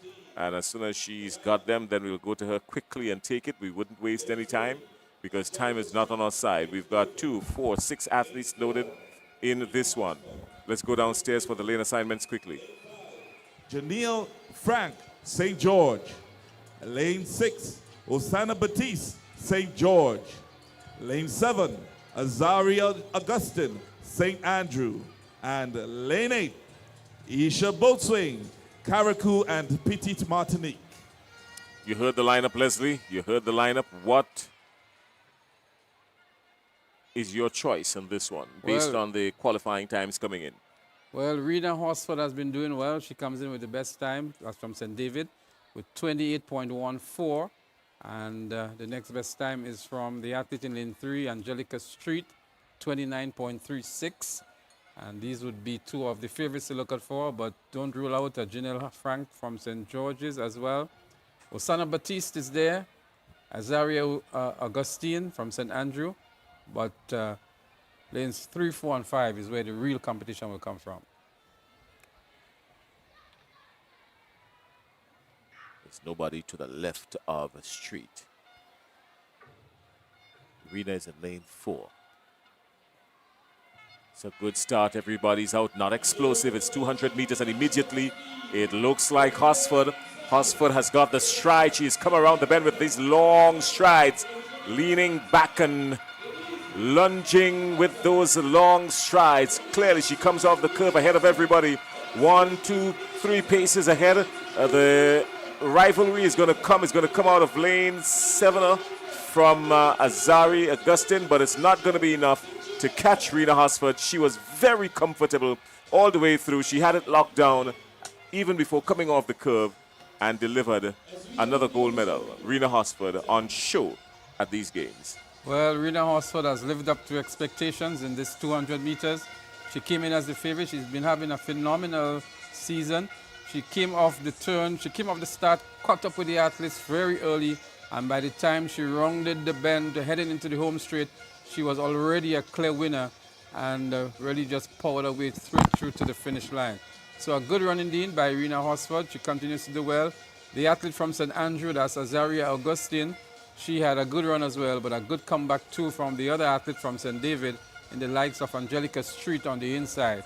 So it was Irina Horsford 28.63, a little bit slower than the semis or the preliminaries. Azaria Augustine in second at 29.36, and Angelica Street from St. David in third. Big boys stuff now because we're getting ready for the boys 200 meter under 15. This one has the potential for another record smashing. Leslie, let's go downstairs for the lineup. Representing St. George, Nathaniel Moore. Lane 2, representing St. David, Terrion Samuel. Lane 3, representing St. Andrew, Nathaniel Richardson. Lane 4, representing St. David, Christian Collins. Lane 5, representing Jewani Noel. Representing St. Patrick. Lane 6, Zelon Charles, representing St. John. Lane 7, Jabari Bonaparte, representing St. Mark. And lane 8, Kyle McQueen, representing St. Patrick. Well, there's no Jabari Bonaparte for St. Mark. He's not out there in front of the cone, so we're going to skip from 6 and go to 8 because lane 7 is vacant. Kyle McQueen is out there in 8. They're on the starters' orders. Keep your eyes on lane 3. He's the favorite in this one. Let's see where it will go. Can go anywhere. This one is going to be a little bit explosive. Out. Good run. Clean break. Look at lanes 3, 4, and 5. Nathaniel Richardson is in 3. Christian Collins is in 4. Nathaniel is in 3. That's Richardson. He came off the curve. He's got the power to take him all the way down to the straightaway. He elasticizes the lead. He's going for the clock. He is going for the clock. This one's going to be interesting. Nathaniel Richardson, he was all alone with about 60 meters to go, and it was him and the clock, and we saw him pushing hard. This could very well be trouble for the record. Leslie? Well, the flash time was 24.48, and that's within the record. This would actually be his third record of these games when we get the official time. But he came up, he caught up with the other athletes on the outside of him on his right very quickly. And by the time he rounded the turn and heading into the home straight, he was gone. 24.54, indeed, better time, but an illegal wind speed of 2.6 meters per second. And so he will not be credited with the record. But a great run indeed by Richardson of St. Andrew to win this one here. And that could have easily been a third record for him. Bernard, it is unfortunate. I mean, the wind speed, the reading on the wind speed at a time like this, I mean, it's like the wind decides to turn up when these athletes are on the track, simply because when you look at the feather banners after the race, they're almost motionless. At 2.6 meters per second is only just. In fact, the wind has died down quite considerably.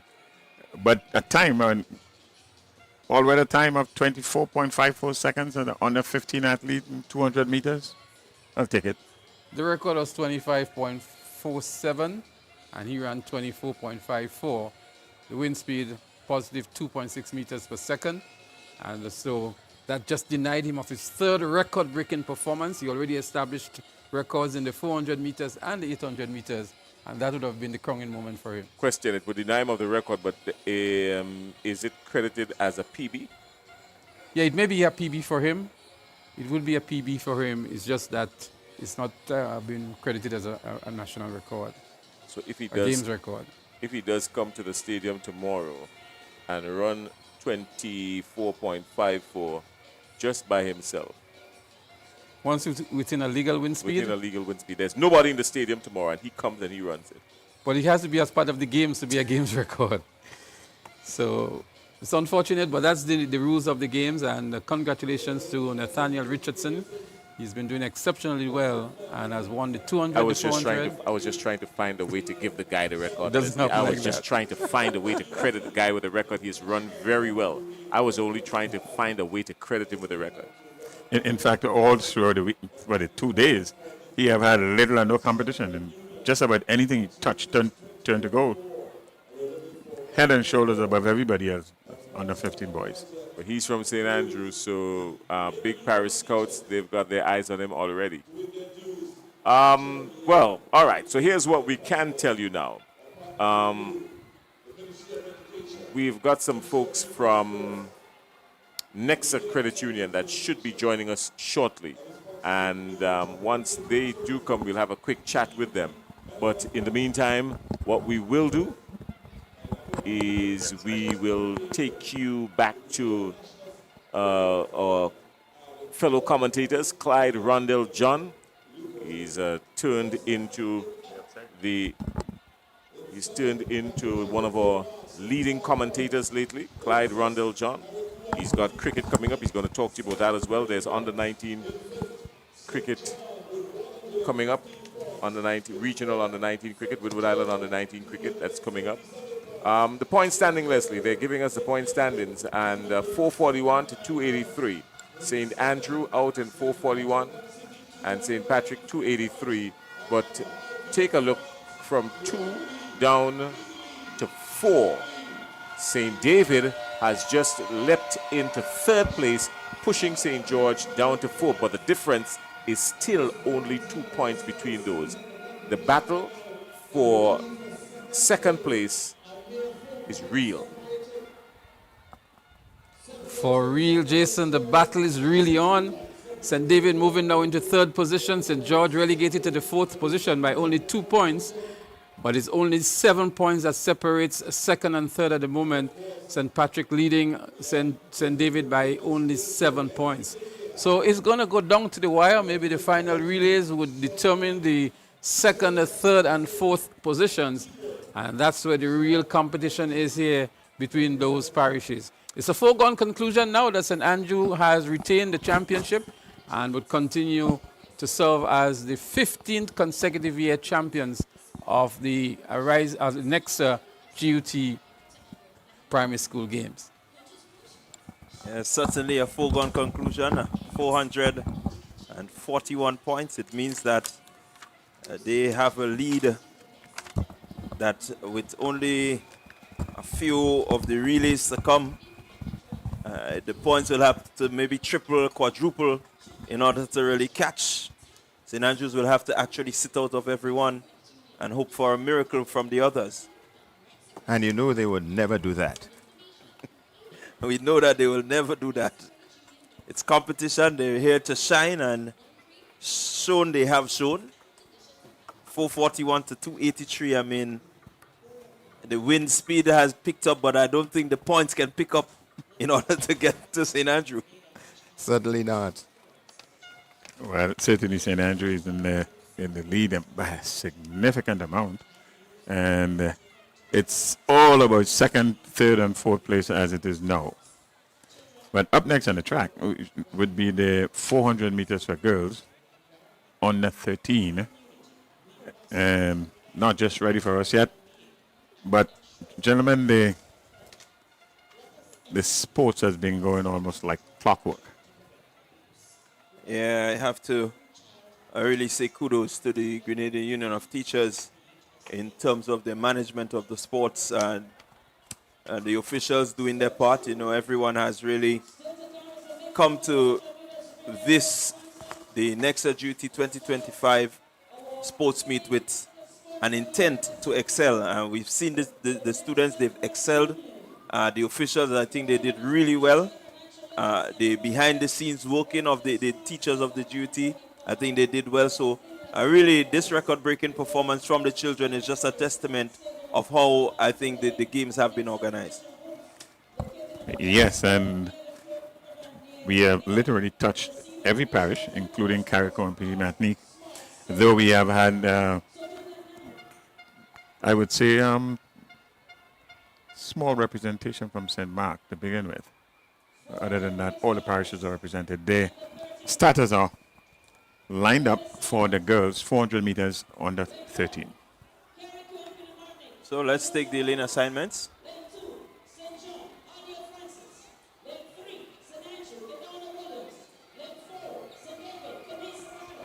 Lane 5, St. George, Sophia Collins. Lane 6, St. George, Jelena Panchu. Lane 7, St. David, Raina Hosford. Lane 8, St. John, Tiana Franklin. So here we have the start list for 400-meter dash for girls under 13. It's Rollins, Francis, Williams, Caliste, Collins, Panchu, Hosford, and Franklin. It's a full field here, full field of eight athletes here. And Carriacou, St. John, St. Andrew, St. David, St. George, they're all represented in this one. And they're off. It's the 400-meter dash for girls under 13. And making an early run, we see the athlete from St. George. St. George, that look like Collins. So it's Collins of St. George. On our outside is St. David. It looks like Caliste from St. David's. Caliste making a move on the inside there, going down the back straight. It's Caliste covering our opponent to our right. It's Caliste from St. David. St. George is in the mix with Collins. So it's Caliste and Collins going down the back straight. Taking that top turn, it's still Caliste of St. David's.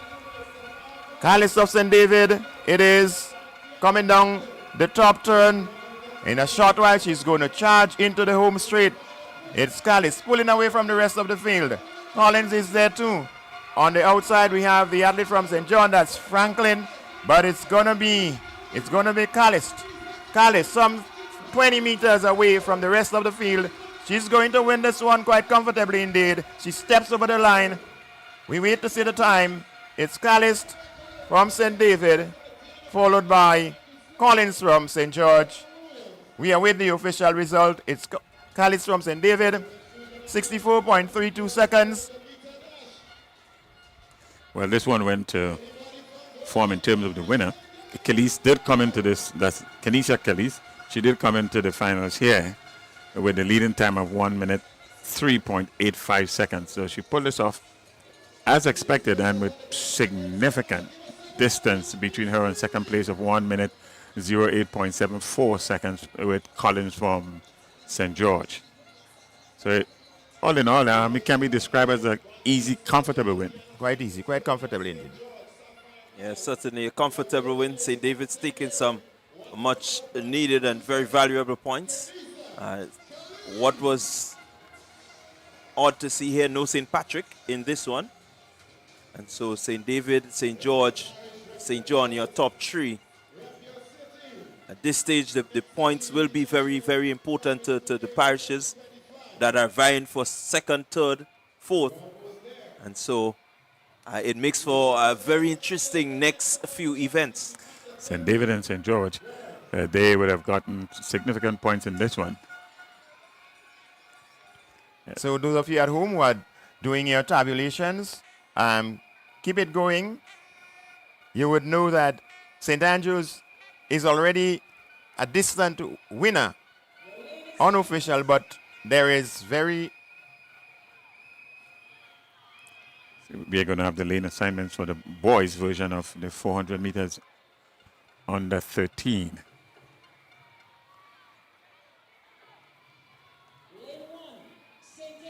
So let's take the lane assignments. St. Louis. Lane 2, St. George, Jaron Thorne. Lane 3, St. David, Christian Niles. Lane 4, St. Andrew, Tishon Lambert. Lane 5, St. Andrew, Akel Langine. Lane 6, St. Mark, Giovanni Taverni. Lane 7, St. George, Nathaniel Moraine. And lane 8, we don't have anyone in lane 8. So we're getting ready for the 400-meter dash for under 13 boys. Keep your eyes on lane 4, Tishon Lambert. He's going for the clean sweep of the 100, 200, and 400 meter for under 13. And he commented this year with the best time of 1 minute, 0.62 seconds. Here they go, 400 meter, under 13 boys. Let's see, the start is not as blistering as we expected. It is St. George out front, St. George followed by St. Mark, classic light in St. Mark. St. David is there in Niles, but here comes the St. Andrews pair of Lambert and Langine. Made up the stagger on the St. David athlete.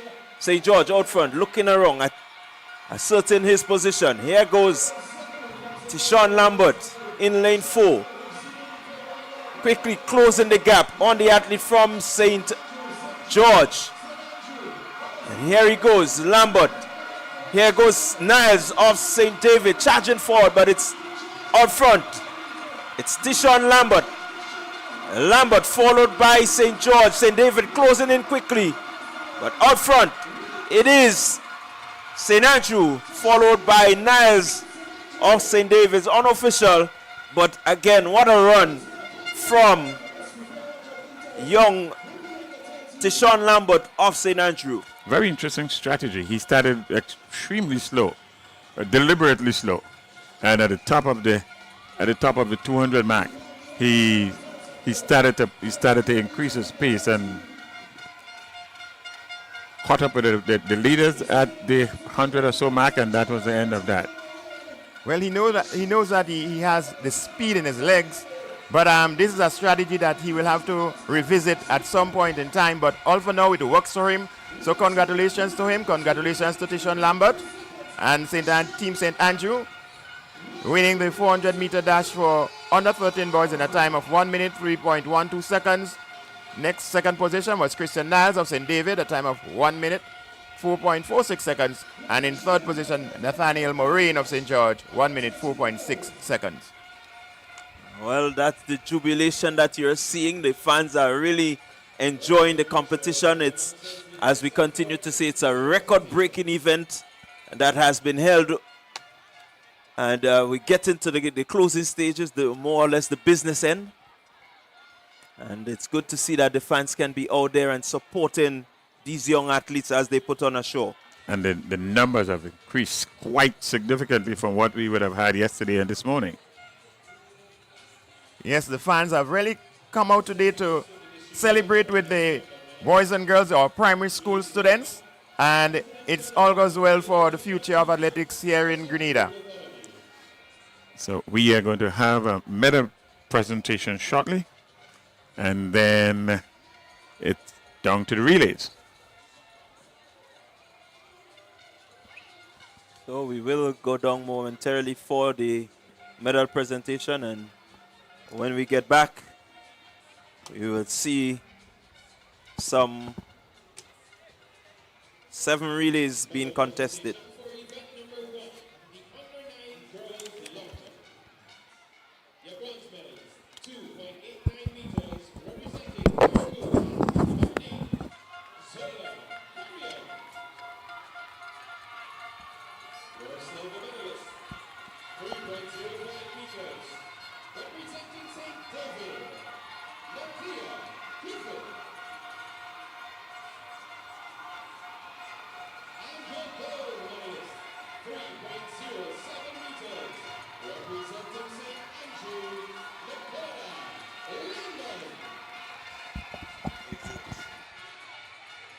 These are your medalists for the under-9 girls long jump. Medal presentation for event number 3, the under-13 girls long jump. Your bronze medalist, 4.37 meters, representing St. George, Leah Rose Charles. Your silver medalist, 4.48 meters, representing St. Patrick, Alyssa David. And your gold medalist, 4.49 meters, representing St. Andrew, Cariana Phillip. These are your winners for the under-13 girls long jump.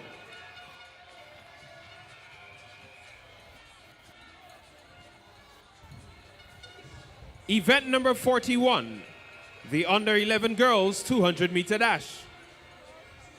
Your bronze medalist, 30.46 seconds, representing St. George, Phoebe Jack. Your silver medalist, 30.32 seconds, representing St. Andrew, Azaria McDonald. And your gold medalist, 28.92 seconds, representing St. Patrick, Janelle Kanai. And these are your medalists for the under 11 girls 200-meter dash. We say a special thank you to Mr. Jude Bartholomew, President General of the Grenada Union of Teachers. We now invite the Minister of Sports, Honorable Delma Thomas, to assist us with the distribution of our next round of medals. Event number 42, the under 11 boys 200-meter dash. Your bronze medalist, 29.36 seconds, representing St. Patrick, Rejani Wellington. Your silver medalist, 29.29 seconds, representing St. Andrew, Nathaniel John. And your gold medalist, 28.44 seconds, representing St. George, Keyshawn Cobb. These are your medalists for the under 11 boys 200-meter dash.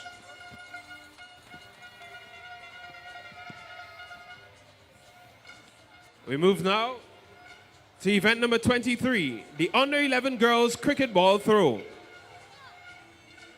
Your bronze medalist, 30.06 meters, representing St. Andrew, Azaria McDonald. Your silver medalist, 30.37 meters, representing St. David, Zara Matthew.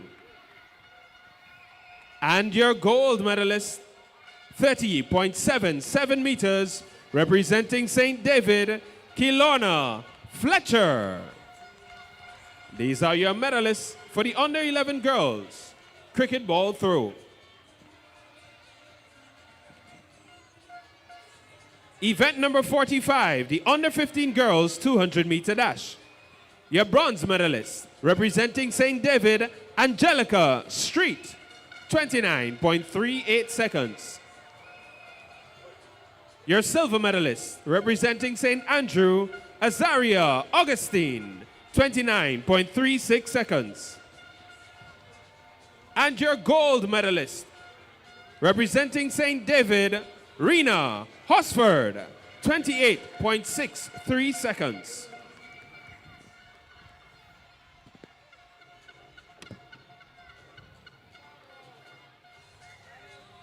Our final medal presentation, event number 46, the under 15 boys 200-meter dash. Bronze medalist, representing St. John, Zilon Charles, 25.86 seconds. Silver medalist, representing St. David, Christian Collins, 25.57 seconds. And your gold medalist, representing St. Andrew, Nathaniel Richardson, 24.54 seconds. These are your medalists for the under 15 boys 200-meter dash. We say a special thank you to the Minister of Sports, Honorable Delma Thomas, for her assistance with the distribution of these medals. Congratulations to all of our medalists as they make their way off the field.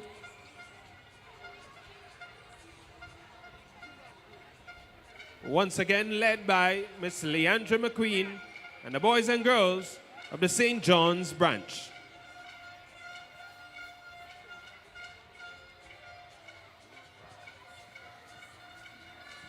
Well, that was the medal presentation for a number of the events that were final events.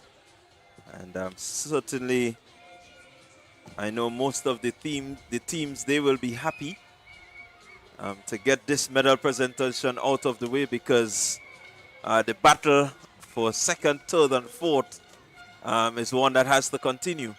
Yes, it is. This is the final push. The final push for points, the final push for positions. And the teams that are within striking distance of the second position will all be battling to be able to go home with a broad smile on their faces, feeling good about what they've done for the past 2 days. And so we look forward to the battle in the relays that will be coming up pretty shortly. Oh, we still have one field event to be completed. Javelin throw will be completing. It should be maybe in its second round. But before that, I think we are going to see an event put on by the Nexa Credit Union. So as it stands now, nothing really much happening. The teams will be getting ready for the relays. I guess the final instructions, final preparation, final strategies are being discussed for the relays. Because as we know, the relays tend to double up the points or to give you more points than the single events. So the teams are really going to try their best to strategize well, make sure that all the fine points are being discussed.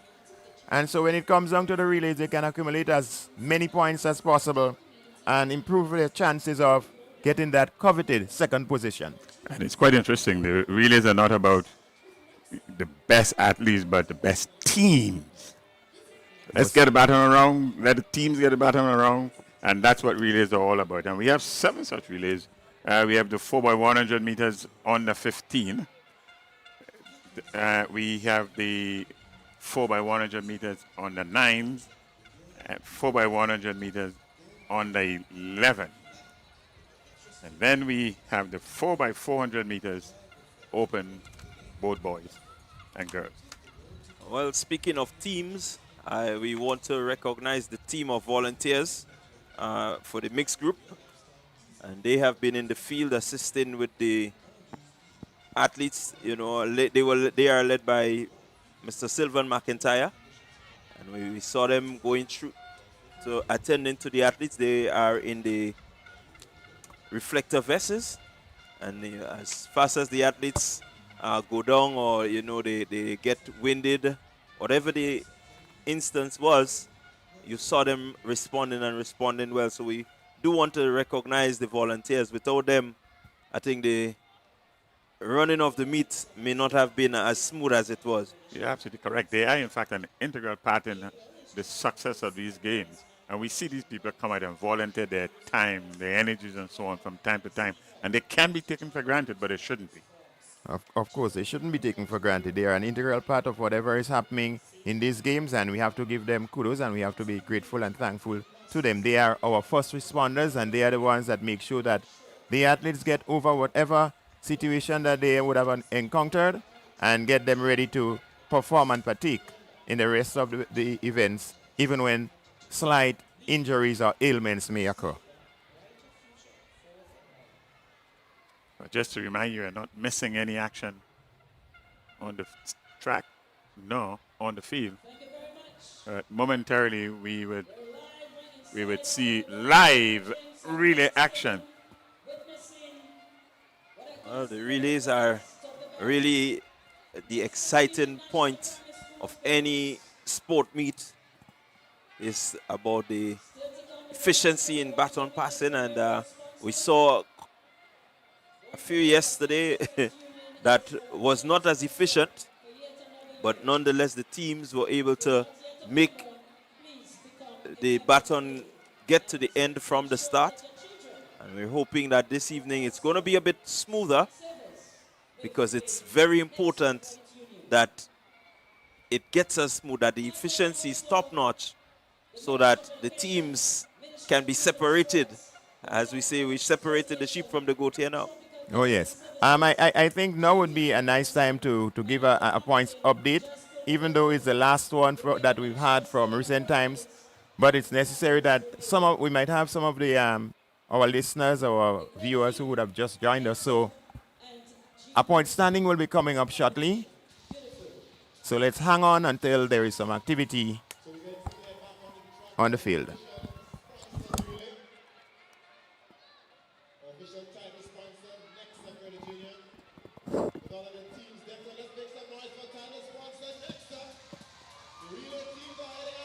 off the relay action in the final session, the final segment of the Nexa GUT National Primary School Games 2025.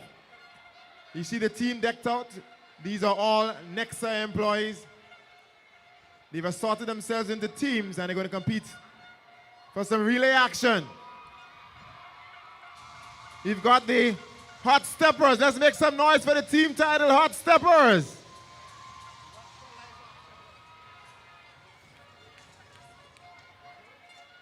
We've got the green team, Velocity Jaguars.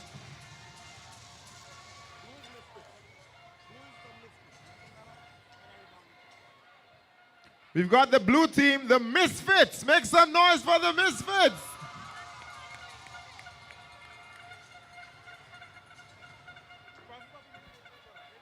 So now you know why you have to become a member of the Grenada of the Nexa Credit Union. And we've also got the Turbo Striders. Make some noise for the Turbo Striders.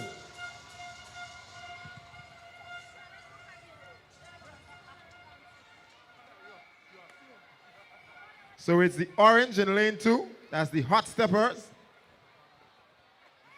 It's the green in lane 3. That's the Velocity Jaguars. It's the yellow lane 4. That's the Turbo Striders. And we've got the light blue We're back lane here number live 5. at the Kirani James Athletic Stadium. It's the Nexa GUT National Primary School Games. And we have a featured event about to take place, which is the sponsors race. And then we have quite a number of the employees of the Nexa Credit Union on track and doing their thing as well. So it's not only the primary school athletes, but also the Nexa athletes, if you want to call it that. We do have some Nexa officials with us here in the commentary position as well. We're going to introduce them momentarily. But it's good to see the sponsors getting involved in the games and participating as well. These types of events do bring a lot of excitement, and we look forward to see the athletic abilities of the Nexa Credit Union employees. So we know for a fact they're not only good at negotiating loans and counting money, but some of them would have had their athletic career back in the secondary school days, running for the schools and the clubs and so on. And we may just see a few of them on track here this afternoon. So I want to welcome to the microphones the officials from the proud sponsors of Nexa.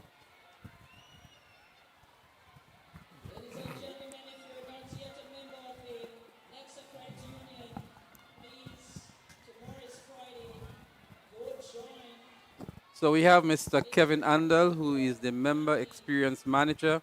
And we also have Ms. Amiria Branch, who is the Marketing and Communications Manager. So welcome, Mr. Andel, and welcome, Ms. Branch, to the microphones of TNR Communication. We're happy to have you as our proud sponsor of the Games 2025. Thank you for having us. Thank you so much for having us. Thank you for having us. And hello, good evening to our listeners. Well, we're sorry to have you in the commentary position when you should be on the track now, right? Were you guys expected to be on the track? No. Not this year. So you guys are better running up in the commentary booth, right? Yes. We got away this year. So we're going to get in some of the dynamics of the games and your sponsorship contributions and the impact that these games are having and the way you've contributed to that. But you're going to assist us with the commentary. I'm sure you've seen some familiar faces on the track. Anybody from the loans department here? Well, so it's off. They're up and running. This is the Ariza sponsors race here. Four teams competing. Nexa, I beg your pardon. 4 teams competing. We see blue, we see yellow, we see red, and we see green. Orange. Let's go. That's orange. Wow, orange is off with a blast here. Wow, he must be a very good teller. There you go, down that back straight. That he is. And orange in the lead, handing over first. Blue takes off, so too is the yellow. But it's orange with some very fast and short strides. Orange, very effective indeed. The orange team. Hands over now. Orange in the lead, followed by blue. Here comes yellow. But orange has been a good sprint here with a good 40 meters lead, followed by the blue team. The Nexa sponsors race. Orange, blue, And yellow is still to come. And eventually green would cross the finish line. He does so now. A very exciting sponsors race, a 4x100-meter relay. And Hot steppers all Hot the way. steppers all the way. that's the hot steppers in the orange. That's my team. That's my team. Hot steppers. Hot steppers. Good. It also shows that we are not only good in finance, but we have athletic talent. And here is a wide cross-section of the Nexa employees. Yes. They're on their feet. They were cheering for their colleagues. I see your legal advisor there, Shamar Forsyth, and others. Yes. But let's get down to the business of these Nexa games and your involvement, your contribution. How much does this mean to Nexa Credit Union to be partnering with maybe what we may call your parent organization, because before you were the GUT Credit Union, yes. Now you're Nexa. But what is your level of involvement and how much does these games mean to Nexa? Well, the credit union movement expresses a very simple principle. People helping people. It's all about community. And being part of that game emphasize or really highlight this, that we at Nexa believe in the future, our children. And investing in our children now would really reap benefits later on. We all know the benefits of sports and how sports contribute to the health and well-being. But not only that, just the competitive sports that emanate from these simple games, that our young people can be active participant in competitive sports, and they can go on to become Dr. Kiriani James, Lyndon Victor, and all the other stars in Grenada. And Nexa believes in helping and being a catalyst for this movement in improving our people through sports. Absolutely, and we see that happening here. And I want to ask the marketing and communications manager, all of these financial institutions have a corporate responsibility. And we see Nexa involved in these games here. I'm sure Nexa is also involved in many other corporate activities. But put into perspective for us the role that financial institutions like Nexa has to play in nurturing young talent and fostering the development of people through sports. Okay, like Mr. Adel mentioned, it is very important. The principle of credit unions is built on people helping people, right? So apart from these games, which we have on a large scale, right?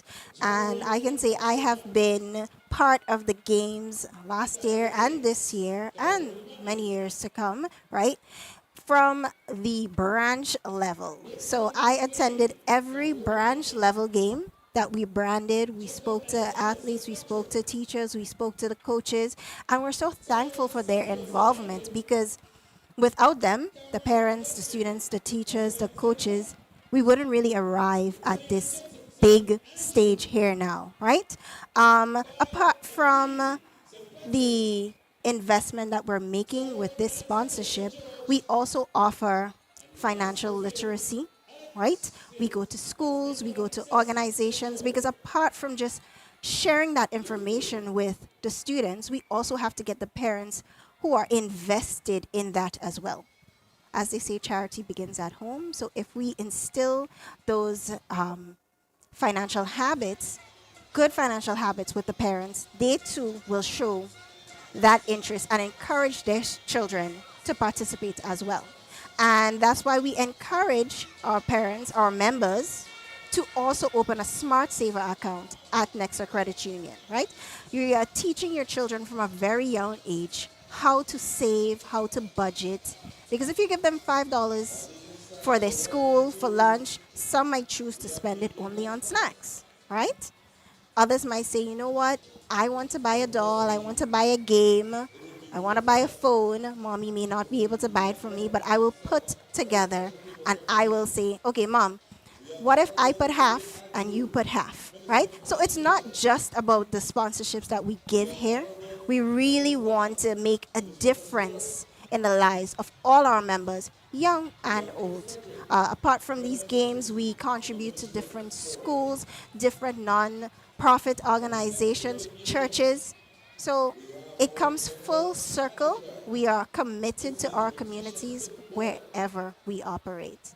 Well, it's so good to hear that, but I want to ask the member experience manager now.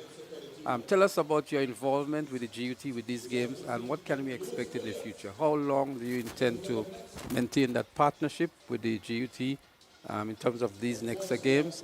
And would there be any innovations or new things that would come up? Because I have another question for you based on how you answer this one. I would like to say that Nexa, we rebranded 2 years ago, and Nexa is an evolution of GUT. So we came from the bowels of GUT. And this is a match made in heaven, Nexa and GUT with these games. I think GUT might be the only union, teachers union in the Caribbean that sponsor a game of this magnitude. Nexa believe that this game should continue because we have seen what the games can do. And we are committed to supporting this game as far as we can. We are looking to strengthen the partnership with the GUT. We are looking to strengthen the games, make the games more attractive, and to attract more people. If you notice, Intercol would be next week, and the whole stadium will be filled. We want to get the games into a place where the whole stadium will be filled like Intercol.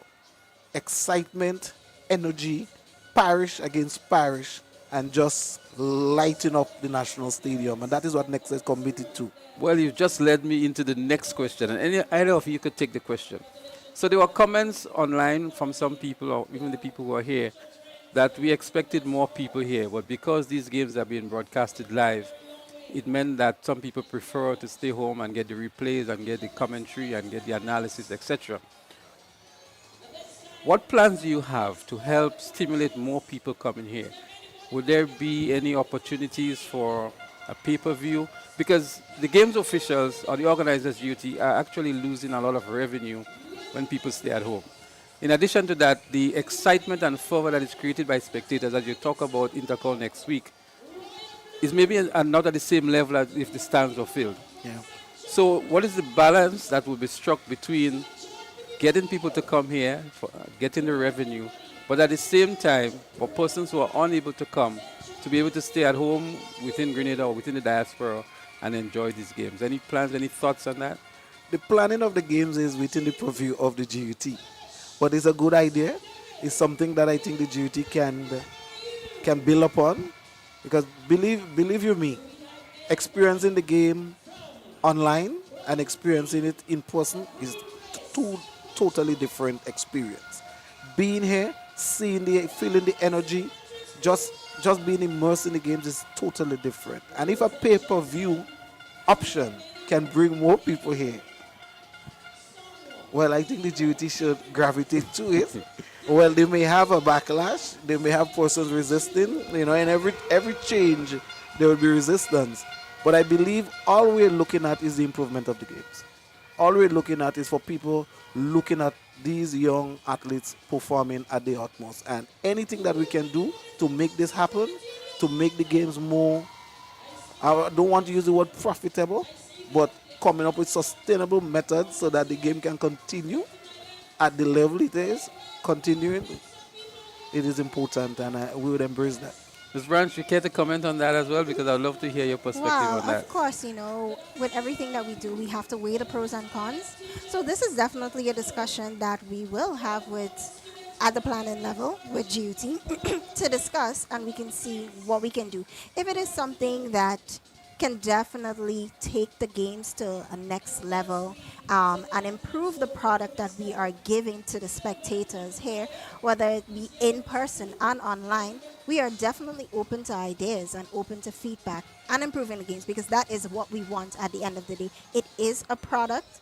People who come inside here are paying to be here, and we want to make sure they have something that they enjoy, that they're proud to be a part of. You come here to support, whether it be friends, family, your children, or just your team. You may not have any kids here in the stadium, but you are a proud supporter of your parish. St. Andrew, we know they've been taking these games for years on years on 15 years. on the You trot. see? So that rivalry is there. And they're hoping we see probably St. Mark, St. Patrick. We're like, no, we need to take it this year, So we really want to bring the games to a higher level, and whatever it takes, once we weigh those pros and cons, and to make sure that everybody, those who are in person, those who are viewing online, are treated fairly enough, then we are open to those discussions. So we're going to come back to that, but I want to give you a plug here now for Nexa. If you were to say to our viewers, one reason why they should choose Nexa above any other financial institution, what would that reason be? And tell us one of the fantastic packages that you're currently offering for persons who are interested in investing or just coming to do business with you. Okay, so if you are not yet a member of Nexa Credit Union, we definitely encourage you to become a member. And I would say for me, it is that personalized service and that investment back into our community and the values that we are at the core of who Nexa is, right? We are built within our community, right? That is who we are as a credit union. Everything that we do for our community, we do for our members. The better our credit union does, the better our members do, right? We can give back more to them in the products that we offer. And right now we have so many amazing offers. I want to highlight our Home Your Way mortgage promotion that's going on right about now. And when you hear the word mortgage, we just want to clarify that it can be for land purchase, it can be for renovations of your existing property, if you want to renovate your kitchen, or if you're looking to build your home or even purchase a home, it is available for all those purposes, right? There's so many more, but So this is, I just wanted one, and you of gave one. course, exactly. Right. So, Mr. Arnold, I think you're from St. Patrick originally? Yes. And I take it that you're from St. George? Wow, I love it. I am actually from St. Andrew. From St. Andrew, good. I saw you with the convent ring, so I thought it was St. George's. I did go to convent in St. George's, but I am originally from St. Andrew. So you must be beaming in pride now with the results so far, right? Mr. Arnold, likewise you, because St. Patrick is in second at the moment. For me, I want us to win. I want Maybe St. next year, Patrick- because I don't think you can catch No, St. no. Andrew anymore today. But I want St. Patrick to really, really win that sport. So you basically answered my question, because I was going to ask you, are you here rooting for any team? Yeah, man. I'm a St. Patrick's person Chrome to the City. bone. But however, I believe in the quality of the sport, and I believe in the quality of St. Andrew, because they have been doing this thing for 15 years, so they must be doing something right. They must be doing something right, and I want to commend the support staff, the schools, and all of the system that are in place for St. Andrew to win 15 years in a row, but not forgetting the other parishes, because this thing is volunteerism. Nobody's being paid to do this, and just the commitment of the teachers and the schools to this is incredible. And I just want to tip my hat for, and I don't have one, but my invisible hat to all of the schools and the parishes. So any of you have any experience in track and field back in the day? I ran track, nothing to talk about, but I ran in Form 1 and I ran in Form 5. At Intercol as well, or just at school sports? Not at Intercol, at my school sports, but who can do? I'm sorry, that's not my strongest. That's not my strongest field. However, I am supporting these games right now as the marketing and communications manager of Nexa Credit Union, and I want to commend every branch for hard work that they have done, right? Like I said, I was at all the branch games, and it was amazing to see how the teams came together and the displays too, because the creativity of That's the the different convent in teams. you now, right? That's the convent in you. I think also from looking at the spectators at the different branches too, that is something that is a big highlight for them as well when they come out. And I want to encourage more persons to come out to these branch level games too in the future, right? The students are coming out, they're giving their best, to make it to that final parish team to come down here. So always come out, support them, encourage them, because like Mr. Andel said, and so many you have said, and all the other commentators have said, this is where they start, and it's going to build them to get them and propel them out there. So thank you so much for that. So I've been to a few of the parish sports as well. I can tell you, they're always well attended. In some cases, they attract more people than the secondary schools at the parish level. That's true. And they're all well attended and represented, and the level of performance is there, and competitiveness is very good as well. And we see all of that culminating here now at the National Stadium at your national event, and I think it augurs well for the development of these young people as they transition into the secondary school, and likewise. Any final things you'd want to share with the viewers with regards to Nexa and your involvement in any of your corporate responsibilities or on the performances of the athletes you see here, your level of organization? Well, I will start off and I would say I am so proud of everyone and everything and how everything has come together right now and the final day, you know, it's a testament of the hard work through GUT and the collaboration with Nexa Credit Union, the teachers, the volunteers, parents, coaches. We are grateful for their inputs and their assistance. The athletes are performing well. My favorites are the youngest. So much energy, so much vigor. Even with this false start, they're just eager and excited to get out there. And sometimes when you look at the races and you look at the speed that these little children are going with, I'm more impressed with them. That's my favorite part of the games. And I just want to, my addition to this is Nexa. Our tagline is with you wherever your road leads. And Nexa is about community. And I just want to remind our viewers out there that Nexa is about members, Nexa is about community, Nexa is about improving people's lives, people helping people. And I would just want to advise, you know, those of you out there who are not a member of a credit union, join a credit union, because you're not a client in a credit union. You're a part owner. You are minding your business and building your business. And the credit union movement is growing in Grenada, but we can do a lot more. We can grow much bigger, but it is dependent on you out there to become a member of a credit union and to join the next credit union. So here's what I'm going to tell you. Right now, we actually have staff at the stadium, right? And we have some amazing offers for persons who are in the stadium right now. And I know there are actually people in the stadium who are listening to the live right now, even though they are in the stadium, right? So we have an information booth that's located on the second floor. That's where all the vending is happening. And you can stop by, speak to a Nexa representative. And if you sign up for a Smart Saver account today, that is a children's saving account, then the first 50 people who sign up, once you open the account, which you open with as little as $5, then you will get $10. Your child will get $10 on that account. We are also doing some work on that account to give additional rewards to the students who perform well.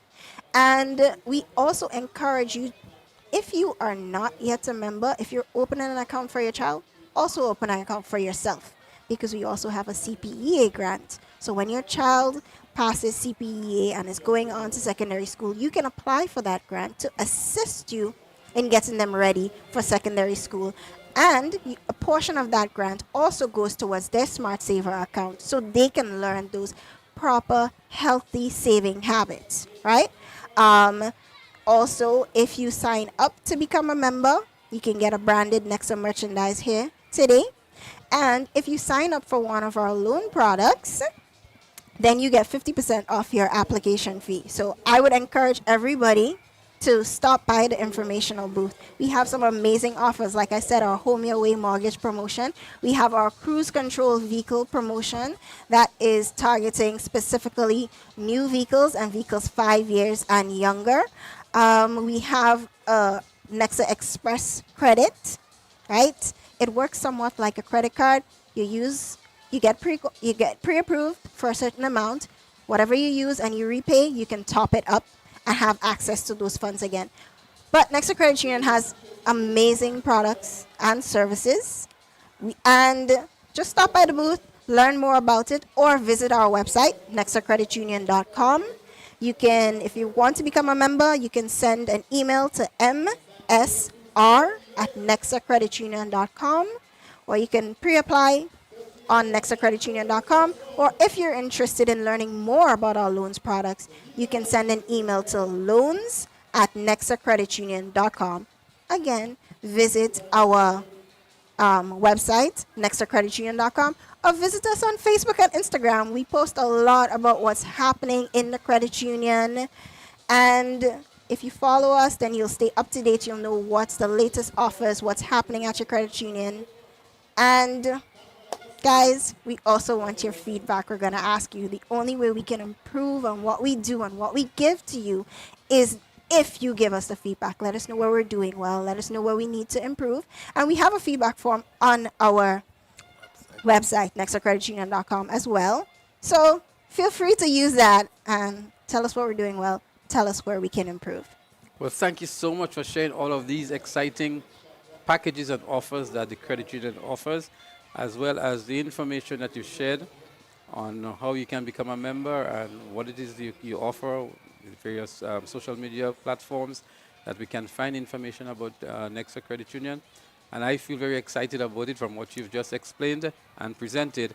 And I'm sure there are others in the hundreds and thousands that are here that are just as interested as I am in the packages that you've just outlined.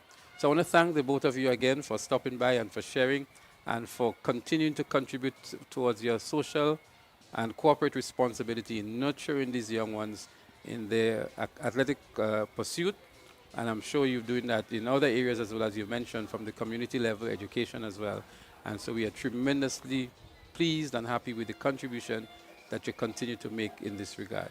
So thank you very much, and we hope that next year we will see both of you on the track for the sponsors race. I'm going to look forward to that next year. Well, thanks again for stopping by. Thank you so much for having us, and thank you to our listeners. Well, we've just been chatting with Mr. Kevin Andel, the Member Experience Manager, and Ms. Amira Branch, the Market Communications Manager of the Nexa Credit Union, our proud sponsors of the Nexa GUT National Primary School Games 2025. So you have not been missing anything on the track. We're getting ready for event number 66, which is the boys 4x100 meter relay under 15. And the athletes for that event are still not yet onto the track. And as soon as they get onto the track, we'll be here to bring it to you live. What we're going to do now, we're going to take a short commercial break to really show our homage and appreciation to our proud sponsors, Nexa and others. And as soon as the track action resumes, we'll be here to bring it to you live. The road leads.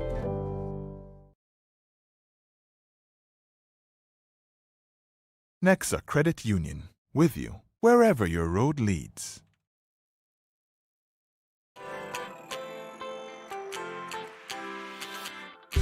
When you need someone to help you to your feet, I'll be that beacon to your highest peak. Oh, I'll be right next to you, no, I will never leave. Come on, take my hands, we got everything we need. Cause you can look to me, yes, I can. Whenever you're in need, yes, you can. Just call on me and I'll be on my way. I'll be by your side, never to divide, the light that shines our way. Wherever you road leads, we'll make your dreams come true. Nexa, Nexa, Nexa, right next to you. Nexa Credit Union, with you wherever your road leads. Fourth position, 33.92 meters. From the Grenada Special Ed, Samuel Filbert. Third position, 35.75 meters. From Grenada Special Ed, Tondi Bain. Second position, 44.12 meters. From the Victoria Special Ed, Jason Mark. And your winner in a new record, 61.96 meters. From the Grenada Special Ed, Javelin Throw Boys Special Education, Jen Emery.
So you're almost there, getting the culmination of the Nexa GUT National Primary School Games 2025. We're getting set to head into the final segment, which is the relays, 4x1s and 4x4s. Wrapping up the action in the field, under 15 boys javelin throw, and the under 13 boys long jump. But we get set at this time for a medal presentation.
So, ladies and gentlemen, we get set now for medal presentations. Assisting us with the distribution of this round of medals, please join me in welcoming the GAPS representative on the Grenada Union of Teachers National Executive, Dr. Diane Abel Jeffrey.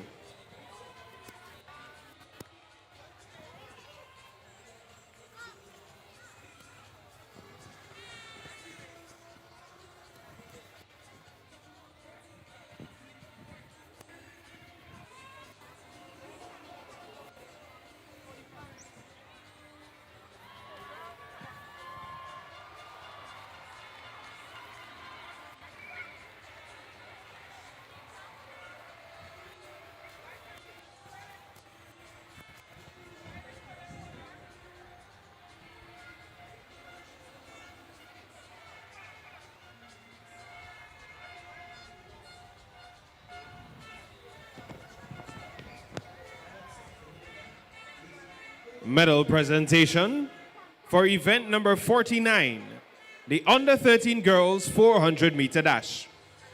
Your bronze medalist, 1 minute, 10.15 seconds, representing St. John, Tiana Franklin. Your silver medalist, 1 minute, 8.74 seconds, representing St. George, Sophia Collins. And your gold medalist, 1 minute, 4.32 seconds, representing St. David, Kenisa Kalist.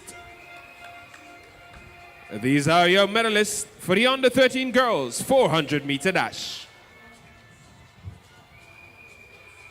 We move now to event number 50, the under 13 boys 400 meter dash. Your bronze medalist, 1 minute, 4.60 seconds, representing St. George, Nathaniel Moraine. Your silver medalist, 1 minute, 4.46 seconds, representing St. David, Christian Niles. And your gold medalist, 1 minute, 3.12 seconds, representing St. Andrew, Tishon Lambert. These are your medalists for the under 13 boys 400 meter dash.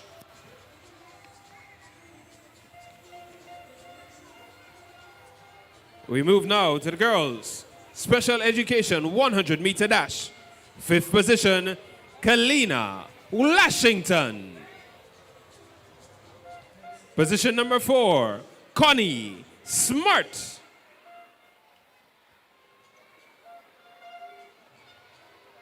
Position number 3, Shawnee Richardson. Position number 2, Sheldona Wallace. And your winner, Crystal Ross. A round of applause to all of our athletes competing in the 100 meter dash girls.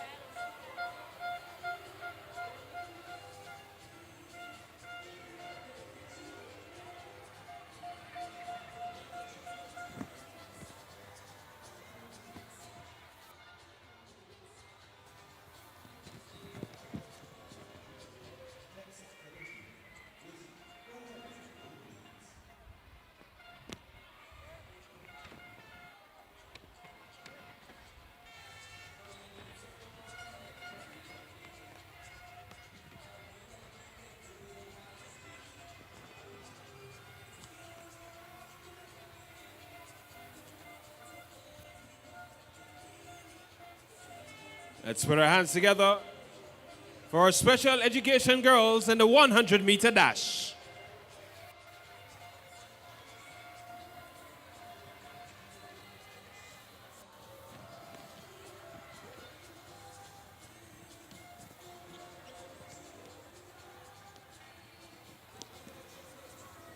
We move now to the boys division. Position number 4, Samuel Filbert. Position number 3, Tyrone Williams.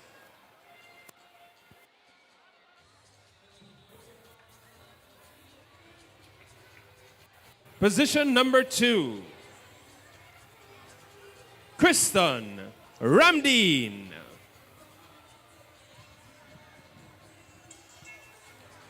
And your winner of the 100 meter dash for the boys from the School from Special Education, Tishori Bain.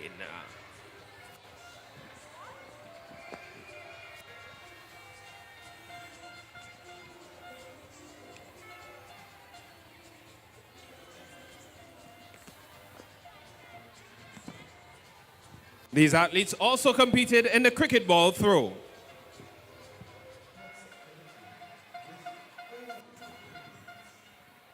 Position number 5, Kishoni Mark.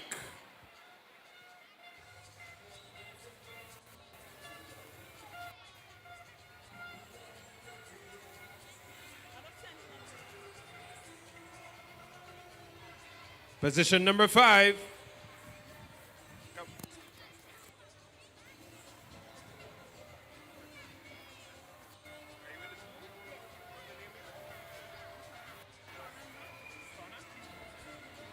Kishona Mark. Stay with me. Stay with me.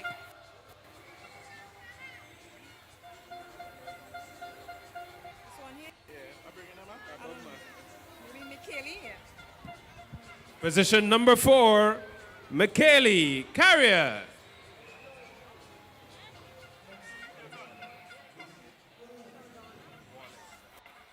Position number 3, Sheldona Wallace.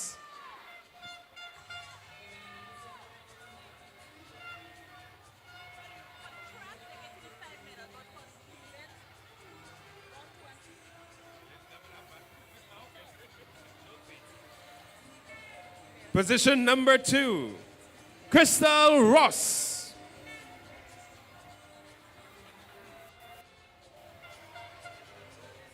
And your winner, Shawnee Richardson.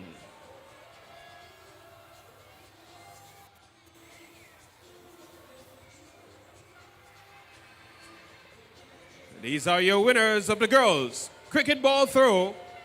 Representatives from the School for Special Education. We move now to the boys division. Your bronze medalists, put your hands together for Tishori Bain.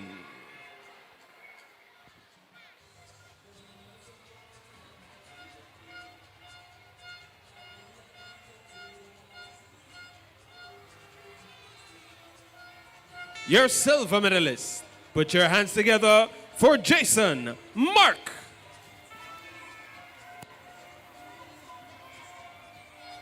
And your gold medalist, establishing a new record, 61.96 meters, Jaden Emery.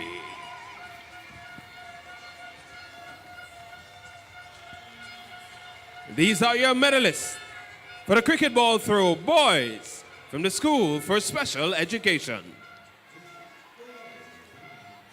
We say a special thank you to Dr. Diane Abel Jeffrey, GAPS representative on the National Executive of the Grenada Union of Teachers, for her assistance with the distribution of these medals. Congratulations to all of our athletes. Let's put our hands together as they make their way off the field, led by Miss Leandra McQueen and the boys and girls of St. John's Branch.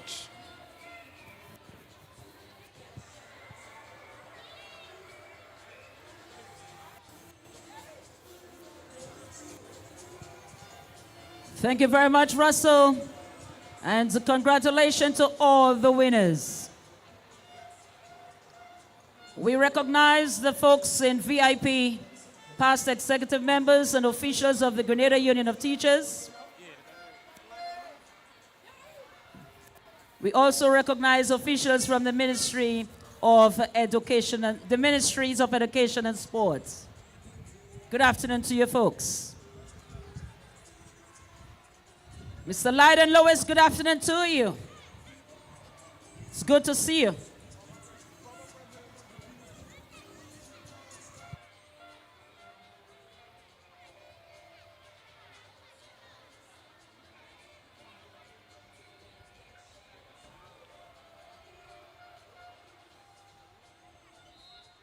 Just a quick public service announcement. The Royal Grenada Police Force have informed us that there are a few missing items. Ladies and gentlemen, we welcome you back to the live commentary here at the Nexa GUT National Primary School Games at the Kirani James Athletic Stadium. We're down to the final sets of events today, and it's actually the relay events, but we want to give you a quick update on the point standing. Some interesting things have happened since we last gave you an update, and the people from St. David's will be very pleased to hear that. I'm going to give you the top positions here. We have Classic Lighting St. Mark's on 65 points, carriacou and P.T. 74. St. Patrick now is in 4th position on 285. St. George's in 3rd on 289. And now in 2nd position is St. David on 306 points. And of course, up front, St. Andrew on 467 points. So what has happened since we last gave you the update is that St. David have moved from 4th position into 2nd position, and St. Patrick have moved from 2nd position into 4th position, with St. George's remaining in 3rd position. Interesting developments. So we're having a tussle for the 2nd spot. It's possible that these positions can interchange as we move through this series of relays. So the 4x100 meter relay under 15 is the relay that is about to begin. And we're going to see St. Andrew in lane 3, St. Mark in 4, St. George in 5, St. David in 6, St. John in 7, and St. Patrick in 8. St. Patrick's would need to pull some valuable points to get back the 2nd position.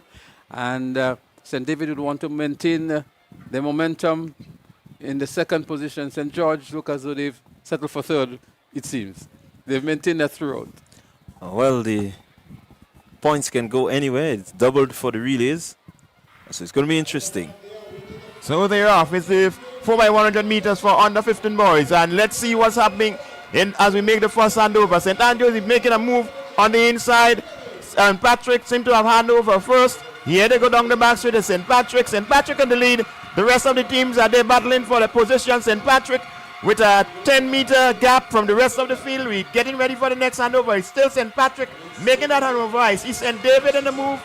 St. David is moving, but St. Patrick is covering some ground as we come to the final handover. St. Andrew is making a move on the inside. St. Patrick receives the baton first. Here comes St. Andrew. It's going to be a battle between St. Patrick and St. Andrew. Remember, it's Richardson at the end there. It's Richardson, but St. Patrick is holding on. But St. Andrews is coming with some fire, and St. Andrews takes it on the line. St. Andrew followed by St. Patrick, and we look at the rest of the field coming in. But what is interesting is that St. Andrew has won.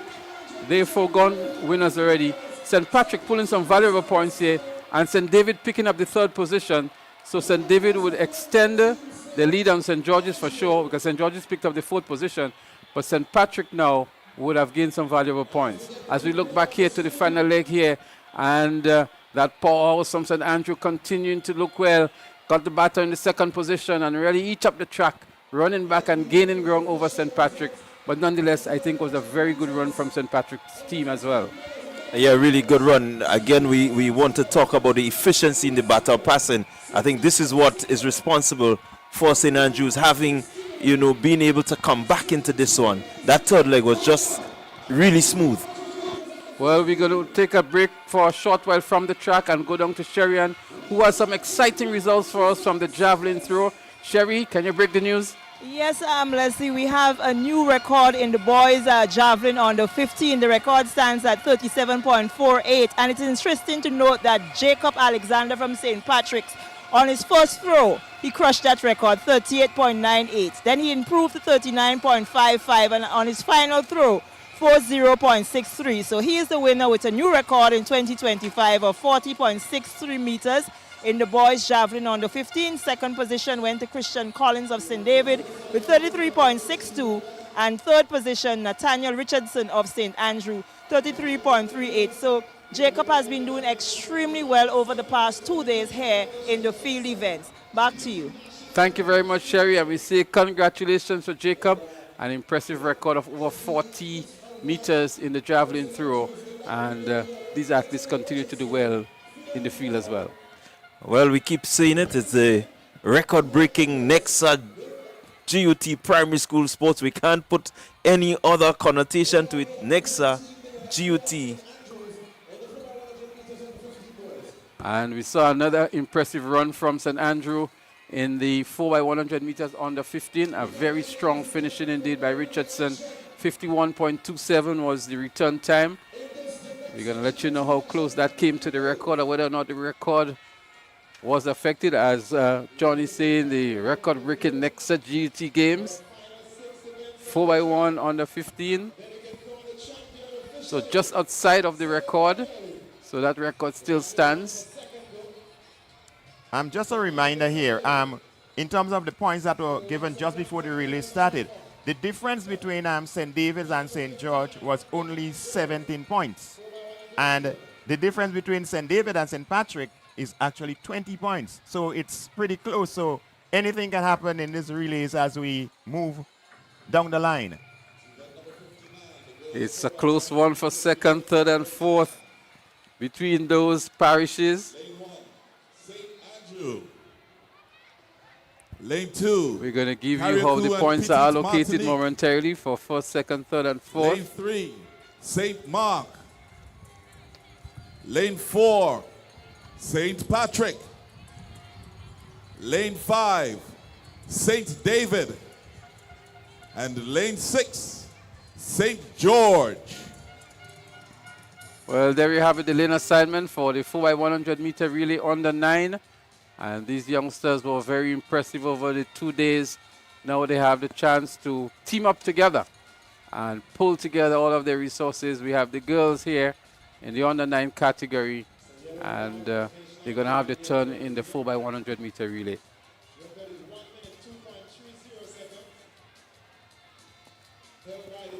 So St. Andrews in lane 1, Carriacou and Petit Martinique in 2, St. Mark in 3, St. Patrick 4, St. David 5, St. George 6, and St. John in 7. Again, the real battle is between St. David, St. Patrick, and St. George as they look for second, third, and fourth positions here.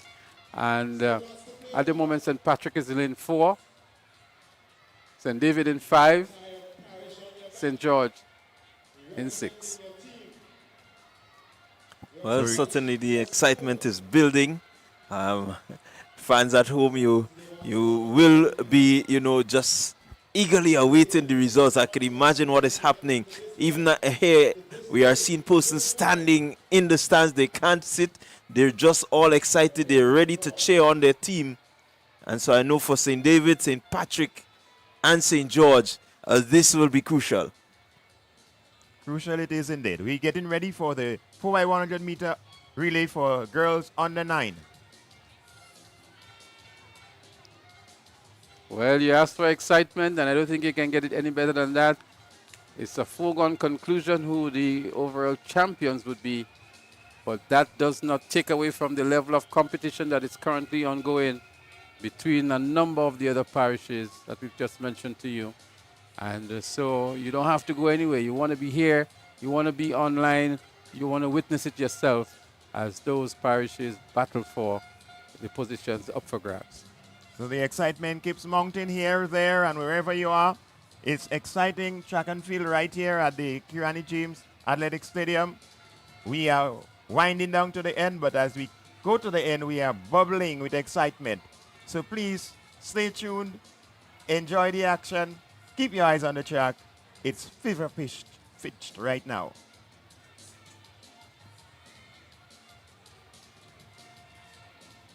There they are, waiting for their final instructions. See, all flags are white now, so I think we're just about ready to kick this one off. It's been quite a while since these youngsters have been on the track, and they're now on the starters' instructions.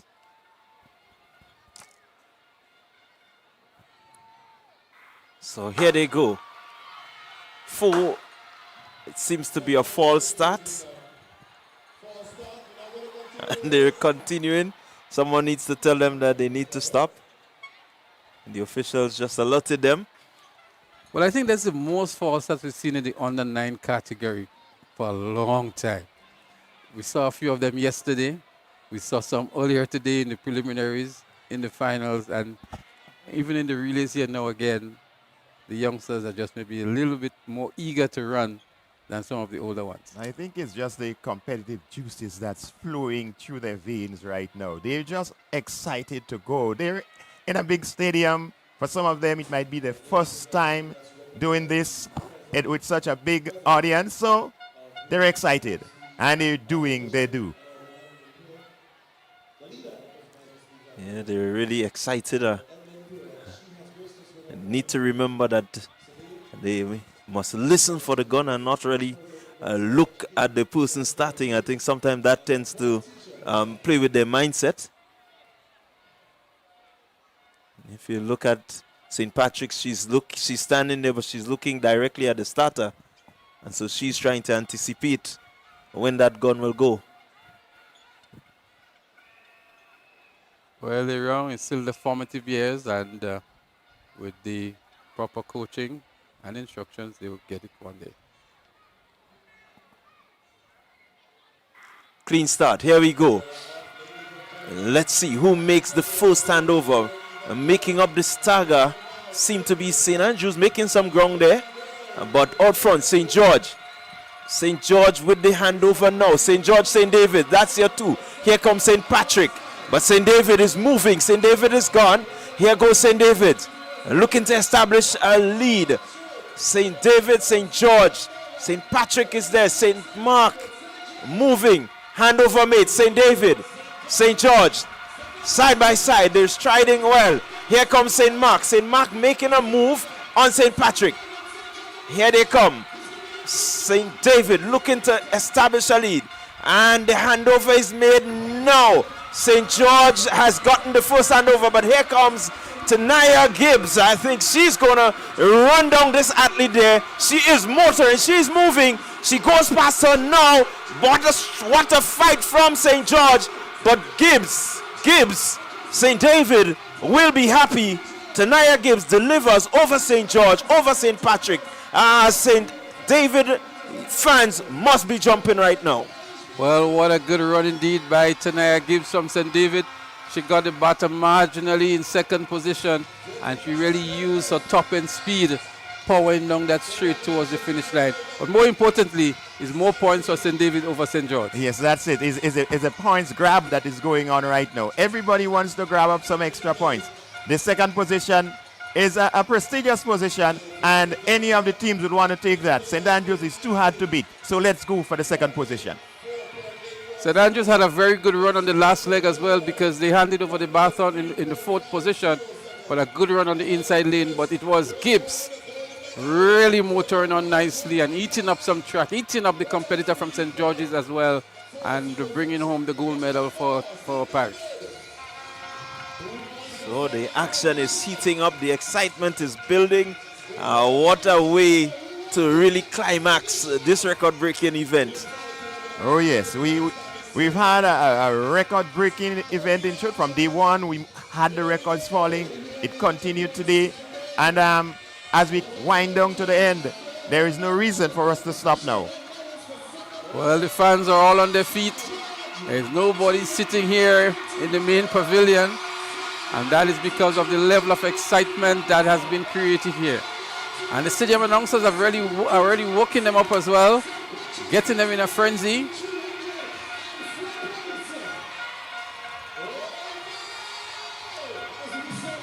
And all of them are jumping, the blues, the reds, the whites. It's a really good spectacle here at the Kirani James Athletic Stadium. So St. Andrew has moved into the 500 airspace. They have 500 points. St. George is now in second position on 320. St. David in third on 318. St. Patrick still at the fourth now on 304. They were in second for most of the day. But what another turnaround we've seen here. We will still have to wait for our points update because St. David having won the last relay, I'm sure that has not yet been updated. So the next point standing might see a different results again for second, third, and fourth. And that's what got the spectators so excited moments ago. Oh, I tell you, the excitement is really on. It's really some exciting moments from here on in. And I know that many persons will be on edge to see what will happen, what will be the final outcome. But you have to stay tuned. Keep your pressure tablets close by if you know you have a heart condition, because it will be heart-wrenching. I know some people are saying that you must have your smelling salts ready so that someone can administer an instant recovery just in case you slip for 2 seconds. But looking back at the track season, Bunstein, most of the events were at that level coming down to the relays. Very exciting, and the relays needing to determine who the overall winners would be, etc. Well, as we know, relays provide that excitement, but it seemed as though there was something special this season. There was always some close competition between the top 2 or 3 houses in the different school sports. And so, in no less terms today, the relay is also deciding the valuable position of second place. Well, the under-9 boys are on the track for their 400-meter event. We have St. John in lane 1, St. George in lane 2, St. Patrick in 3, St. Mark in 4, St. David in 5, St. Andrew in 6, and the carriacou and P.T. Martinique in 7.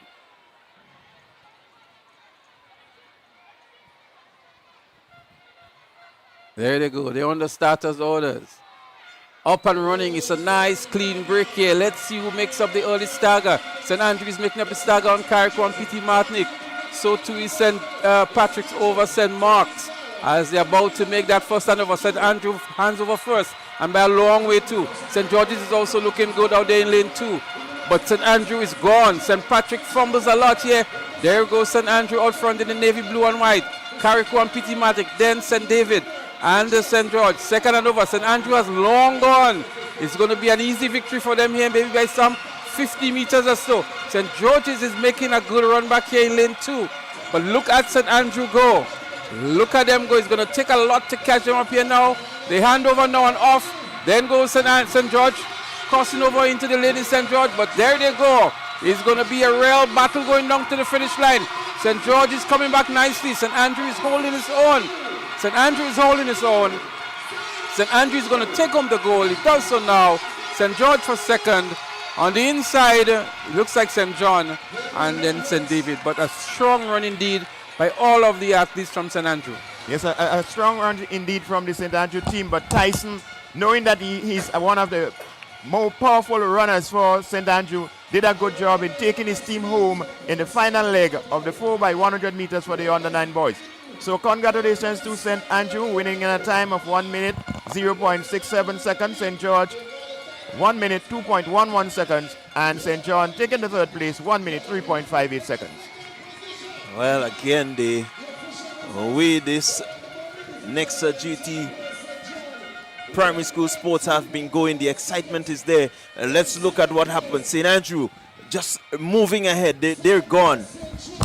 They are gone. But more importantly, second position going to St. George. I think valuable points for them. When you look in the context of what is happening, St. John has just split St. George and St. David. But look at that, St. David and St. Patrick.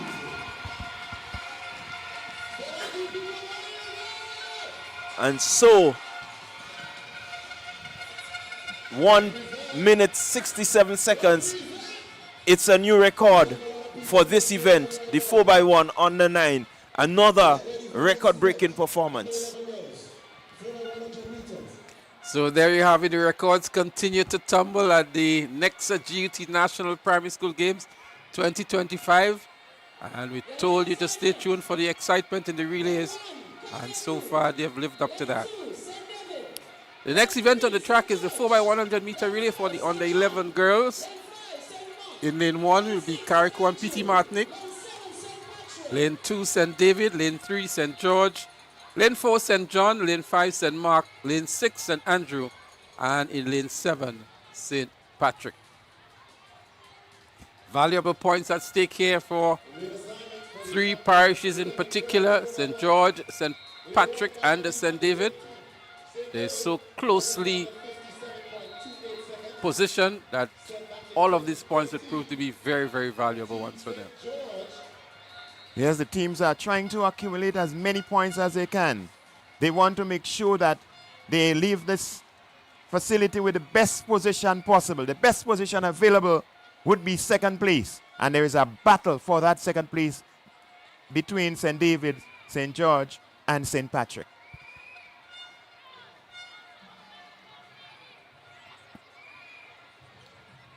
Yeah, the excitement is there. The spectators are on the edge of their seats. And I can tell you, if you look at the bottom of your screen, you can see the argument there. It's going on. They're bantering it out. Even the spectators are bantering because they know the importance of the positioning. I can only imagine what the conversation down there is.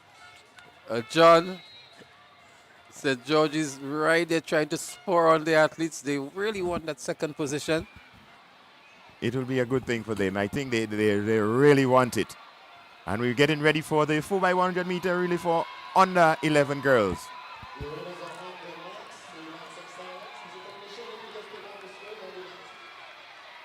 And they're off. It's a clean break. The 4x100 meter relay for girls under 11. And we see St. George making a move on St. John. St. John is in the middle of the field. St. Patrick is there. St. Andrew. Let's see who's going to make that first handover. St. Patrick it is. St. Andrew. St. George had a little fumble. And let's move down the second, down the back straight. St. Andrew is moving on St. Patrick. St. Andrew and St. Patrick. St. Andrew. But here comes St. George making a move on the inside on St. Mark. We come to another handover. St. George seems to have handed over first.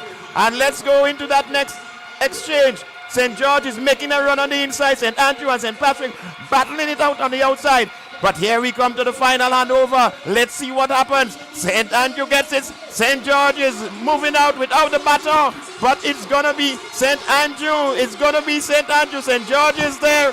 St. George, St. Andrew, St. Patrick's. Here comes St. Patrick's. It's Kanai who's going to take this one home to the finish. St. Patrick winning smartly there. St. Andrew followed by St. George.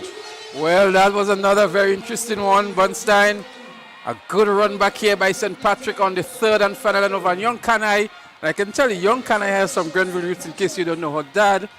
born and raised in Grenville, moved to St. Patrick. But look at St. George's. If you look carefully, they had a really, really bad exchange on that leg here. Taking it, I believe, outside of the zone. Look at what happened to St. George's there. A really, really bad mix-up between them. But look at young Kanai now.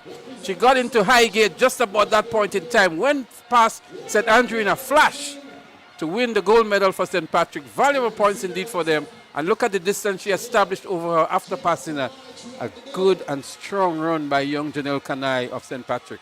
She's indeed a prospect. She is one we have to look forward to in the future. Remember the name. Remember the name, Janelle Kanai. You know what I like about seeing Kanai, the confidence that she had. She knew she was going to, no matter where the baton was, she was going to win this one. You saw it. You saw it. She A was lot just of confidence, a lot of confidence and a lot of weight on this young lady's shoulders, and she is responding to that challenge in a very positive way.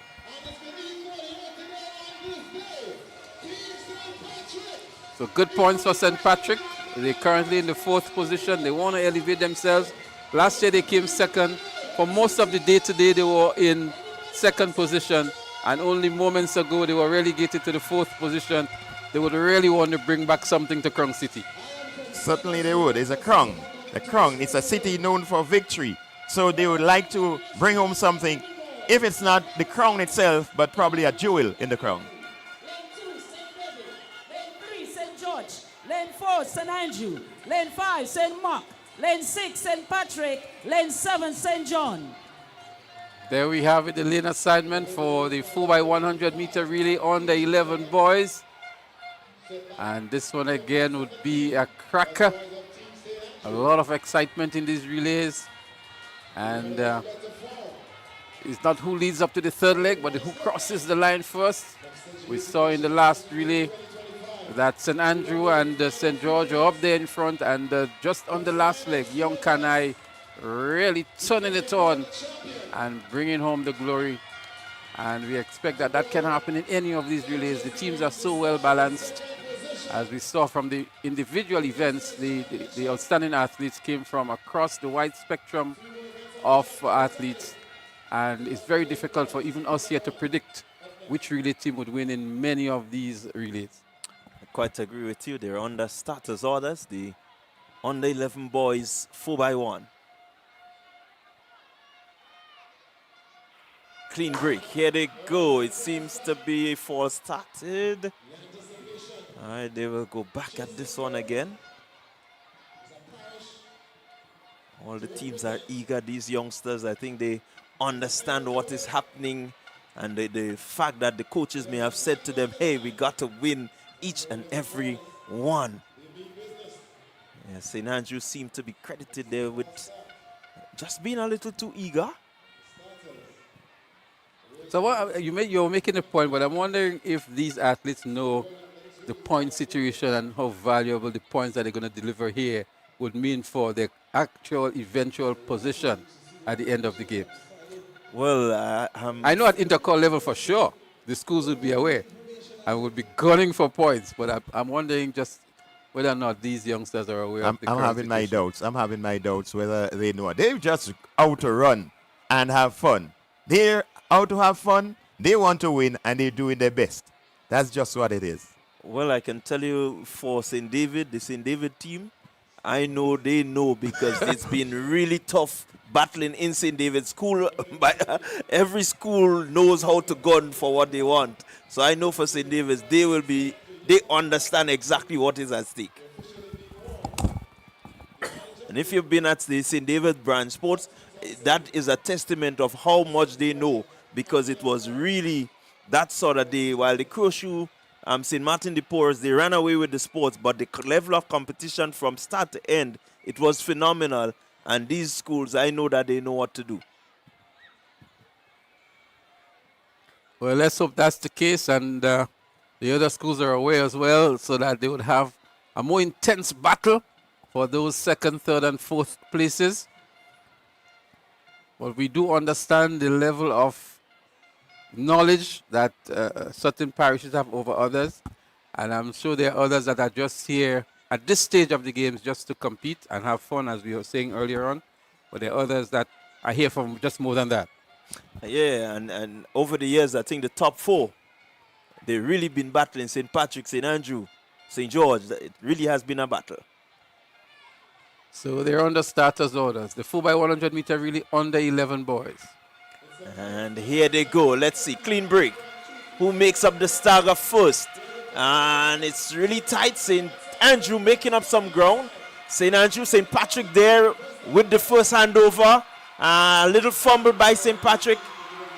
But here we go. St. Patrick still in the lead. St. Andrew moving quickly in the middle of the field. St. David is there. St. Mark in the middle there also running well. Here they go. Handover made. A fumble, but here goes St. Andrew. St. Andrew, St. Patrick. St. Mark in the mix as they're about to make the final handover. Let's see. It is St. Patrick, St. Andrew. St. Andrew is gone. St. Andrew, St. Patrick running hard. St. Andrew running away with this one. St. Andrew, St. Patrick, St. George making a move on St. David's, but it's gonna be St. Andrew taking it, bringing it home. He was steady and he got through. Well, I can tell you on the last handover, it was St. Patrick who handed over first, but a spirited run here by the youngster from St. Andrew to run back and go past St. Patrick and bringing home the bacon, so to speak. But as we look at the final handover here now, St. Andrew having a good one, but marginally so St. Patrick handed over first. As we look here now, St. Patrick came out first, St. Andrew just about handing over, and a good strong comeback run here. But if you look at the third and fourth positions, they were actually in a straight line at one point in time, and then St. George is moving away to pick up the bronze medal. But a good run from St. Andrew. A good run indeed from St. Andrew. And St. Andrew continue running as hard as can be, not caring that they're hundreds of points ahead of the other teams, but they're running hard to make sure that the fans get the glory, that the excitement continues in the pavilion, and they're bringing the glory home. They're running hard, and kudos to all the other teams. But St. Andrews have already run away with it, but they're still giving off their best, probably looking to establish records as we move down to the final minutes of today's sports meet. Well, we saw a section of the Red Army there representing St. George. Earlier we saw the Blue Sea or the Blue Ocean, the St. Andrew Posse, so to speak. And of course there is also the Green Posse, the Yellow Posse. St. David's always out in the numbers here at the National Stadium. Another points update, St. Andrew now on 550. St. David maintaining the second position. Back to second, I should say, on 363. Only 2 points ahead of St. George on 361 in the third position. And what a battle this is between those two parishes. A ding-dong situation. A moment ago, it was St. George that was in second and the crowd went up. Now, by only 2 points, St. David is back into the second position. Well, as the cricketing term says, it's not over until the fat lady says, well, it's not over until the last race is ran. It is not over. And it continues to be a ding-dong battle. And we're going right down to the wire, as it is said. So let's continue. There are 2 more relays to go. 2 points separating second and third. And we do not know who's going to take that position. St. Patrick is still lurking in the shadows. So it can be any one of these 3 teams ending up in the second position today. Well, you asked for a close finish. I don't think you could ask for anything better than that. We must admit that the championship honors has already been declared, St. Andrew. There's no way that any of the other parishes can catch them. But the real competition now is for second, third, and fourth. Certainly, that's where the competition is. And what a battle it is. The foregone conclusion, St. Andrews, your winners. But, I mean, the excitement is just here. The top 4, we know the top 4 parishes over the years have battled. But I think this is the fiercest battle we've had in recent times. And we can see the fans being all mixed in the activity going on there. I don't think there are any neutrals there, are they? I don't think so either. And that's the St. George's Posse, the Red Army from St. George's, looking to get that second spot. They're trailing by 2 points to St. David. We have another update coming up. Well, as a matter of fact, they level on points now. St. David and St. George are both on 373. St. Andrew on 568 and St. Patrick on 366. As you see it on your screen here now, what a battle this is between St. David and St. George. The points are level for second and third. They're tied at second. Can we have it any closer? I don't think you can have it any closer than that. And so it means that the last two relays to come, they will determine a lot in terms of who gets second, who gets third, and even fourth. This is not a place for the faint of heart to be. Be careful. Be warned. This is a place not for the faint of heart. So you definitely got to tread carefully. They're all on their feet. They're anxious. They're losing weight as well, it seems, from all of the jumping. What a moment it is here at the Nexa GUT National Primary School Games 2025. If you want excitement, here is excitement. If you want tension, here is tension. Absolutely an electrifying atmosphere. There is Lydia. She has already won, but she's still a part of the mix here. She is going to jump until the cows come home, so to speak. Well, I certainly think that the cross-section of what we're seeing, you look at the colors, it's well blended, it's well matching, but I'm telling you, you will see the eruption based on who is going to win the next event. There will be an eruption. Somebody, either St. David, St. George, 7 points separate second, third, and fourth. And I believe that the relays, they bring more than 7 points. So somebody is going to be erupting here shortly. It is time that the coaches get the message out to the athletes. I do hope that the message has gone out to the athletes as to what they are supposed to do to get their teams in that second spot. I hope that the message went out. I really hope so. So even the sponsors are enjoying the activity in the stands. And mind you, don't rule St. Patrick out. St. Patrick is only 7 points adrift from the tied second place teams. Right? So it's really, really tense. The last two relays, we know St. Patrick have some good athletes. St. George's also have some good senior athletes. When I say senior, in the higher categories. And St. David is always there with strong athletes. So the last two relays, the 4x400 meters, are going to determine. So it's going to be a nail-biting finish. Maybe some nails have already been beaten off. So you mean that the spas and the nail salons would have a good day tomorrow?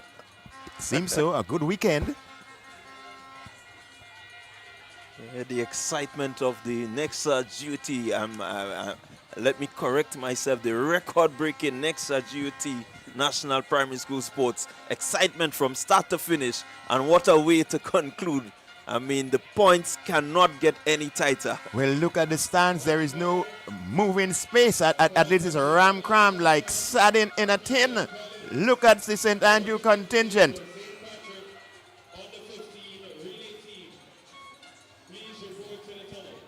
So we're getting ready for the showdown. The 4x400 meter events will be coming up shortly. Remember, there are only 2 more events to go. The points are so close for the top. Well, for the top 3. Well, after St. Andrews would have already been declared as the winner. That's out of the picture now. We must at least mention them. But the battle is between St. Patrick, St. David, and St. George to secure that second spot. And that is where the whole view focus is on right now. So this is where the action is, and it's going to be exciting action going right down to the end of this afternoon's sports meet. Nexa GUT National Primary School Games 2025.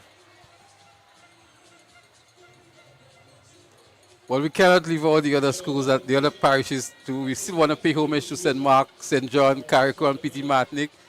They may just well pull an upset some way and be the spoiler to the party. We never know. So we have to recognize them as the athletes come out.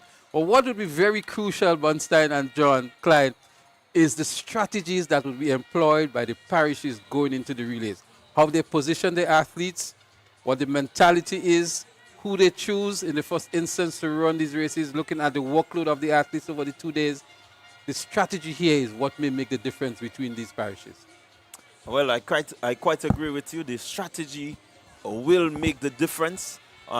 Again, you'll want to make sure that you have your athletes who understand the situation that they're in, because that could really determine a lot. You may have athletes who they will be tired, but to them, they want to be responsible for bringing home the bacon, and I mean, they would give it their all. The coaches now will have to determine, well, okay, you ran enough, you're going to be tired, the legs can't make it, so let's give somebody a try. It goes down to a lot.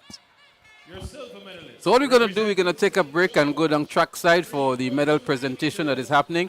And as soon as the exciting relays resumes, we'll be here to bring it to you live. And your gold medalist, 3.53 meters, representing St. George, Colin Stanislaus. These are your medalists for event number 5, the under-9 boys long jump.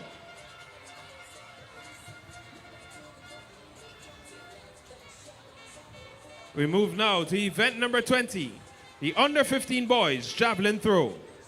Your bronze medalist representing St. Andrew, 33.38 meters, Nathaniel Richardson.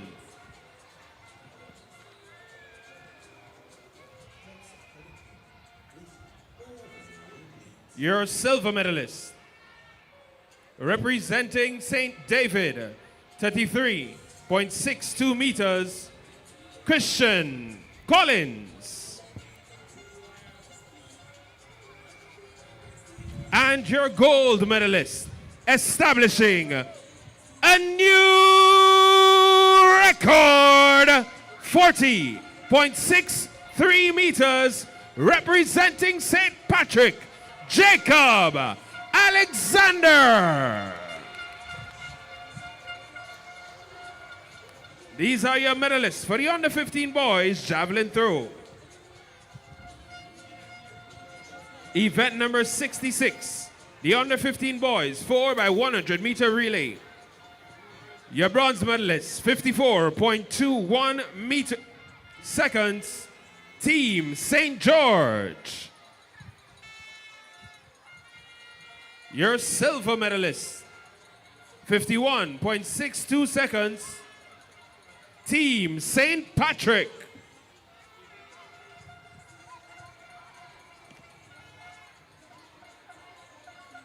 And your winners, 51.27 seconds, Team St. Andrew. These are the medalists for the under-15 boys 4x100 meter relay.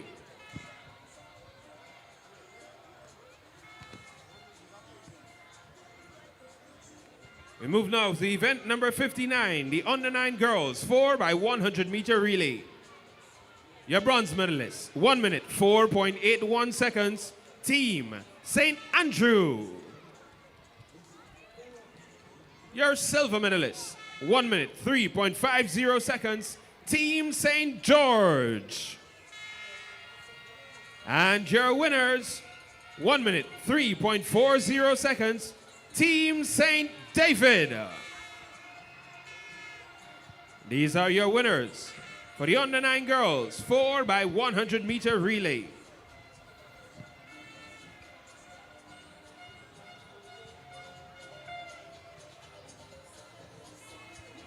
We move now to event number 60, the under-9 boys 4x100 meter relay. Your bronze medalists, 1 minute, 3.58 seconds, Team St. John.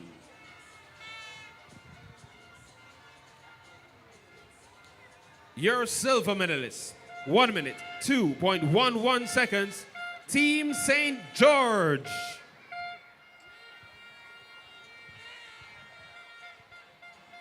And your gold medalist, establishing a new record, 1 minute, 0.67 seconds, Team St. Andrew.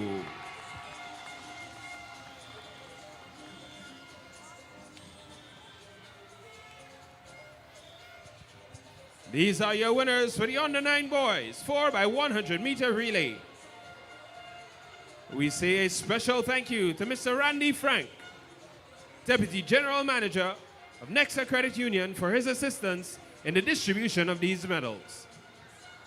Please put your hands together for all of our athletes, and congratulations to each and every one of our medalists as they make their way off the field, led by Miss Leandra McQueen and the boys and girls of St. John branch.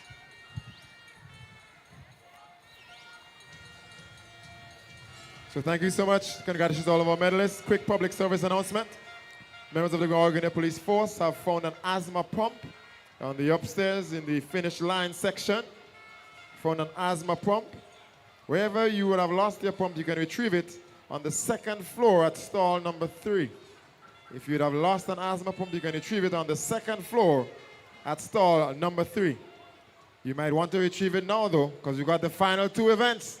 The final 2 events on the track, 4x400 meters. We're about to decide it.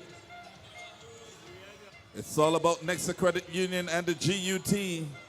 Just so that you will know, the Grenada Union of Teachers is pleased to participate in and to support the development of sports in Grenada, Carriacou, and Petite Martinique. The motto of the union is building for today and for tomorrow. And this union has over 111 years of service to Grenada, Carriacou, and Petite Martinique. So right now, I want you to give a lusty round of applause for the Grenada Union of Teachers. And we get ready for the next event. Event number 67, girls 4x400 meters relay open. Your lane assignments. Lane 2, St. John. Lane 3, Carriacou and Petite Martinique. Lane 4, St. Mark. Lane 5, St. Patrick. Lane 6, St. David. Lane 7, St. Andrew. Lane 8, St. George.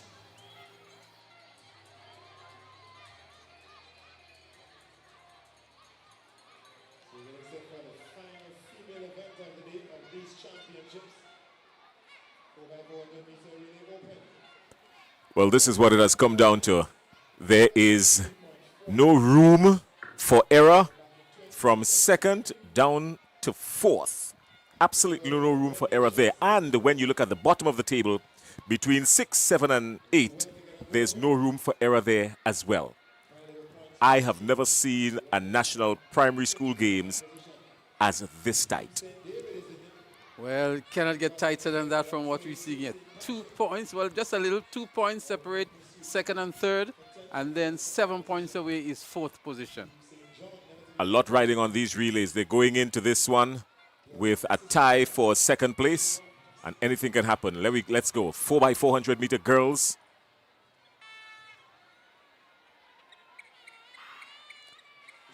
This is the start of what will determine second place in the 4x400 meter girls. St. David already out in front looking to establish some dominance, but St. George has something to say about that.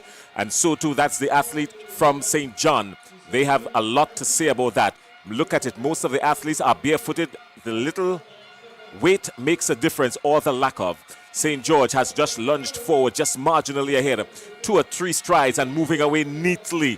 But look on the outside. St. Andrew is coming around the bend, trying to eclipse St. David. They're slowing down just a little bit now as they come around to the bend of 200 meters in this, the first leg of the 4x4. St. George has established clear dominance in this one. This is going to be something special, I tell you. St. George moving away, but they're bundling up in the back. St. Andrew has lunged forward, striding gingerly, while St. George has gone out clear. First handover will come. It happens neatly, and St. George has something of a clear 30, 35 meters on St. Andrew, and it is stretching. It is stretching. This could very well be a serious leg here for St. George. St. Andrew is closing, but not to threaten just yet. Closing in, but not to threaten just yet. St. David is making a move on this one now, looking to take down St. Andrew for second place. In the meantime, St. George is almost to the end of your screen when we go full screen. and she's looking very strong indeed. Still a clear 40 meters or even more. Coming around the bend, she starts to tire up now. The strides are getting shorter. This could be dangerous here now because St. David is closing in. St. David is closing in. You're going to hear noise. You're going to hear an eruption at the stadium now because the stride for the St. George's athlete has just gotten even shorter. St. David is closing in. St. David is closing in, but does she have enough? St. George has been reduced to a chip now more than a stride. Handover number 2. More stretching on this one for St. George. More stretching on this one for St. George. Comfortable, confident stride out in front for St. George. And a bustling action coming in from St. David for second place. And even more purposeful action for St. Andrew in third as they go down the back straight. But St. George is out there all by her lonesome. The gap is closing. Pay attention to that. Where we started is not where we're at now. The gap is closing. And it has closed considerably. This is going to be something special. Here comes St. David. St. David has taken down St. George. Just looking over her shoulder, realizing what happens now. She has given it away. Is she going to pay the price? Is the team of St. George going to pay the price? The final handover is coming up. St. David has taken the lead on this one. Don't count out St. Andrew in the back there on third. The final leg has a lot to do with this. It's not who leads 1, 2, 3, but it's who finishes on the fourth leg. St. David has drifted to lane 2 and makes the final handover. A good 10, 15 meters ahead of St. George. St. George has a lot of work to do now if they were to re-establish the lead on this one. It's important for St. David to win this one outright because they want to move ahead comfortably by themselves in second place. But it's not over yet. It's not over yet. This is Hosford, is it? This is Rena Hosford. Rena Hosford for St. David. The powerful figure of Rena Hosford. There's going to be a lot to do to catch Rena Hosford. The tussle is on between St. David, Rena Hosford, and St. George. The gap is closing. This is interesting. The gap is closing as they come around the bend. 150 meters to go. She looks over her right shoulder, realizes danger is lurking, but St. George is coming. A kick has to take place somewhere now. Somebody's going to kick. Maybe they're timing it. Somebody's going to kick. St. George is coming. She's fighting, but St. David is going. St. David is stretching the lead. The powerful figure of Rena Hosford. She's not going to be caught. She's going to cross the finish line just about now. St. David takes it home. St. George disappointingly had it in the bag for the first 2.5 legs, but then gave it up all and had to settle for second. And St. Andrew will have to take third position. That is going to bring us the separation we need for second place, even if it is for the moment.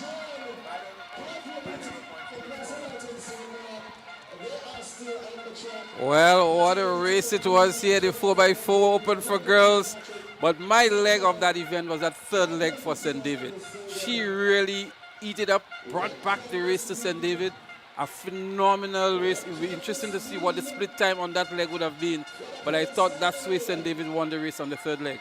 I couldn't agree with you more. What was even more startling was the fact that St. George started off the previous leg with a clear 40, 50 meters lead, if you want to say that. And then for some strange reason, that just vanished on the third leg. St. David coming back and taking some dominance right there on the third leg and pushing St. George back. Well, what a race, what a way to go. St. David, who would have had a 2-point lead going into that race. I think the lead now might just be 3 points. The difference might just be 3 points. And it was actually Gibbs, Tishona Gibbs it was, the young Gibbs for St. David's on the third leg, who really ran that spirited leg. And she was a winner in her category as well. But I thought she was the winner of that race.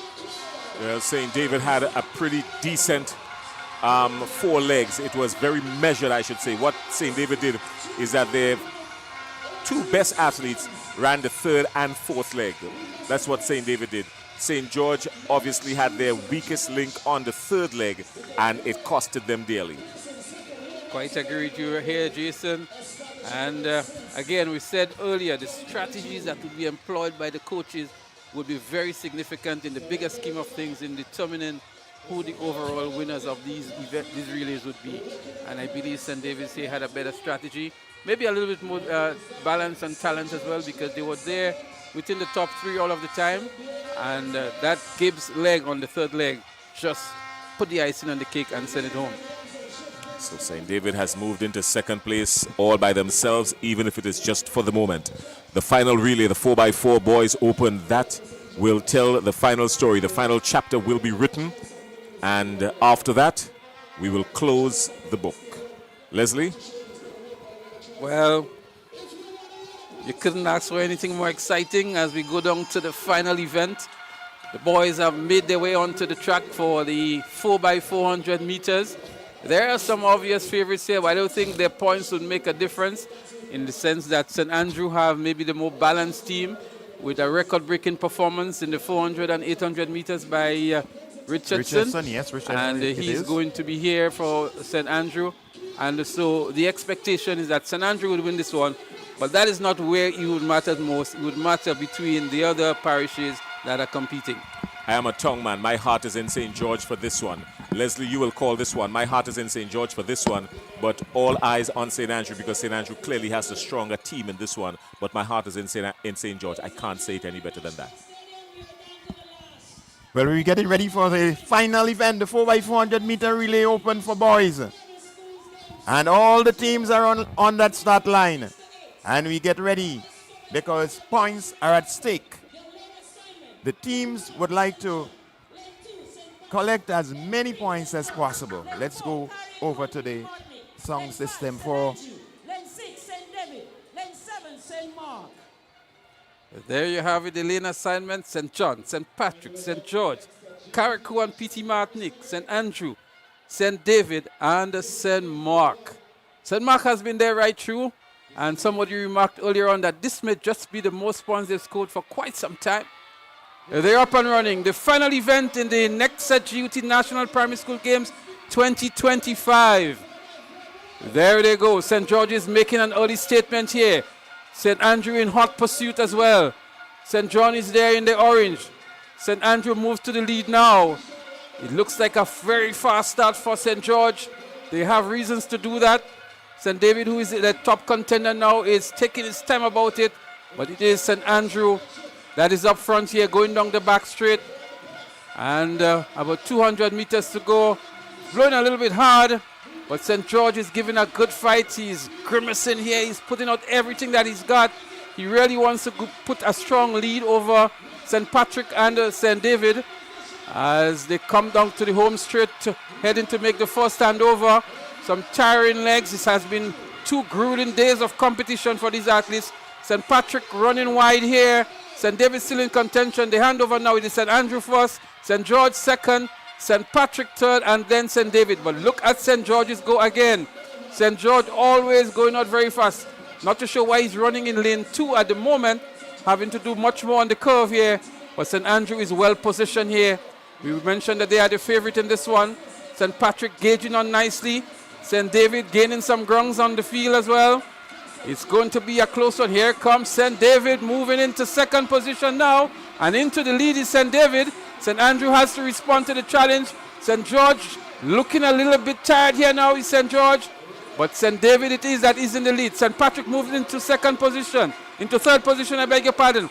On the shoulder of St. Andrew here. St. Andrew would have to respond. He digs into another gear here now. Goes around St. David as they battle for the second handover. It is stride for stride, neck for neck between St. David and St. Andrew. It's a close one here. St. Andrew marginally ahead of St. David. St. Andrew hands over first, then St. David, then St. Patrick. We still cannot see St. George within the frame. Valuable points at stake here for St. David and St. Patrick. Where is St. George? They're very, very far back. The crowd has been silenced. The St. George's crowd, including Jason, is nowhere to be seen.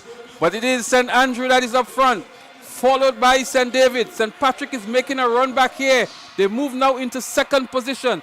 The positions are really being exchanged between St. Patrick and St. David, but comfortably up front it is St. Andrew. St. Andrew with about 200 meters to go on this leg. But look at St. Patrick go. They move into first position now, overtaking St. Andrew. Can he maintain that momentum? A very strong run indeed by the athlete from St. Patrick. looking for some valuable points, maybe to get back into second position. Can St. Andrew respond? It doesn't seem so.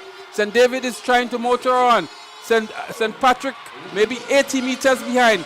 But a tremendous run indeed by St. Patrick to hand over first here. And then it will be St. Andrew and then St. David. But that leg of St. Patrick would go down maybe as the best leg so far in this event. Let's see what St. Andrew can do to respond. They came in as the favorite here. St. George still just about making the handover, and maybe that would cost them the event altogether. But St. Patrick going down that back straight for the final time. It is St. Patrick in the lead. Looking good, looking over his shoulder to see where the competition is going to be coming from. He has just about 200 meters to go. Can Crown City hold on? Can they end on a high momentum? But look at St. Andrew go. This is going to be a close one. This looks like Richardson here. Is it Richardson? He's grimacing. It is Richardson. He's pumping hard. There goes Richardson. What a run. It's a Junior Charles run. It's an Alan Francis run. It's a Joshim run by St. Andrew. Look at him go. What a spirited run. He looks up to the big screen. He sees that he's winning. St. Patrick would be relegated to second. But a tremendous run by Richardson here. The star boy of the games, living up to expectations. Oh yes, Richardson. Richardson it is. It took a fine run from Richardson to hold that athlete from St. Patrick. St. Patrick had 20, 30 meters lead, but Richardson pulling out something from his bag of tricks and just running past that St. Patrick athlete, bringing it home for St. Andrew. Reminiscing the days of a Junior Charles and Alan Francis at the Queen's Park, a Joshim Sylvester last year at Intercol Games, and Richardson from St. Andrew, all of them in the same realm and same cloud. Phenomenal performances on the very last event of the day. A star is born. His name is Mr. Richardson. Well, what a way to end the record-breaking Nexa GUT Primary School Sports. Going down to the wire.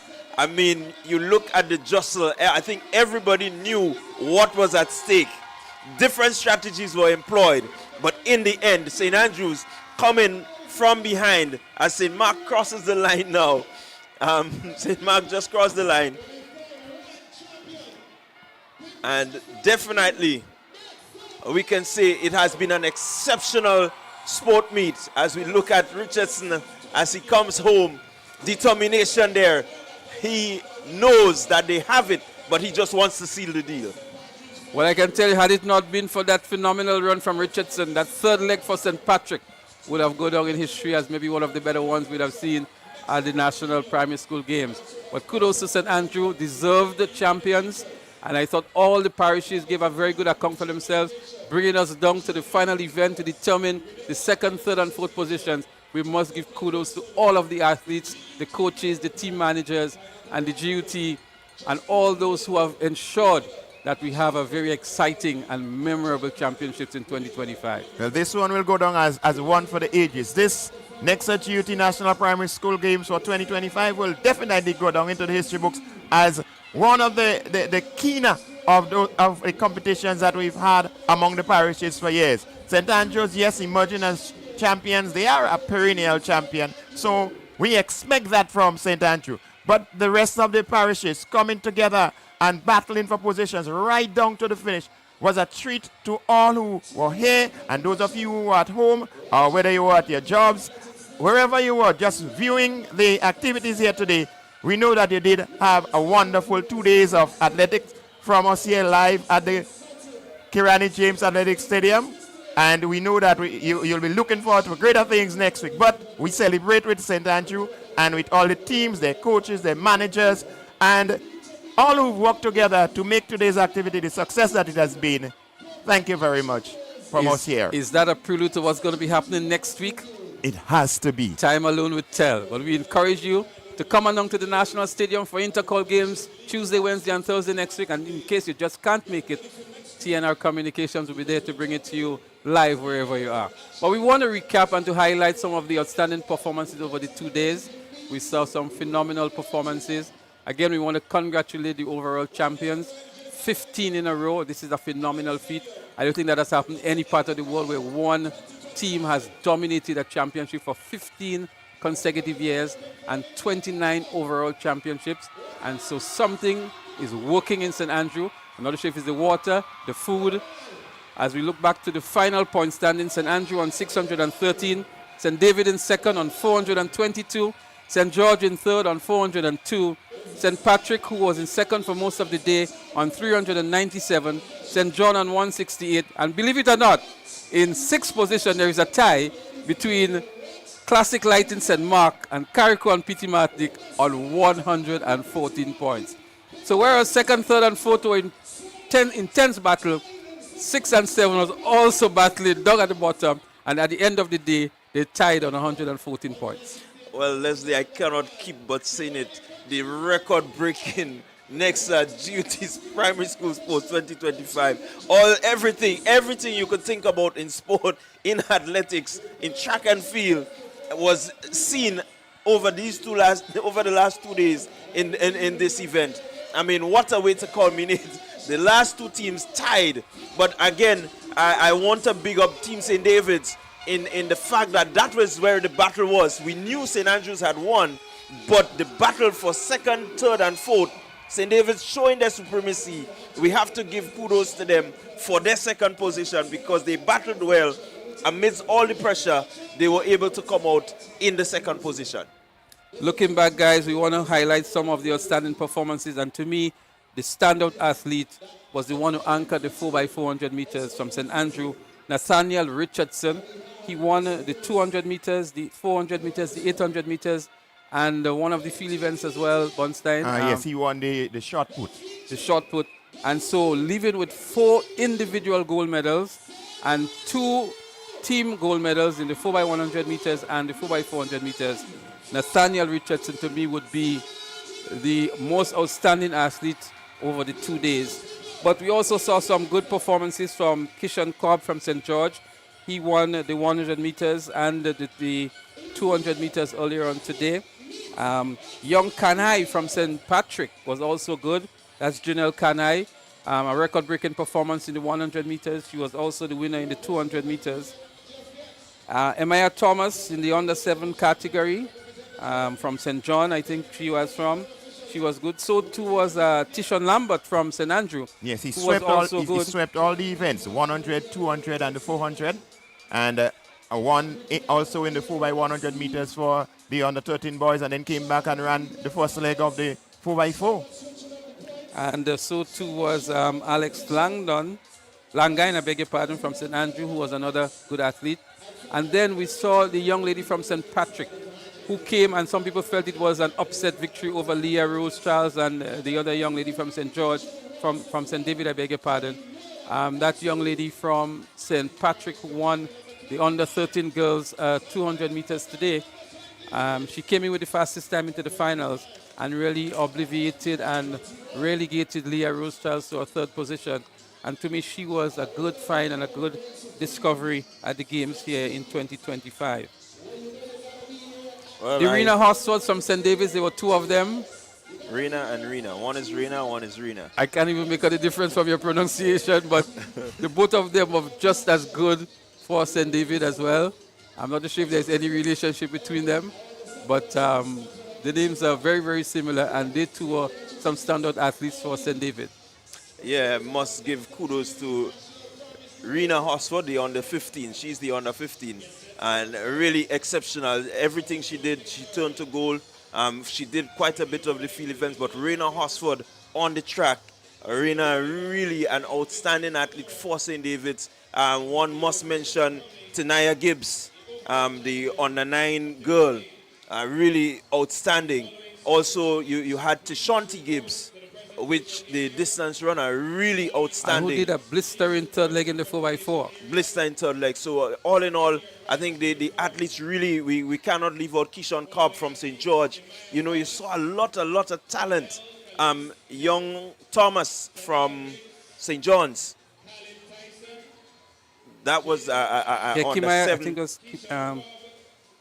call her name out, Emaya Thomas. Emaya Thomas, really, I mean, we saw some really, really good, outstanding athletes So the name came back now is Ashel Romain yes. from Ashel St. Romain Patrick. from St. Patrick, yes. She was the one who came in and dominated and won the 200 meters in the under 13 category, beating Leah Rose Charles and same Rena Hosford from St. David, who came in as favorites for the event. Yes. Yeah, again, and some good finds. What was good is that some of these athletes, you never really heard about them. For example, Dimitri, who was the standout at St. Andrew's branch. But here, he was relegated to second position. Yes, Tyson took over. Exactly, and so you saw a lot of athletes come into the fore as the competition really gained momentum. So what this does is that it draws a nice comparison between what we saw in the private primary school game. There was a standout athlete there, an 11-year-old named Ethan Gunpot, who ran a 58-point-something 400 meter. That is comparison even better than his age group category at these national games here. And so we have a group or a crop of young athletes that are exceptionally promising and bright prospects that must be identified now and the talent harnessed. We did not see young Simon from St. Andrew in the long distances. She's better known maybe for the 3,000 we saw at national champs. And maybe I thought she may have been featured here in the 1,200 meters. She's only 9 years old.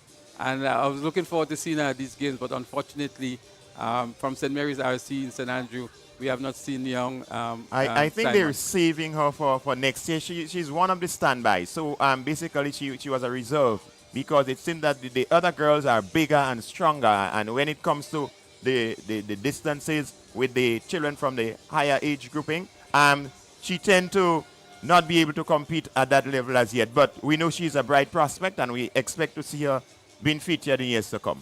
So just imagine the games are over and the fans are still here. I'm still thinking that there is a lot of sweetness that is left in their mouth still. They anticipated more, they're wanting more because the games have ended on such a high with the level of competitiveness and the high performance of the athletes that the spectators are still here, maybe expecting some more, or maybe just for the final closing ceremony and overall presentation of trophies to the individuals and championship parish. I think the fans are so excited. I think they want to see who will be the overall category champions and so on, because you saw a lot of good, outstanding performances. And so definitely there is that air of anticipation. Let's see who will be the different winners in the different categories. I think this is what they're waiting on. And we definitely will hear some noise being made when these pronouncements are actually done. Well, kudos and commendations must go to the organizers, and we spoke this morning with the meet director, that's Latisha Collymore. Look at the time, the games are over. The athletes can celebrate and still have time to leave the stadium within daylight hours to get to their respective parishes. And so we must again give kudos to the organizers, the officials, for ensuring the smooth running of the games, the level of organization, and the sort of an incident-free games that we've seen here. We must give them the full commendation. Yeah, I quite agree with you there. It has been a really well-managed games.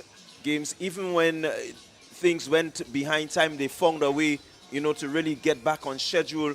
I think this is important. The young athletes, they have to travel, some of them all the way up to St. Patrick, on day one. You want to get them home in a timing where they could get their full rest. They can be revived and feel the energy to come back on a second day. Second day is over. You have enough time that they can get their presentations and still have time to maybe catch a little celebration on the way up before it gets dark. What do you want? Well, the Blue Bloods are not going anywhere. They're here to stay. They're going to be here for the final presentations. And so we hope you've enjoyed the coverage that we were able to bring to you. We're not going to finish yet. We're going to maybe close off with the final closing ceremony and the medal presentations, and maybe come back to do just the final wrap-up. But we're going to terminate in a short while as we see the athletes going on field to receive their medals and trophies. That's the winning parish here, the athletes and supporters of the St. Andrew branch of the GUT. 15 consecutive years. I don't think you can ask for anything more than that. And from the looks of it, they're going to be winning for quite some time still, because even in the lower categories, they had some athletes that were dominating, and the overall team effort of St. Andrew is one to be looked at.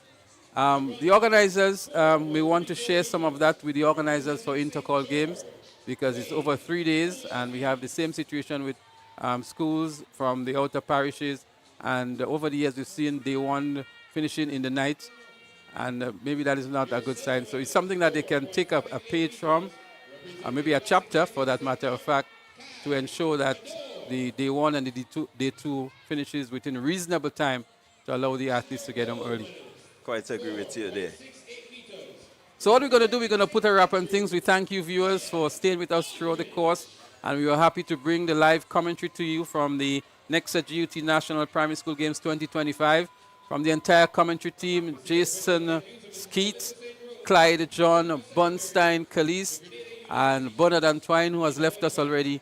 I'm Leslie Smith, and so we want to say kudos to TNR Communication, to Richie Olivier, the Executive Director, Blondell, our producer, all of the cameramen, the replay experts that were there, and the entire team. And so we bid you farewell. We say so long. Join us again next year for some more Nexa GUT National Primary School Games. But to remind you, we will be back here on Tuesday with Intercall Games 2025. And so we encourage you to look out for that and to tune in whenever that starts on Tuesday. Until then, we say goodbye and have a very enjoyable evening. Continue to bask in the glory of the Nexa GUT National Primary School Games 2025. Until such time, we say goodbye.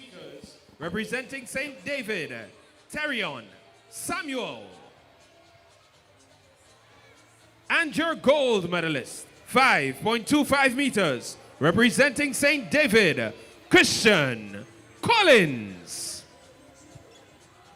These are your medalists for the under 15 boys, long jump.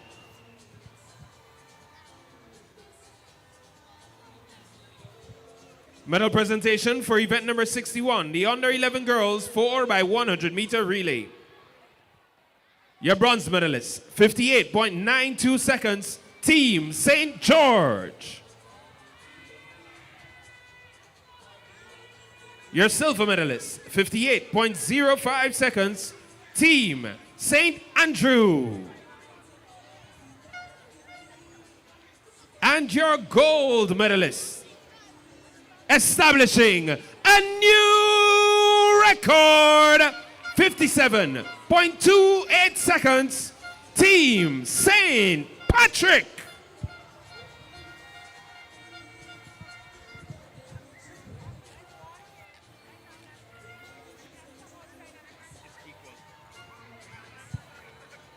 We move now to event number 62, the under 11 boys 4x100 meter relay. Your bronze medalists, 57.12 seconds, Team St. George.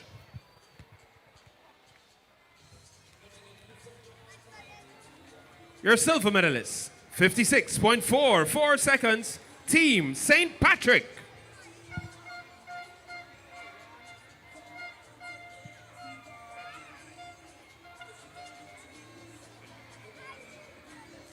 And your winners, 56.37 seconds, Team St. Andrew.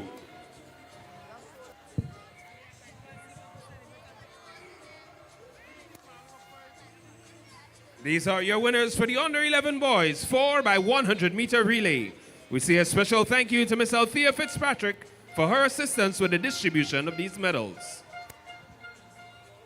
We now invite in-house legal counsel at Nexa Credit Union, Mrs. Shamara Cherubin Forsyth, to assist us with the distribution of our next round of medals.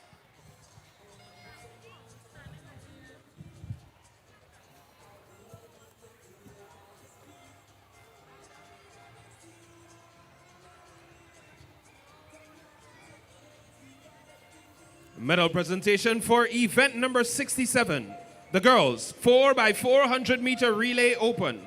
Your bronze medalists, 4 minutes, 41.81 seconds, Team St. Andrew. Your silver medalists, in a record-breaking time, 4 minutes, 32.54 seconds, Team St. George. And your gold medalists, establishing a new record, 4 minutes, 30.82 seconds, Team St. David. These are your medalists for the girls 4x400 meter relay open. Medal presentation for event number 68, the boys 4x400 meter relay open. Your bronze medalists, a time of 4 minutes, 17.68 seconds, representing St. David. Christian Collins, Christian Niles, Aiden St. Louis, Terrion Samuel, Team St. David. Your silver medalists, 4 minutes, 5.69 seconds, Team St. Patrick. Kareem Bernard, Kiel McQueen, Tristan Wellington, and Jawani Noel. And your gold medalists, 4 minutes, 2.58 seconds, Team St. Andrew. Nathaniel Richardson, Liam Edwards, Tishon Lambert, and Akel Langain. These are your winners for the boys 4x400 meter relay open. We say a special thank you to Mrs. Shamara Cherubin Forsyth, in-house legal counsel at Nexa Credit Union, for her assistance with the distribution of these medals.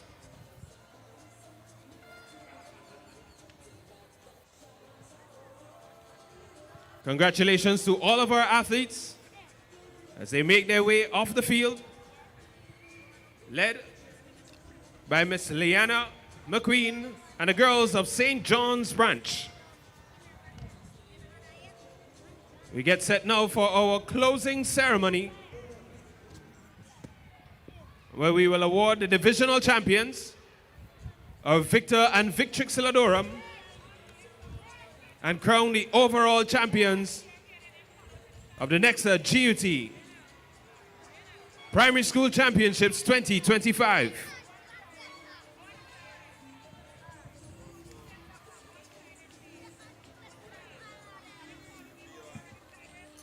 In addition to the medals and trophies awarded today, every single record breaker will be receiving $100 added to their Smart Saver account at Nexa Credit Union. Nexa, putting their money where their mouth is.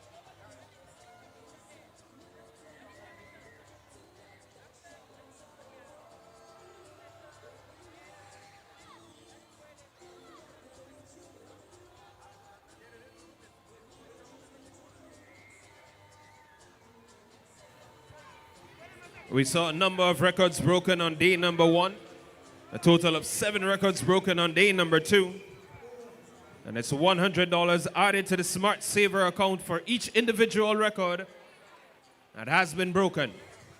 We say a special thank you to our title sponsor, Nexa, for their continued partnership and for ensuring that they contribute to the development of track and field here in Grenada.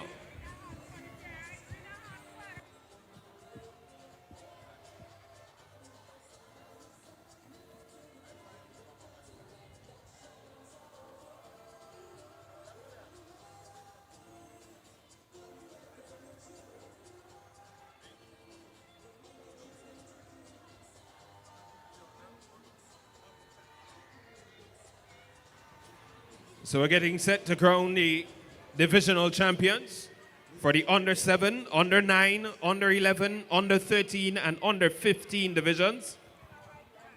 We'll also crown the most outstanding athlete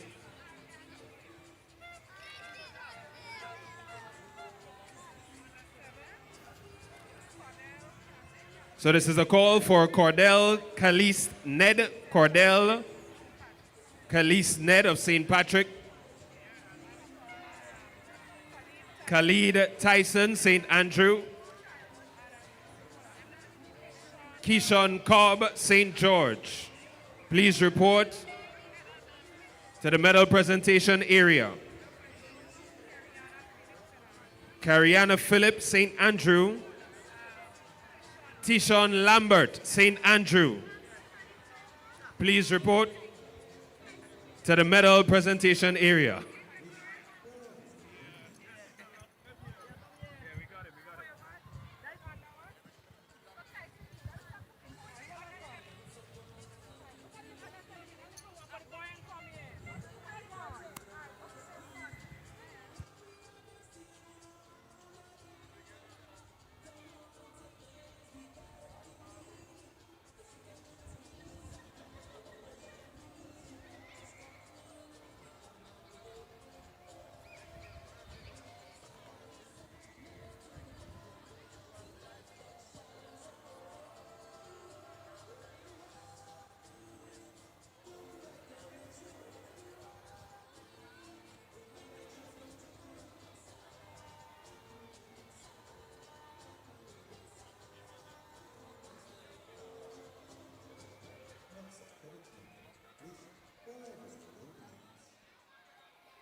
So ladies and gentlemen, we get set now to crown our divisional champions.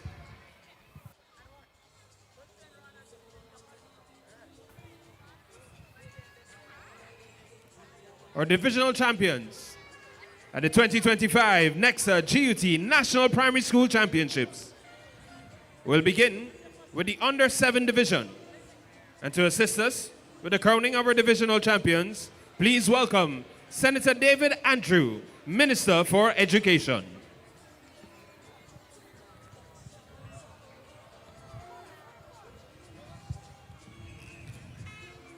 Our Under 7 girls divisional champion, amassing a total of 22 points, representing St. John, Imaya Thomas.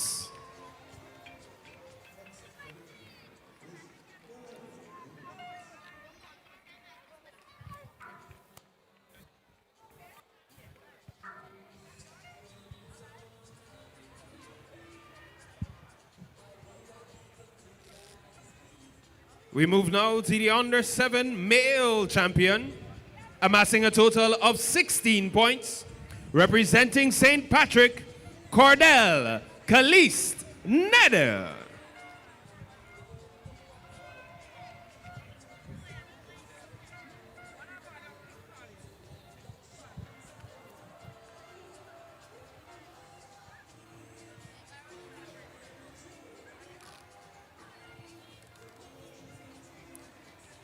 Congratulations to Maya Thomas and Cordell Caliste Ned, your Under 7 divisional champions. Special thank you, Senator David Andrew, Minister for Education, for assisting us with the distribution of these championships.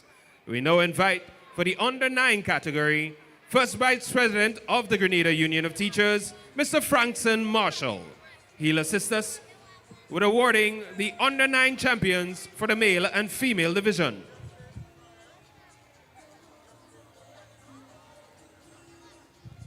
Your Under 9 female champion, amassing a total of 22 points, representing Team St. David, Tania Gibbs.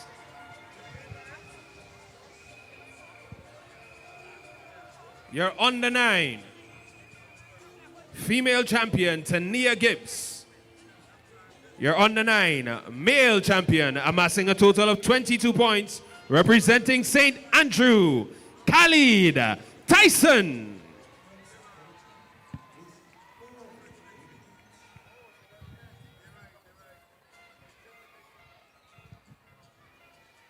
Congratulations to our under 9 divisional champions, Khalid Tyson and Tania Gibbs. Special thank you, Mr. Franklin Marshall, First Vice President of the Grenada Union of Teachers.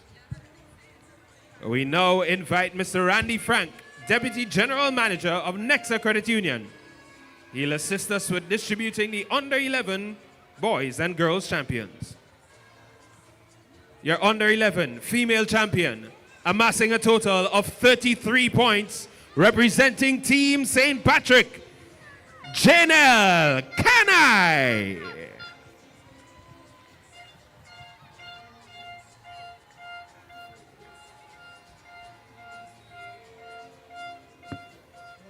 Your under 11 male champion, amassing a total of 28 points, representing St. George, Keishon Cobb.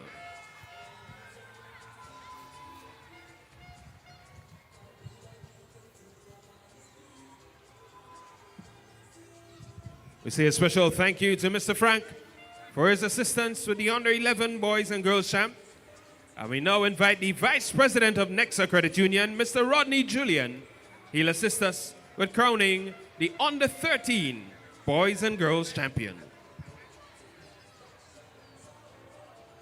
Your under 13 female champion, amassing a total of 25 points, representing St. Andrew, Cariana Philip.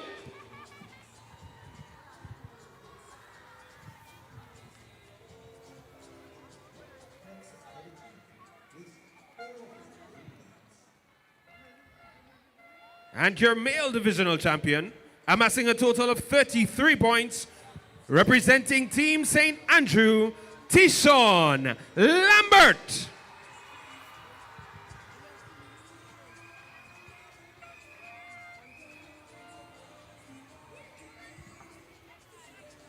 A special thank you to Mr. Rodney Julian, Vice President of Nexa. We now invite Mr. Jude Bartholomew, President of the Grenada Union of Teachers, alongside Mrs. Ratisha Smith-Boyd, General Manager of Nexa. Mr. Bartholomew will crown the boys. Mrs. Smith-Boyd will crown the girls champion. Your under 15 female champion, amassing a total of 45 points, representing Team St. David, Rena Hosford.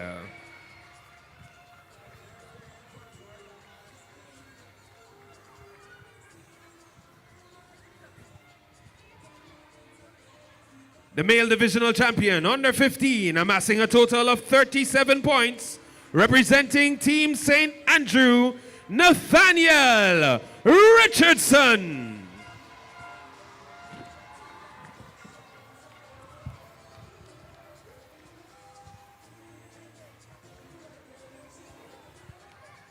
Special thank you to our president, Mr. Jude Bartholomew, and Mrs. Ratisha Smith-Boyd, General Manager of Nexa.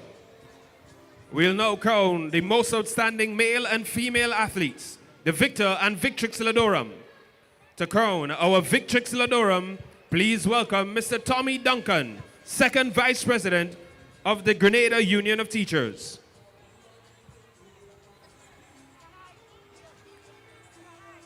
Your female, most outstanding female, the Victrix Ladorum, amassed a total of 45 points, representing Team St. David, Rena Hosford.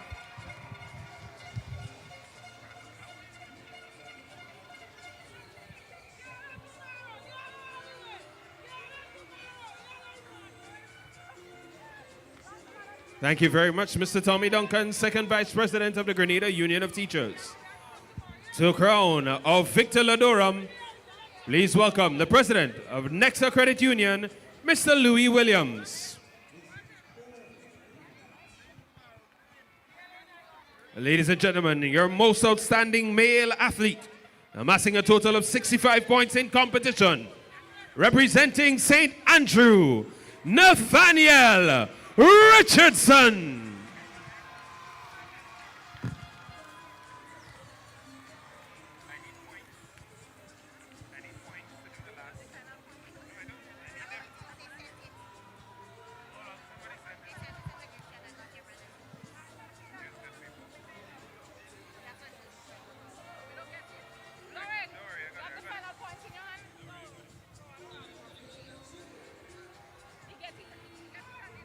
We will now crown your overall champions.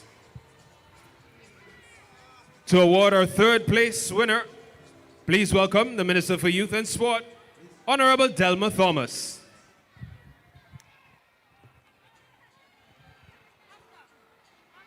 Position number 3, amassing a total of 402 points, Team St. George. St. George's branch, third position, 402 points.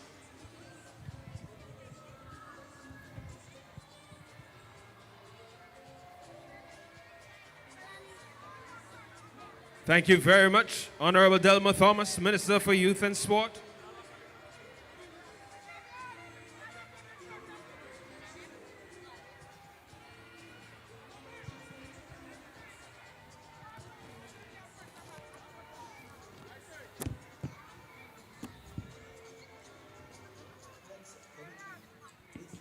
So we thank Minister Thomas for assisting us, and we now invite our General Manager of Nexa Credit Union, Mrs. Ratisha Smith-Boyd. She will award our overall second place winners. In position number 2, amassing a total of 422 points, Team St. David.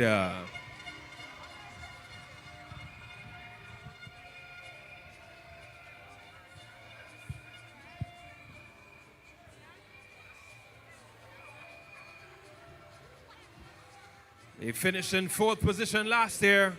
They're now atop the podium in 2025. Team St. David, 422 points. Special thank you, Mrs. Ratisha Smith-Boyd. We now invite our President of the Grenada Union of Teachers, Mr. Jude Bartholomew, to crown your overall champions. Ladies and gentlemen, the overall champions of the Nexa GUT National Primary School Championships. For the 29th time, 613 points, Team St. Andrew!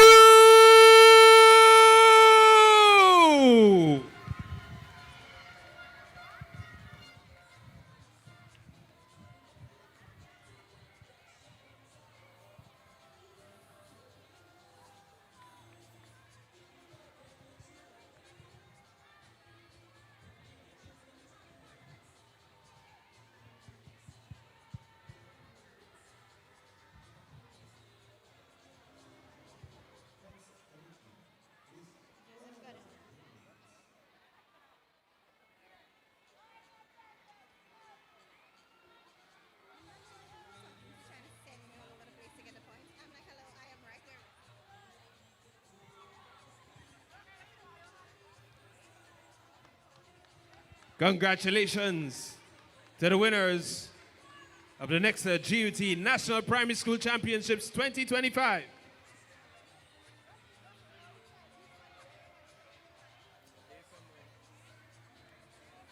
Team St. Andrew, winners in 2025.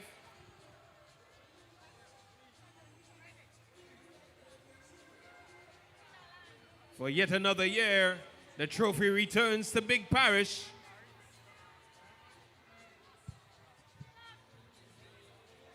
The 12th consecutive win.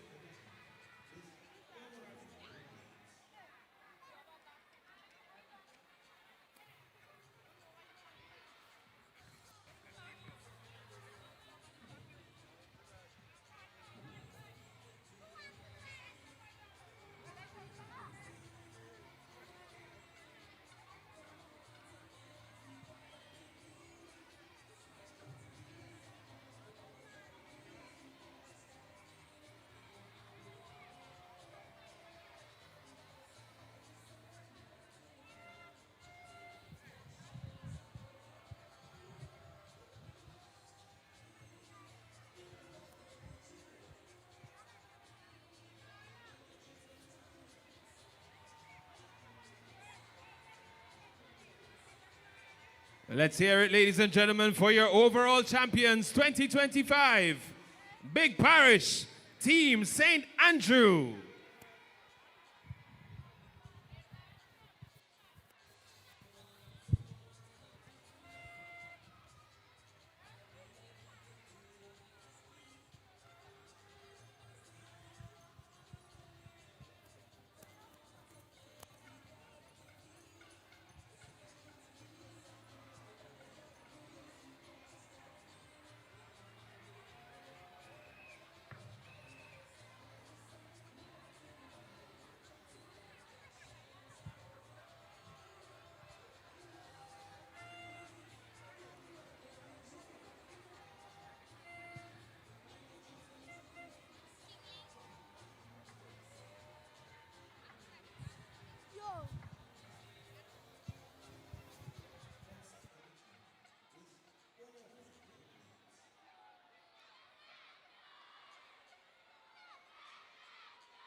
So we want to officially bring the curtains down on this year, the 2025 edition of the Nexa GUT National Primary School Games for 2025. We say congratulations to all of our medalists and our overall champion from Big Parish, St. Andrew, championship number 29. Say a special thank you to all of our patrons who stayed with us. Those of you who spent the entire day with us, those of you who were yesterday on day number 1. A big shout out to all of our coaches and our teachers who are working hard behind the scenes to ensure that the athletes are prepared and ready for competition over the last 2 days. We say thank you so much to all those who have been a part of the process, our games officials in the track, in the field and on the track, adjudicating, umpires, referees, video referee, and all those who are part of making the games possible. Those you may have seen and those you did not see, working behind the scenes in the call room and the warm-up rooms, and the different areas, the catering. Say thank you so much to Tropical Catering and all of our sponsors who've been part of the process.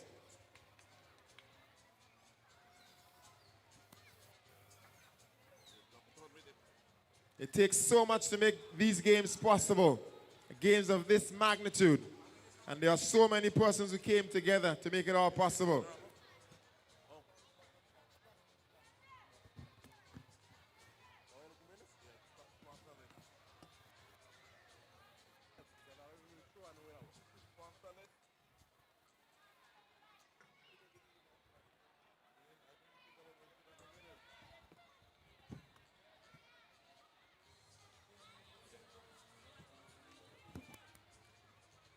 Of course, for the final time for the day, we would like to thank our title sponsor, Nexa Credit Union, sponsoring these games since 2024, and we're looking for more.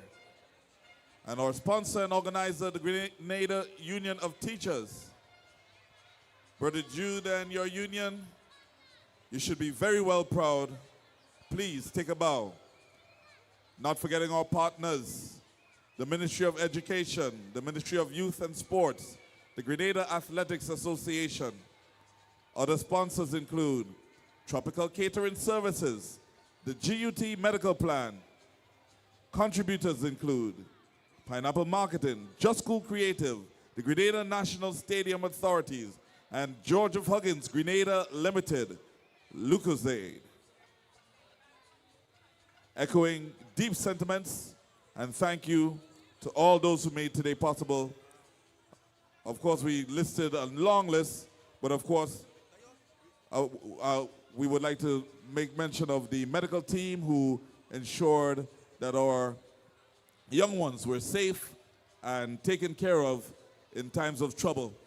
Also, it would be remiss of us if we do not recognize the presence of the Royal Grenada Police Force. We thank you, officers, for your contribution in making this place a safe zone. And we appreciate you, and we look forward to continuing our partnership together.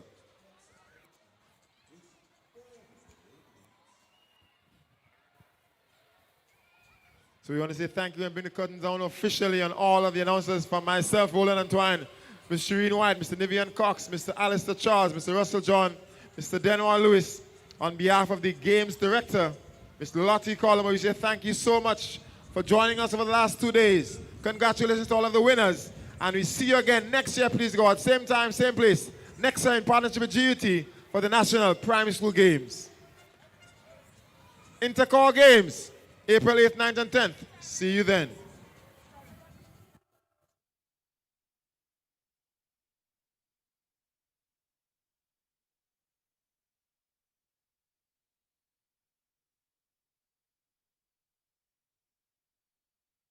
Celebrate with us. It's Nexa Credit Union's 2nd anniversary, and we're marking it with a bang. With the Tap, Swipe, and Win promotion, it's our way of saying thank you to our valued members. Purchase groceries, shop online, or tap to pay anywhere. Each action brings you closer to amazing prizes. Boost your chances using the Nexa debit card and mobile app every time and be automatically entered into our monthly lucky draws. Use daily and win every month. Join the celebration. Tap, swipe, and win with Nexa Credit Union. Visit www.nexacreditunion.com for more information. Email us at info@nexacreditunion.com or call 440-1354. Terms and conditions apply. Nexa Credit Union, with you wherever your road leads.